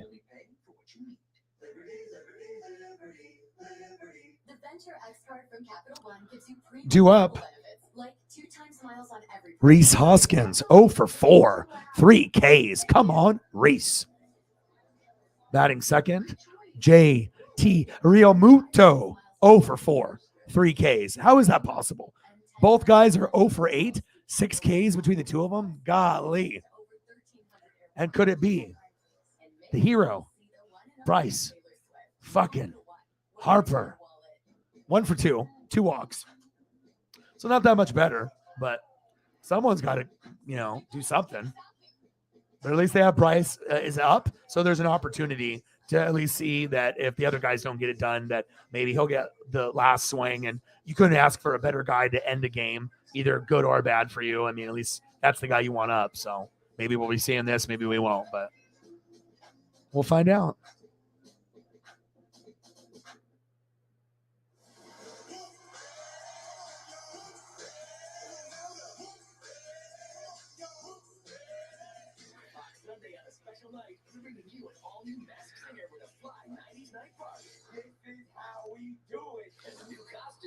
Nick Cannon. How is Nick Cannon even on TV? Guy's got like 40 kids. I've never seen someone pump out so many different kids. Guys, I got almost 20 kids, like legit.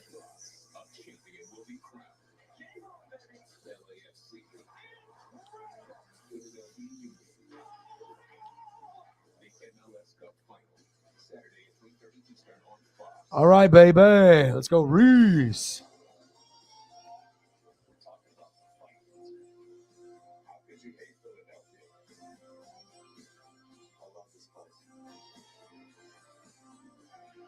All right, I got to get some pictures prepped for Holly.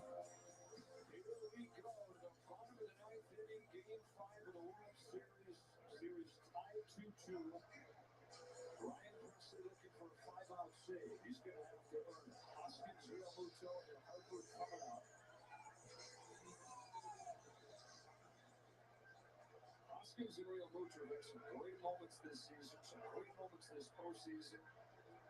Struggling mightily the last couple games, and tonight, John, these first two guys coming out are 0 for 8 with 6 Ks. Yeah, they've had some tough pitches they weren't able to lay off, especially JT. But it only takes one. All right, bottom of the ninth. Someone's got to step up.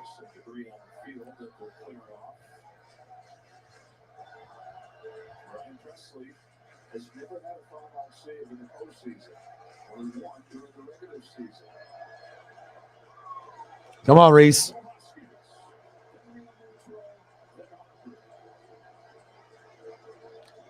Only 11 kids?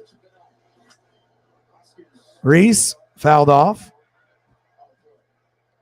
World Series game number 5. Astros up 3-2. Bottom of the ninth. 0-1 count. Hoskins 0 for 4. Presley on the mound. Oh, who's gonna get the RKO? Holly's food is late. Ka. Delivery guy. Where's my food? Holly says, "Where's the food? Where is the food?" 3 hours. Poof, poof, poof. Oh, yeah. Yeah, I hope you get that food. That's ridiculous. Refund, free food.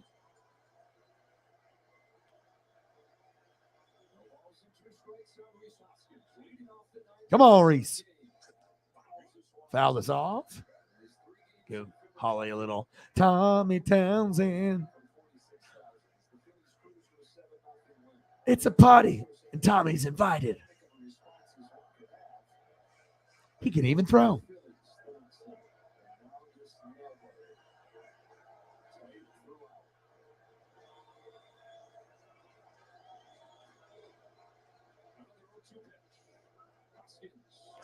Fouls off. Come on, Reese. I got to sneak him in when I can.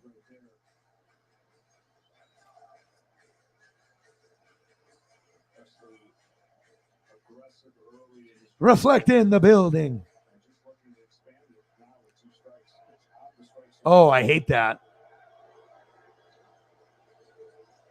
Yes. Oh, I hate that. What, and depending on that place or that app, I mean, gosh, I mean, there's been some frustrating moments I've had too.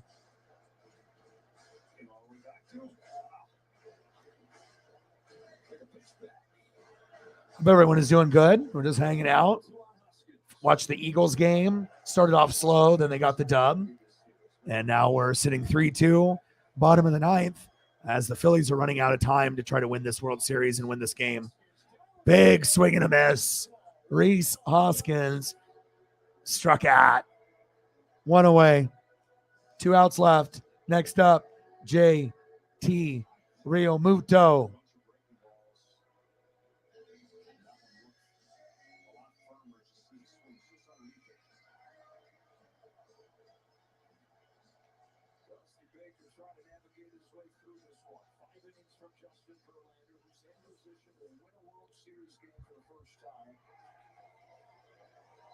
Four relievers combining for Nick.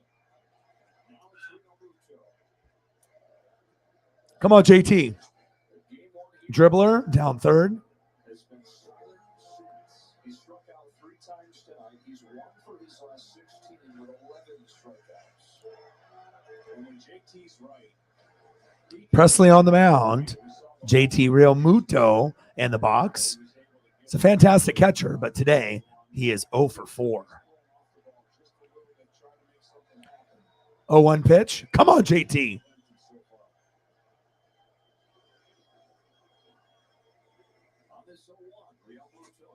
Pitch is low, 1-1 count. Come on, JT. Come on, baby. I'll pull up more than one graphic for you. Okay? We don't do that for just anybody. Come on, baby. You got this. Let's go, JT. Come on, baby. Oh, shit.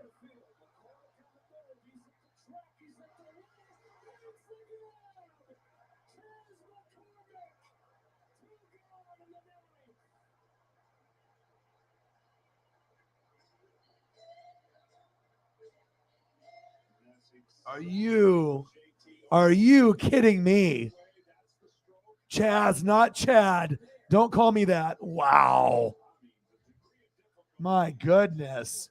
Well, if they're going to win the World Series, they have to have plays like this, and that's kind of iconic that's my photo, and he's making plays like that. Wow. Well, the World Series is pretty much over now. Jeez Louise. That could have been something. Wow. Unbelievable.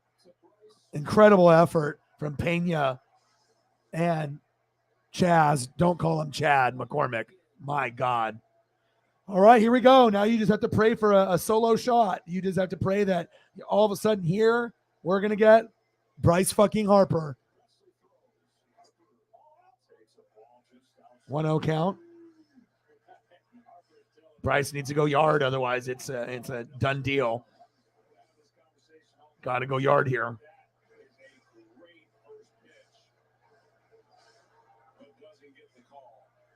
And if you can get on base and you don't go yard, if you at least get to second, then that's going to make people feel good. Castellanos obviously is not as reliable as Bryce, but you never know. Maybe pitcher loses his control, a couple guys get walked, and maybe we go to Bryce to Nick Castellanos, and then after you go here, maybe we get to Bohm, and then you can do some magic. But someone's going to start this, and it has to be Bryce. 2-0 count. 2-0 pitch. Crushed it. First base foul.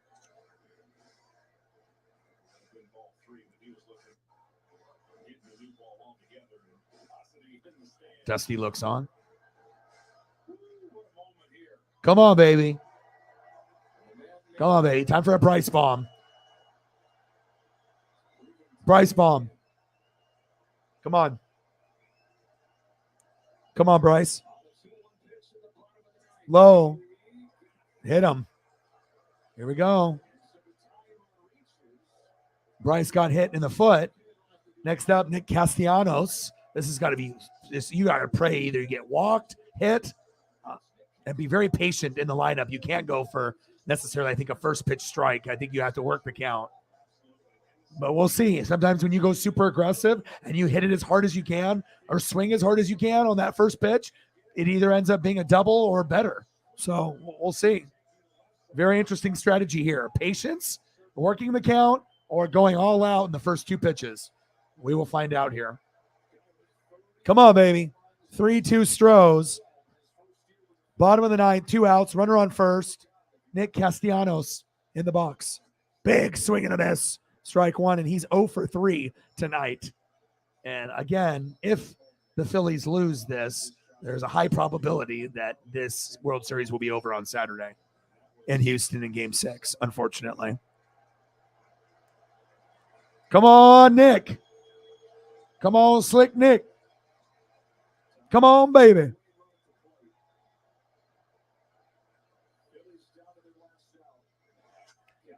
Castellanos pops up.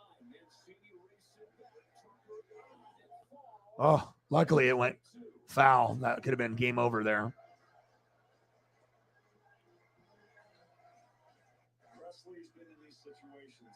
He's been really good at putting hitters away when they get 2 strikes. Bottom of the ninth, 3-2 game, 2 outs, 0-2 count, runner on first. Castellanos 0 for 3 in the box. Presley on pitch 22 on the mound.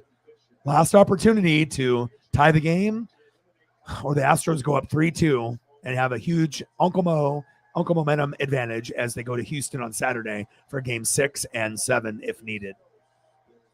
0-2 pitch.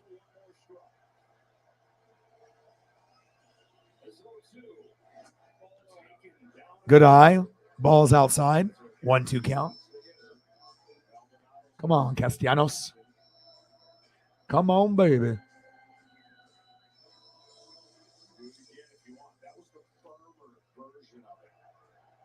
Let's go, baby.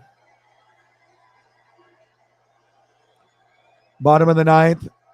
1-2 count, 2 outs. 1-2 pitch. 2-2 count. Okay. Let's go. He's 0 for 3, so if he gets a hit, this would be pretty big. I mean, to go at least 1 for 4, and you could end up tying the game. Or, I mean, if he goes for a home run, then they win off a walk-off. But I'm not sure if he's the walk-off type of guy. It would be very surprising if he walks off and when they win the game right here. But I've seen crazier shit happen. So, bottom of the ninth, 2-2 count, 2 outs. Oh, 3-2, full count. They just need to get him on with a walk, and then we can go to Alec Bohm, and he can hit a home run. Boom. One more pitch, working the count. You get to Alec, then you're in business. Just got to hope that it's not a strike. You know, if you don't swing, you just got to hope that it's outside and he just doesn't have the control. They got to walk him here. Or at least he gets a clutch hit. Let's see. To Pena. Uh-oh. And that's it. The game is over. Pena's defense is too good. And now the Astros go up 3-2 and goes back to Houston on Saturday. I will be doing that game on Saturday at 5. Oh, damn it. Just like the championship slipping through Philadelphia's fingers. So rough. So now Houston only has to win 1. Phillies have to win 2, but the games are going to be both played in Houston. So that's why it makes it a huge advantage for Houston now than Philadelphia. Philadelphia could win, but all odds are against them now. But it's just 2 games. So if you put it in that perspective, then maybe it's different. But tough loss for Philadelphia there.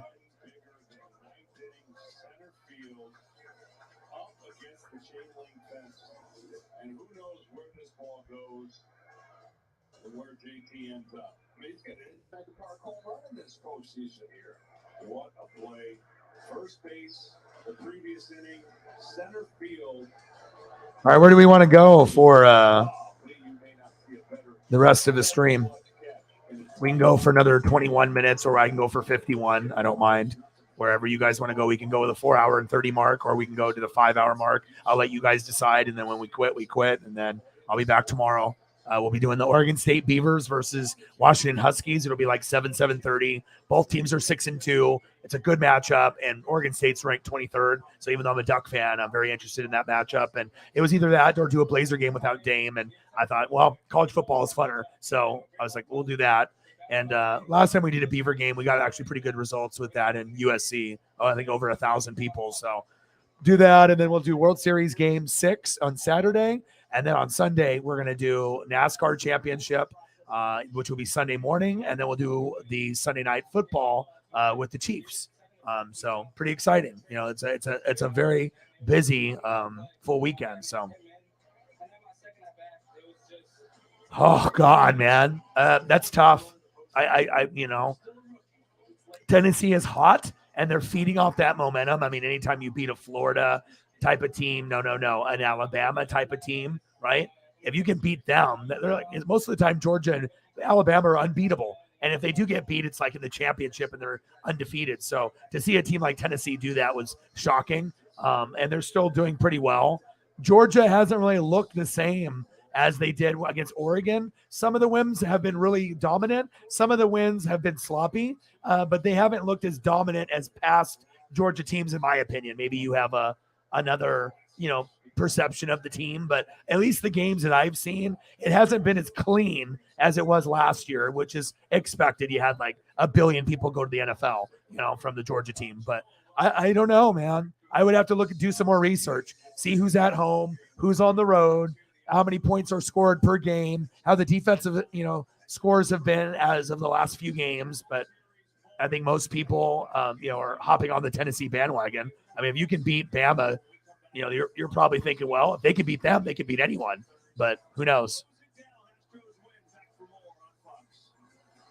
That's a good question. I'm not too sure. It should be a hell of a game, though. I know that for sure. I need to erase some of these pictures and show a few for Holly. And then we can get into whatever food, whatever things you guys are wanting. I'll let you guys control the stream the rest of the way. And then obviously the people that donate, they get the first priority. They get the dibs. And then we can go from there.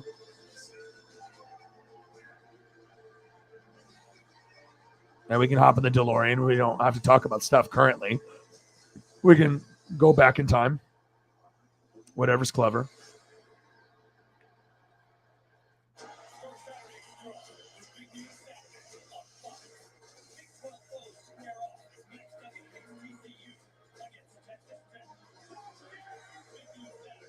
Oh, Life Below Zero and Mountain Man. Ooh. All right, hold on. I got to find something else to watch here after this is over.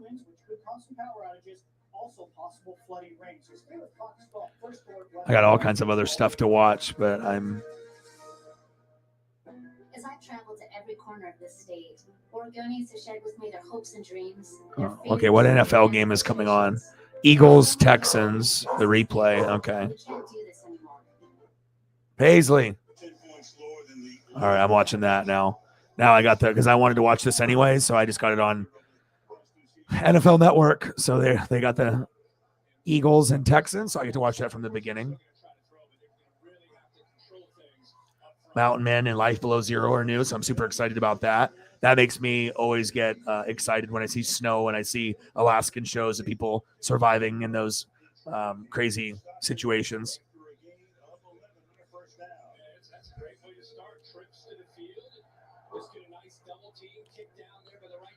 Yeah. Oh, no.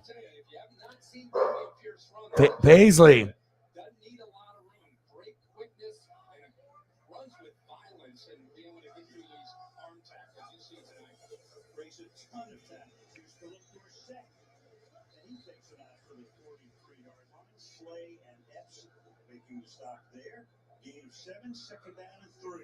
Did you get a refund at least yet?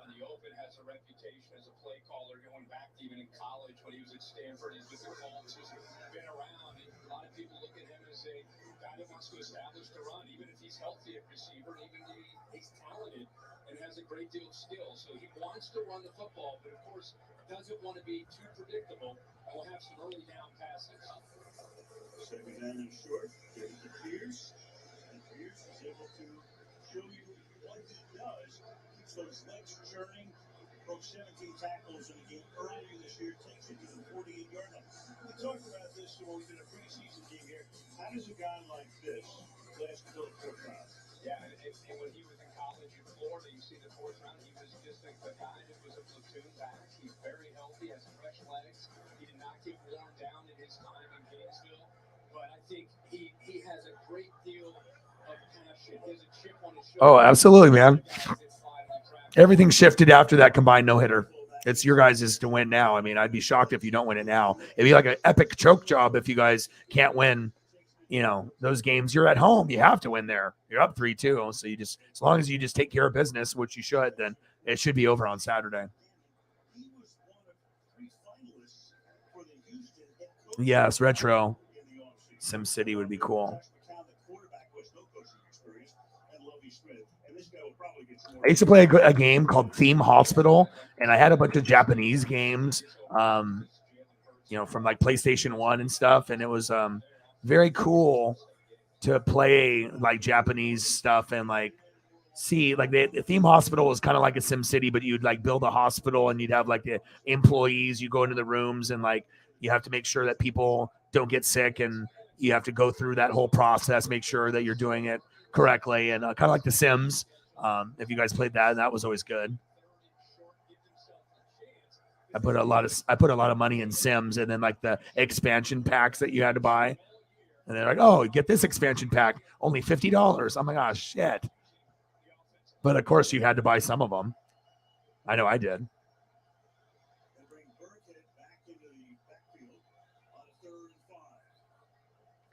I'm tripping too. And just the way that the sound effects were, like, the graphics didn't have to be like the greatest, but as far as like old school, like if the graphics were halfway decent and you saw movable cars or buildings or, just animation happening, I mean, it was a cool thing. Like, and things have gotten drastically better with these next gen systems, but sometimes the old school stuff, it's not just for like the old school people. Like if you're a new school gamer and you go back and see what we had available at the time, like some of the stuff it still like holds to this day, like playing some of that old school 64 or Nintendo games or Sega. I mean, some of the stuff, it still like holds up to stuff today, in my opinion. It's crazy.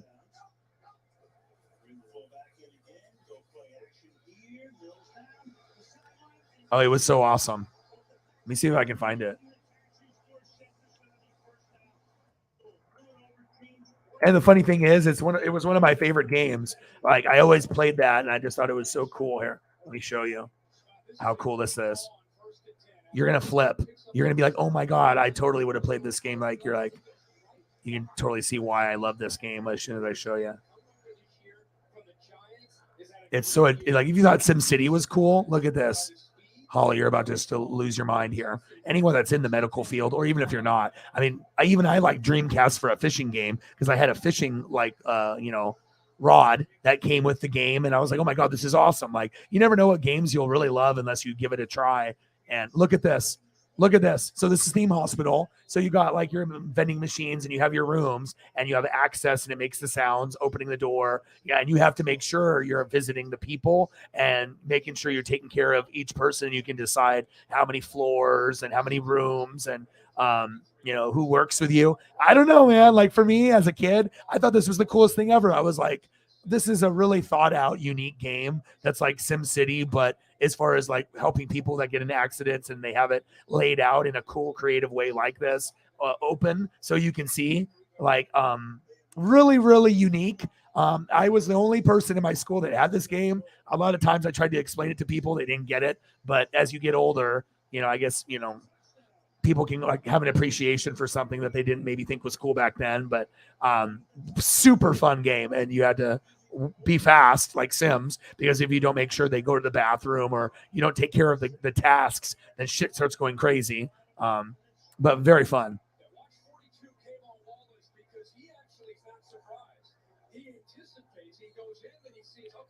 See, you totally would have played this. You would have loved it. You'd be like, what am I doing with my time?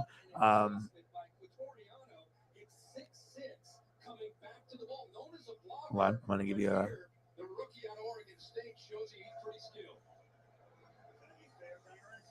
Like if I played this like today, I would probably have like some kind of like epiphany, like, just playing something that I played like a lot and I haven't played it in 25 years and I play it again. Just hearing the sound effects would really trip me out. And see, look at that. So you can like build and you have to really work, the way that it's like, I mean, the sound effects were cool. It was just the little pop-ups from the doctor at like the bottom and something as simple as, maintaining a hospital and seeing that type of vibe. I don't know. I just thought it was like the most creative thing, back then. I mean, of course I loved GoldenEye and, some of the other games, but I thought, golly, this is whoever came up with this idea is a fucking genius and it's never going to get the popularity it deserves. But I usually like to be able to bring up stuff like that. And staff breaker, everything, receptionist, like very cool.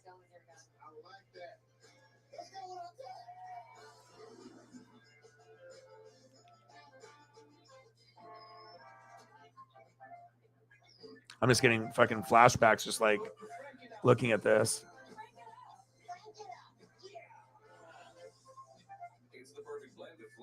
I have to give you another perspective though too, because then it gets even more cool. Are you ready?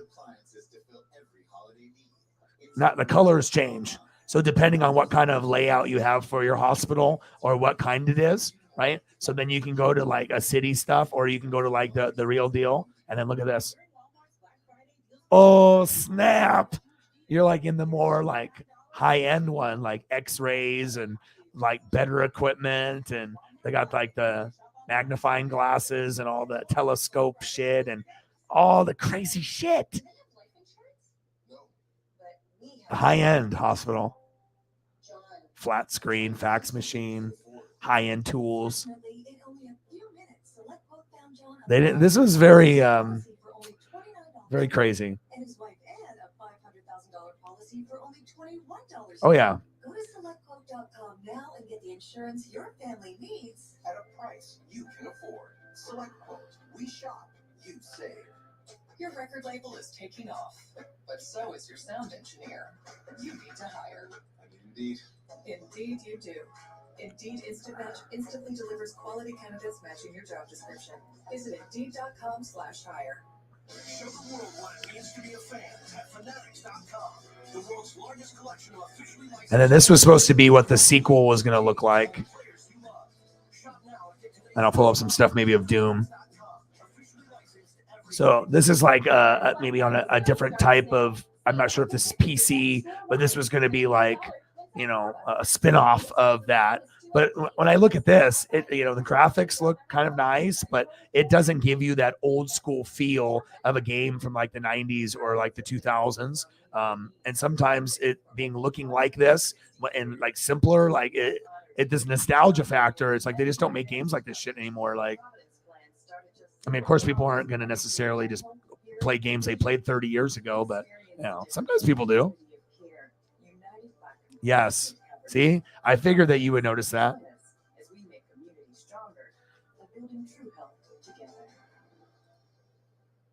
Yeah, surgeries and everything, and there's money involved. So you can definitely see how this would be addictive as a game. $5 holla. Bang, bang, bang, bang. Boom, boom, boom.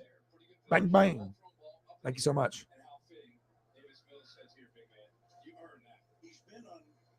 Appreciate you. $5 holla.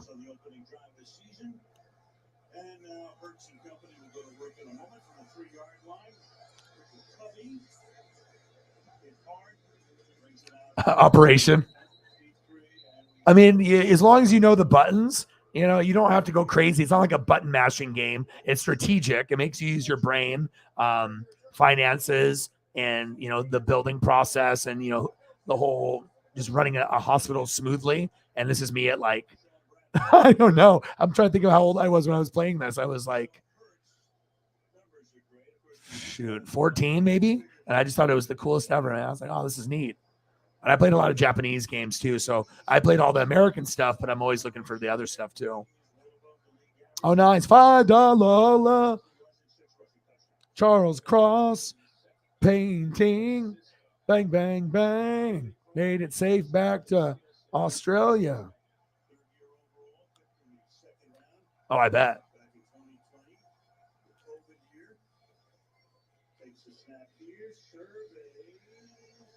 Yeah.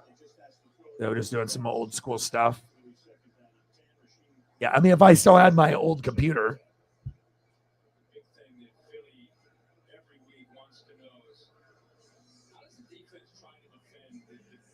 Oh, Space Kitty. Thank you. $18. $18. $18. Thank you. That's O-Dog's new hit. $18. Bang, bang. Thank you so much. Appreciate you. Bang, bang, bang.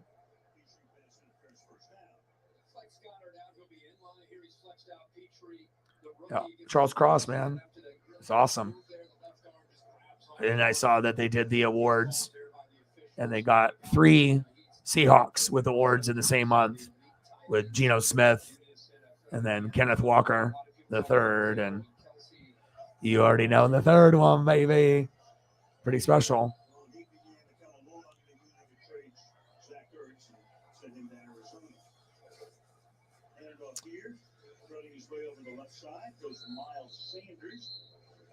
Bang, bang, bang, bang. $5 holla. Thank you so much. Appreciate you. Bang, bang, bang. Boom, boom. Bang, bang. Thank you so much. $5 holla.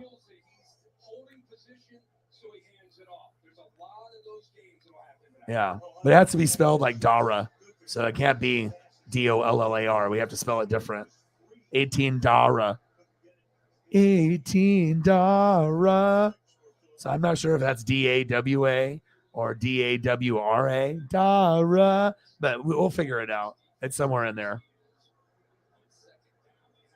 DORRAH. Dara. Yes.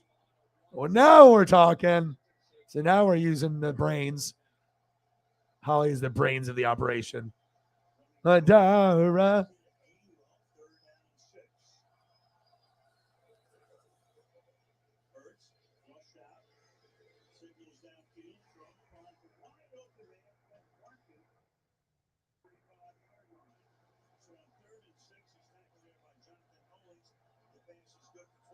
All right, let's take a look at Megan's Charles Cross, and even at this point, I don't think we really knew how good that he was going to be, and definitely exceeded the expectations. And actually getting something like this now early rather than later, it saved you money, and you ended up getting something cool. Let's take a quick look. Oh, look at that! That is cool. Kind of like that abstract, a different type of style. Not actual like portrait like standard, but using the colors. And is it on canvas there? It looks like it's a good size. I see the signature, it's signed on there as well. Very cool. I mean, that's the type of stuff that I would be, my eyes would go towards something like that. Something that's not normal like every other one. It's a unique like take on him in that type of style, and it turned out great. And it's signed. How cool. Very cool. Very cool.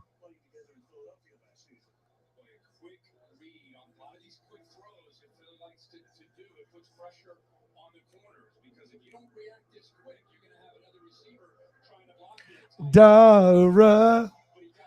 18 Dara. Yeah, well, it's really funny. I did talk to him today. He called me today for betting advice, based off the Eagles game and then like Steph Curry and like the Warriors game, through like some betting app or whatever. So he's so good. I mean, if you actually listen to some of his stuff, like some of his stuff could be radio worthy, like on an album. Someone could pay, $5,000, $10,000, $100,000. Like, it just depends on if the right person listens to his stuff and, invests in him. And yeah, he's worth like that. Like, he could be a millionaire type person. Just he'd have to get into the right circle. 18 Dara.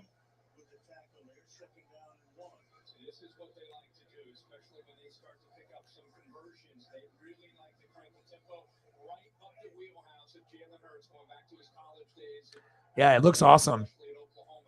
And like, instead of being like that obsessed Seattle Seahawks fan, and then like, oh, the team only has like 2 wins, and you're like, well, I'm still going to love them, but this is much worse than I thought it was going to be, even at the worst point. Now it's like the complete opposite. You didn't even get to a point where you only won a game or 2. It's like came out swinging and no rebuild. So, you're much better off, and there is a chance to win the division. So that's exciting. I think the Niners and Seahawks will make it out of the NFC West. So 7-0 Texans. All right, what was I going to look up? Doom. 18 Dara. I know my emails is going to be blowing up tonight.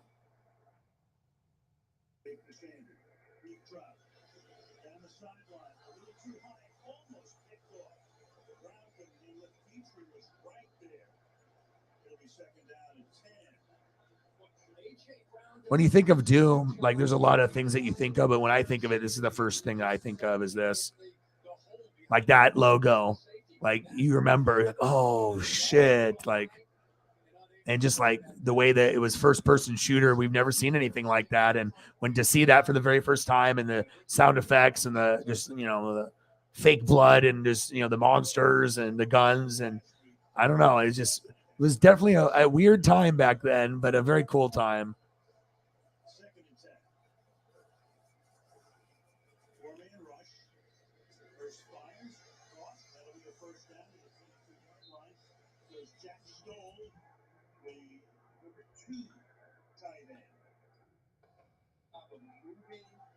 The coverage to the flat. Watch him move at the last minute here. He use his eyes to move the defenders, move those linebackers, and now you got a nice throwing lane to be able to give it to. This is creepy. This is like a throwback. Have you played games on a PC back in the day in like the 80s and 90s? Oh my God. Hold on. I got to take the ticker down. Look, hold up. Look, ready? Oh my God. Just even looking at the bottom of the screen, like what it looked like, you have those like flashbacks, like, oh shit. Like I remember button clicking on this thing and fucking just staring at the screen and just being so fucking entertained. Oh my God.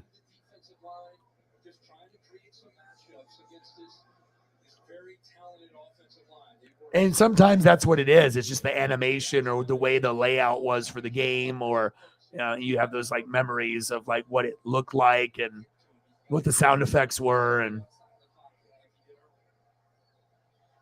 oh man, that's just crazy. I mean, lots of memories for me. And then I always had other friends that had systems that I never had, like 32X that you plugged into the Sega Genesis and it gave you 32-bit graphic games instead of 16-bit Segas. And only like one rich kid in the neighborhood had it. So I never really got a chance to play it. But I did see gameplay of him playing it. But and then Sega Saturn. And then there was Neo Geo was for like the rich people. TurboGrafx 16, Bonk's Adventure. I remember one buddy down the road from me had that. I was like, damn. I was like, dude, Neo Geo, like TurboGrafx 16, like you had to have like $500 to buy those back in the day. And that was like a shitload of money. 3DO. Gosh, there was so much cool stuff way back in the day. Sega CD. That was like the first CD game. And then when PlayStation came out, it was just like game over.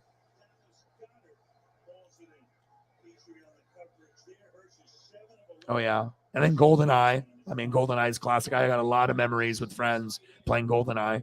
I mean, that's one of the best, like, 4-player games of all time. You can have people that don't even know how to play, learn, and be awesome at it. And it's so competitive. Just the sound effects and just the layout of the maps is just incredible for a 64 game.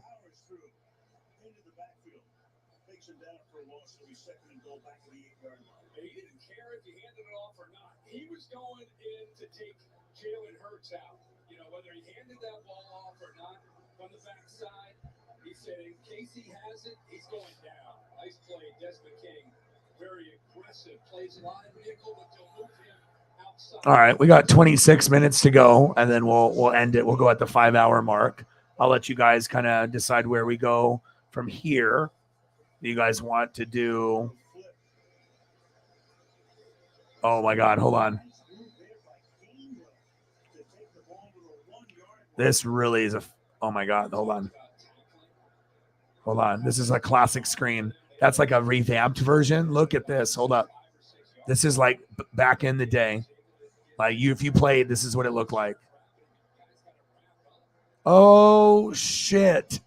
Look at that. That's how it looked. 50 ammo. Then the health was in red. Then you had your arms and then the armor percentage. That's exactly, and that's how it looked on the bottom while you played with your gun in front. Oh my God.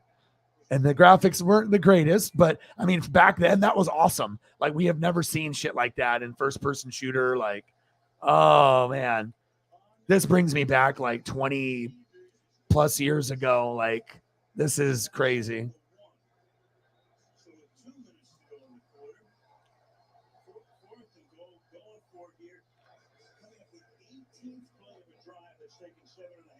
All right, we got 25 minutes to go. Where do you want to go, Holly? Where do you want to go, Megan? Where do you guys want to go? Reflect. Where do you want to go? Reflect and Megan and Holly. I'll let you guys decide what you guys want to do. I'm just trying to go through a few of these things here. We can do nostalgia stuff. Whatever you guys want.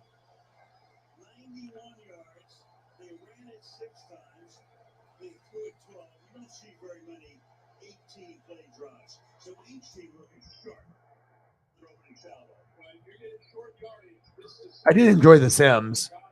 I played The Sims quite a bit.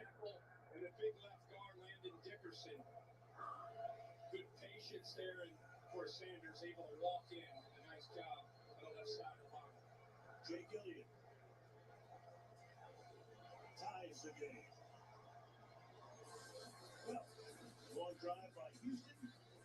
Phillies counters. Minute and a half to go in the quarter. 7-7 on Thursday night. I remember when this shit came out, I was like, oh, well, I guess I'm not going to see my friends for a while.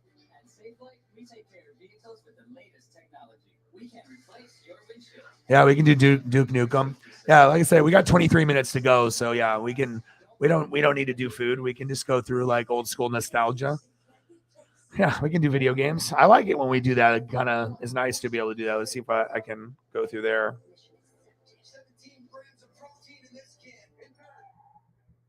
Oh, you're the CEO now. All right. With Chunky Soup, lunchtime is your halftime. What if you could own a moment? A moment when everything is on the line. I know the moment I want. Duke Nukem 3D.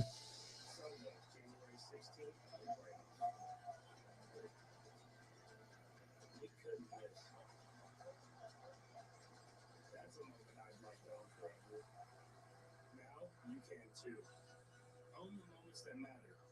NFL all day. Every game matters. Wrap up the day's action with highlights. What's up? Reactions from players and coaches around the league. Oh, really? Is it outside?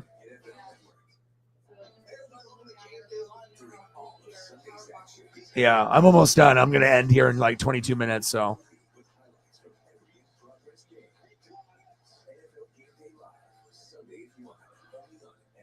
Oh, Duke Nukem. Let's go. I mean, when you see stuff like this, it's really, I don't know. I mean, I don't know if you guys played like Max Payne back in the day on the PC. If you guys ever played, that was incredible. Then you had like the Matrix slow motion, and then the way that the narrators talked, and that was an incredible game on PC. I don't know if you guys played it, but I definitely put a lot of time in on Max Payne too. And look at this though, first person shooter. Oh my God, that's some good stuff.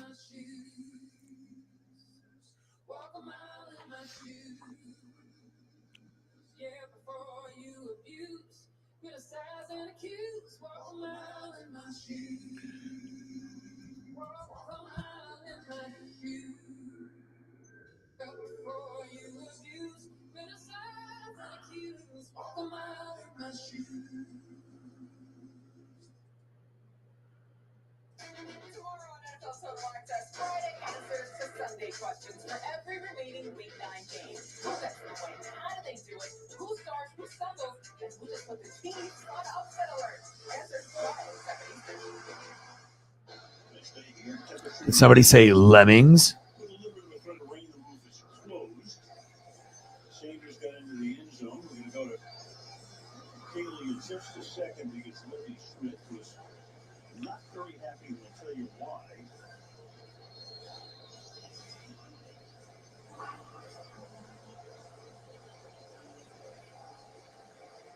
Here's Ellie to kick off.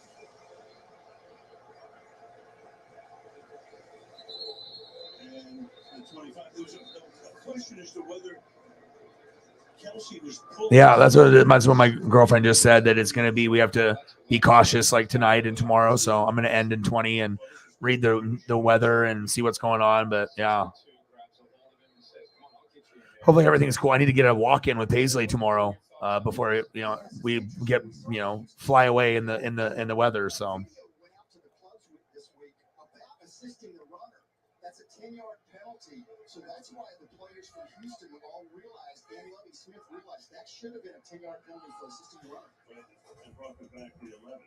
Meanwhile, they start this drive. Here's Pierce again. Good, tough running. 85, we go to Taylor. Now, first we saw the frustration from Jerry Hughes coming off the field. He had a conversation with Lovey. Before you knew it, Lovey was up there talking to the referee, expressing exactly what Terry just described. It looked to them like game well. Yeah, that's Fallout 4. I've never played this, but this looks like crazy. I've heard people playing. I mean, like I said, I so much time in my day takes up to reading and film and stuff. So I wish I could play video games like I used to. Yeah, but sometimes the graphics are just insane. Well, Fallout 4. And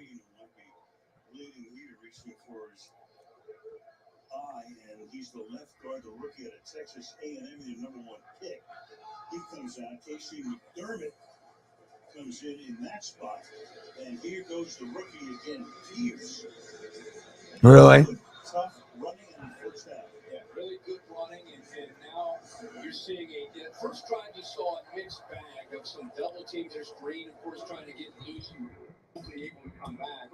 But some double team runs and some early play action passes. Here's his replacement, McDermott. There's those double teams I'm talking about. There's big men up front with Fletcher Cox and Javon Hargrave. And they need those double teams to try to get a push to work up to those backers. Harrison in fullback. Throws the block coming off and making the stop there is Marcus Spencer along with Hassan Reddick, who has 5.5 sacks in his first year. Yeah, it's kind of cool to be able to play games that made you like use your brain. Like some of them, like you could just play button mash and stuff. But sometimes you had stuff like back in the day in like the 80s, 90s, and 2000s where you actually had to kind of use your brain a little bit. Some people would stay away from these type of games and stuff, but I always liked stuff that was a little challenging. Like, okay, maybe I'll suck in the beginning, but I'm not going to give up. Like, I'm going to see, I'll try it, and if I fail, I'll keep going. And eventually I got to pick it up and, old school vibes though from the PC.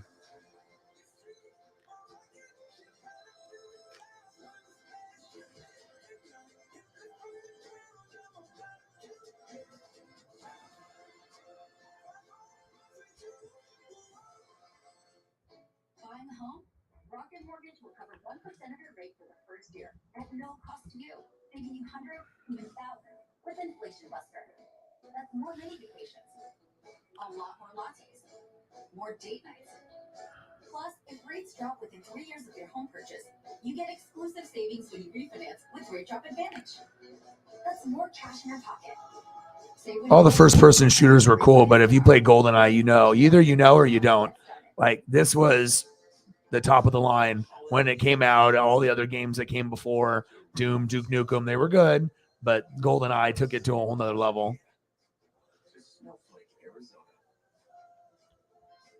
From Garland, Texas, to North Pole, New York, and everywhere in between. We're holiday ready. I've been grinding, man. Sold my Jordan rookie and had a 10-year plan. And I predicted it would take me 10 years to go full time. And I did. And and obviously it was a dream to try to, be a content creator and get to a point where I could do it full time and not have to do 2 or 3 jobs like I did forever. And finally in January, I'm able to go full time. So after grinding for 10 years and being on YouTube for 6, this is my 6th year.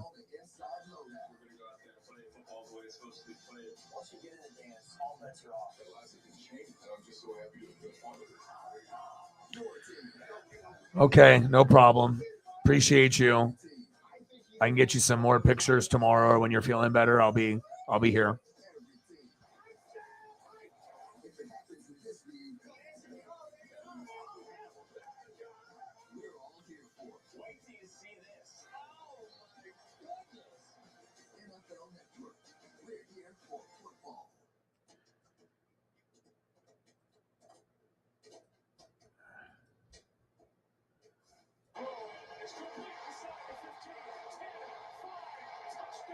All right, where are we going from here? We got 15 minutes. Yeah, get some rest. You just got back from that amazing trip, so get some rest. Probably a little under the weather, sleep deprived.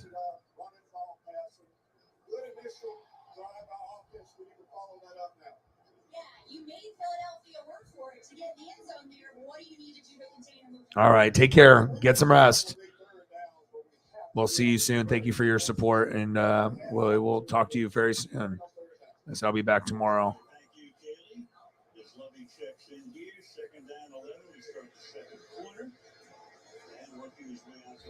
Oh no. We'll get better with that. Hopefully that'll get better for you. All right, let's just do a quick recap, and then we'll go to a different direction if someone else has another game that they want to see in the last 14 minutes. So we did SimCity, talked about one of my favorite games as a kid, Theme Hospital. I'm probably the only kid in my whole fucking city that played this shit, but I loved it. Fucking loved it. I mean, I have vivid memories of playing this and just spending hours just being so fucking entertained with the idea of a unique concept like this. And obviously Doom, the old school, like the way, oh my God, the graphics though. Like that's, you remember. And the Sims, that box too. Duke Nukem. Duke Nukem got pretty good popularity after Doom. Upgraded graphics and whatnot.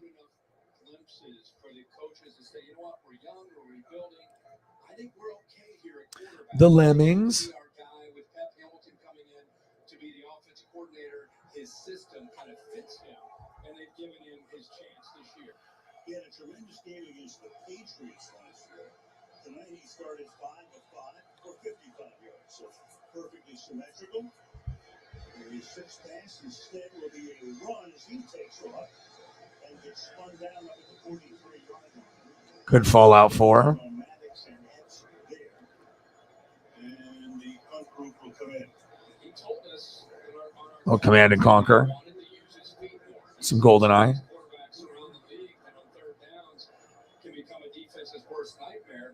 65, 35 to go. So he has been emphasizing, almost came up with it, but comes up a little short. Yeah, got 8, needed 11. Cameron Johnston, a former Eagle, hunting for the Texans, sends that one inside the 10 and foul into the end zone. Person taking over the 20. Sam Houston is second. All right, where am I going next?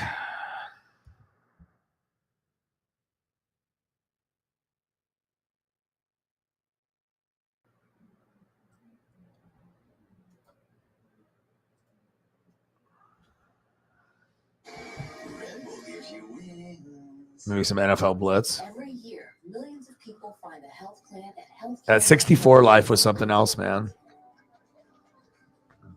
So they can enjoy more visits, have more meet and greets, and have less to worry about. With the new All right, got 11 minutes to go. You can find a plan for $10 a month or less with financial help. Feel like a million and find your plan during open enrollment.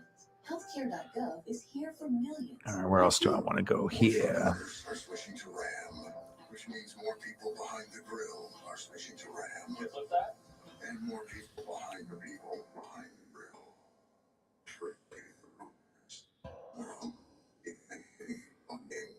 Seriously. And more people who can't resist telling you that the leaves are changing are switching to RAM. During the RAM Black Friday sales event, get 0% financing plus $2,000 total bonus cash on the 2022 Ram 1500. It's Walmart's Black Friday deals for days. Every Monday, huge deals will go live. Join Walmart Plus and you can shop online 7 hours early. So the only question is it Monday yet? That's Walmart's Black Friday deals for days. What is it about NFL Red Zone that makes Sunday epic? It is wild. Is it every play that matters on up to 8 screens at once? Is it your favorite team and your fantasy team all in one place? He's having a day. Is it every touchdown from every game, Sunday afternoons. 7 hours of commercial-free football start now. Yeah, it is. Unbelievable. Go to NFL.com/RedZone and get it now. I'm just looking at Zelda photos. It's sure that to be that. Yeah. And while there may be a few that won't, there's always more than Damn, old school Zelda shit is just wild. Make room at the table or the dance floor. Nice move, Billy. And always ask them to pull up a chair. Just don't drag it. Cheers. Jameson, widen the circle. When the hands that do the fixing need fixing. When the hands that do the caring need caring. That's a job for O'Keefe's Working Hands. It's America's #1 selling hand cream and guaranteed relief for extremely dry, cracked hands. Also available. Oh, Tecmo Bowl, absolutely. Brian with a 20. He says, I want to make sure he gets to a good number. Appreciate you. Thank you so much. $20 holla. Brian. Bang, bang. Appreciate you. Brian's first donation to the channel. And a big one. $20 holla. Thank you, man. Appreciate you very much. $85. Thank you so much for the dono, Brian. And then a boom, boom, boom. $10. Second job. $10 horror and a $5 horror. We got to a hundo. Ooh, ooh, ooh, ooh. There we go. Thank you so much. That means a lot, you know. Appreciate you guys. You guys came up in the clutch there right at the end. Very, very much. I appreciate you. You guys are the best. And then let me know what you guys want to see here in the last 8 to 10 minutes or so. Let me know. Brian, you got anything that you want to see? I'm going to pull up a Tecmo Bowl real fast. And then if we go slightly over the 5-hour mark, it's fine. So that way I can get some pictures in for you guys and show some gratitude and love.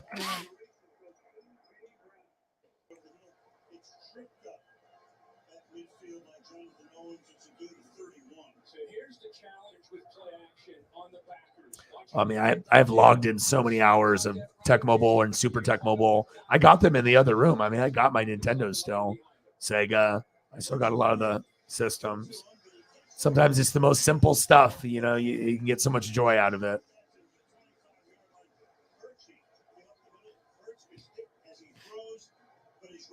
Okay, yeah, I can do a couple, no problem.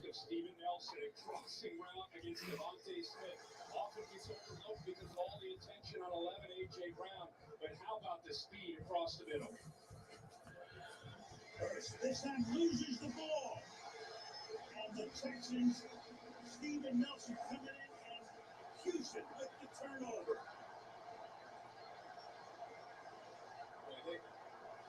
Jalen Hurts had no idea the ball was coming up, caught it by surprise.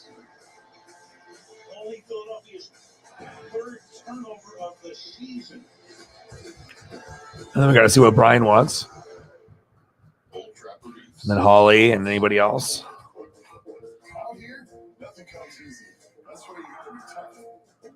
Truck, it's tough. My crew, definitely tough. But Old Trapper, time of the value, tenderness. Old Trapper, what's your gift? Oh, it's a puppy. Oh, yeah, RBI. I actually saw a graphic of RBI baseball, and then there was another baseball game that was on Nintendo. There was the two of them. I'm trying to think of what the baseball all-star game, and there was RBI baseball, but it was both of those, and they were incredibly fun. Same thing with the Bases Loaded series, Bases Loaded 1, 2, 3. Those were pretty good as well.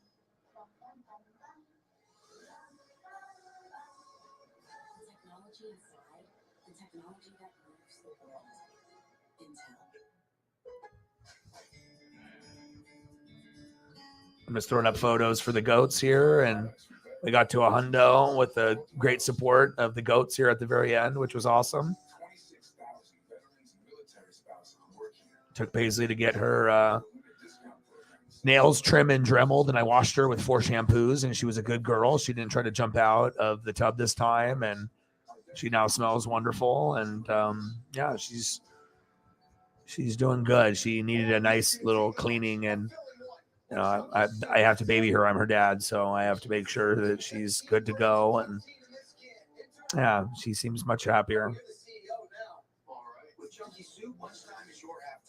If I could be you, you could be me for just 1 hour.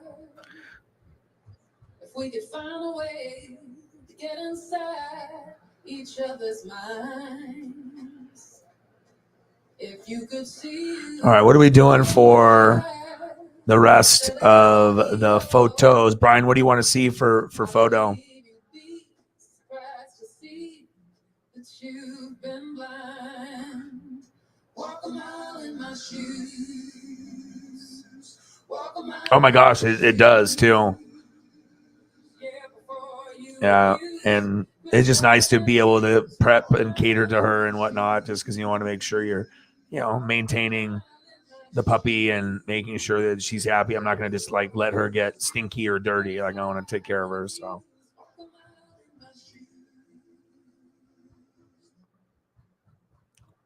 This Saturday, college football is back on NFL Network. As Houston squares off against SMU in a Texas showdown under the lights. Saturday at 7, live on NFL Network.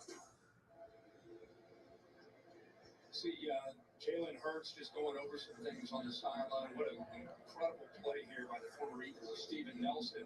But look at the right guard. Typically, Samalo is going to touch Kelsey to let him know, okay, we're ready to go. But he doesn't touch him, and yet we still get the snap. Now, Jalen has it, but the play just is out of sync. And then you throw in the blitz off the edge by Steven Nelson, and Jalen Hurts never saw it coming, unable to protect the ball. And that's the Football games from back in the day, man. Unbelievable. Absolutely. 2 interceptions were the only 2 turnovers. They have 16 takeaways, so now they're plus 13 in the give-take ratio. Oh, 7-15. You asked me in the open, how do they make it a competitive game? Mixing up some play action, running the football, and then getting some breaks like that. They get the ball back. Big toss. Mills rolls. Open. It's going to be a first down on a 14-yard gain before O.J. Howard is taken out of bounds. We got a theme going right now with Pep Hamilton, which is not a shock. And Philly New coming in with Jonathan Gannon as defense coordinator. Yeah, they're going to run the ball. Yeah, their top 2 receivers are out. But guys, 1st and 10, we can't overflow. Can't be too aggressive. We got to be disciplined because right now. Is this you, Brian? A bowling machine. Action on 1st and 10 when that fast-flowing defense is out of position. Brian is a bowling fool, a bowling machine.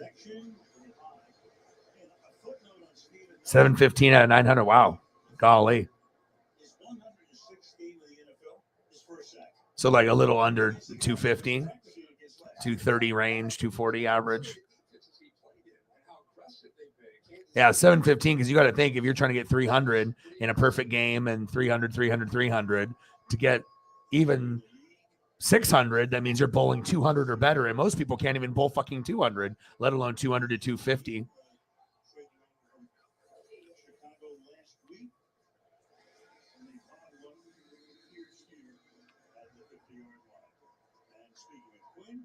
He's right in on the stop. He just wins against Atkins, the tight end, known again as a pass rusher. But watch him Contact. Silence. Rocky. Wow, you guys like a lot of the scary stuff. That's like as your favorite, like over anything else. You would just you like those ones the best. Everyone has such an awesome personality. Some people love that stuff. I think for me, I can appreciate some of it, but I think for me, I like comedies a lot, and I do like action movies. I'm not really into the horror stuff as much as other people, but I can do a little bit, but sometimes it kind of messes with my mental health if I watch like too much. Like it gets me like in a weird kind of vibe, like a dark vibe that shouldn't be there for me. Favorite movie, Superbad.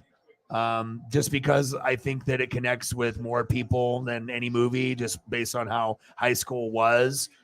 For either them, you could relate to them, or people that were on the outside looking at them. And I think the cast is amazing. And I can watch comedies, and I like Star Wars, I like Marvel, I like DC, I like Stranger Things, I like True Blood, I like Lord of the Rings, I like many things. It's how Game of Thrones. I mean, I got a lot of shows, but Superbad is probably the movie I've watched the most, just because I can relate to so many things in that movie, and I just love the cast.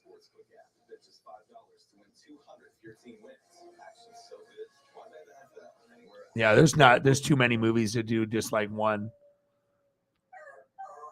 Jameson, the smooth triple distilled whiskey knows when people. Yeah, there's way too many. Shaun of the Dead is a classic movie, especially for zombie comedy. There's not too many people that have the chemistry as the two leads in that, in that particular movie, Shaun of the Dead. I remember watching it with my dad, and I've seen that movie. Gosh, I can't even tell you how many times I've seen Shaun of the Dead. A lot. The movies like were on DVD and whatnot. Yeah, but like I said, there's a lot of stuff I like. You know what I mean? I like Avatar as far as. I mean, there's a lot of stuff that I like, but I mean, coming here in December, Avatar is just going to change the game, and I like Stranger Things a lot. I like True Blood. I'm watching it over again. There's certain ones that are up there. Dexter, I can go dark on some stuff, but it just kind of depends what I'm feeling. Yes, the new Avatar is going to be off the chain. It's going to be incredible. It's going to be the highest grossing film of all time. The special effects in the movie, you don't even have to see it in fucking 3D, and it's going to feel like you're watching it in 3D. That's what's going to make it so cool. James Cameron put a lot of time in, to make it right. And I mean, think about how long it's been since the last Avatar. It's like 11, 12, 13 years since the last one. It's been a while. So I like it that they're taking their time with that.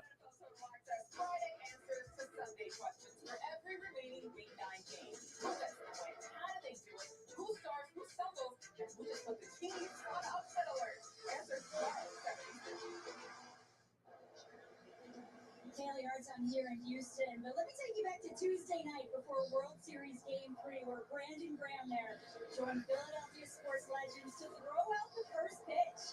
Members of the Phillies 2008 championship team caught the ceremonial tosses from Bernie Ferrano of the Flyers, Dr. J of the 76ers, and the greatest Philly of all time, Mike Schmidt. Graham told me he was nervous. He hadn't touched baseball since he played t-ball when he was a kid, but he got it almost right down the middle. Right now. Big fella. The hard slider, too. The black of the plate. Xfinity Live in Philadelphia, PA. Watching the Phillies, watching the Eagles. What a night. The soccer team's going to go to the finals in the MLS. What a time. Good job. Love me some Arnold. Sanders to the outside. Petrie knocks over another man and picks up 13 yards. Owens makes the stop there. Love to see the blocking. A.J. Brown gets a nice block. Arnold had a good run. And how about Zach Pascal? He had a good run of being the top dog. These defensive backs know it. Desmond King, 25, getting out of there. But it's a good job of running. But staying the blocks on the perimeter, a big part of what these Philadelphia wide receivers. Yeah, it's because you get the younger people that just go crazy when they see like the drug use in it. And they're like, oh, it's just like fucking high school or college or yesterday. You know what I mean? They just, there's a lot of other ones that, like Goodfellas. Goodfellas is 1,000 times better than Scarface, but sometimes if you get the shock value factor and the actors, you can buy into that vibe. Plus, people like Scarface because of Grand Theft Auto, because a lot of the Grand Theft Auto video game stuff is based off like Scarface stuff, like in some of those video games. And so there was a little correlation with that too. But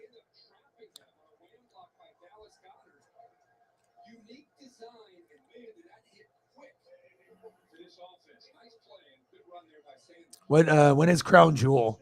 Is it in the morning on Saturday? Because I guess Saturday evening will be game 6. So I would have to get a thumbnail done before that. But if it's Saturday morning, yeah, maybe.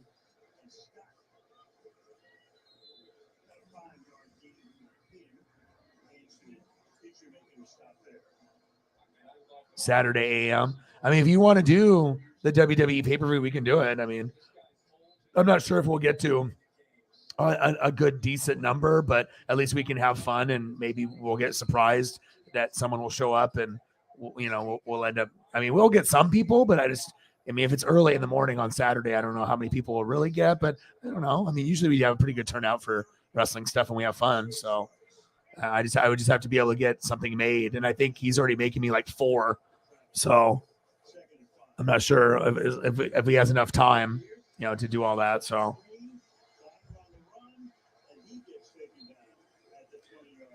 Well, I appreciate you guys tremendously.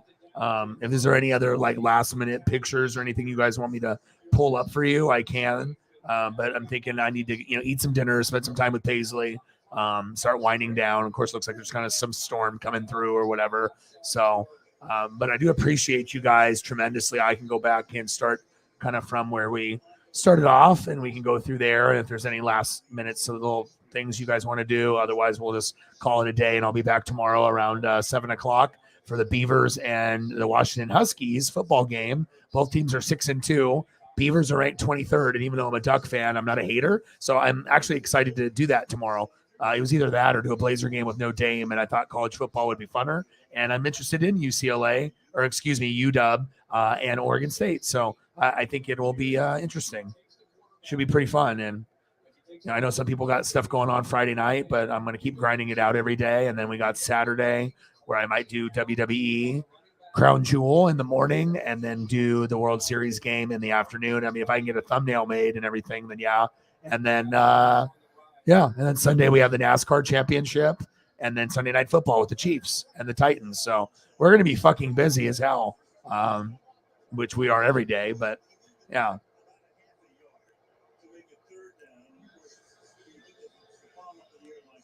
Yeah, appreciate you very, very much. You guys are the best fans. Like I said, if there's anything that you want me to see for anybody that did I don't want to just leave and act like I don't appreciate you guys. So if there's anything else that I can do, you guys are the best.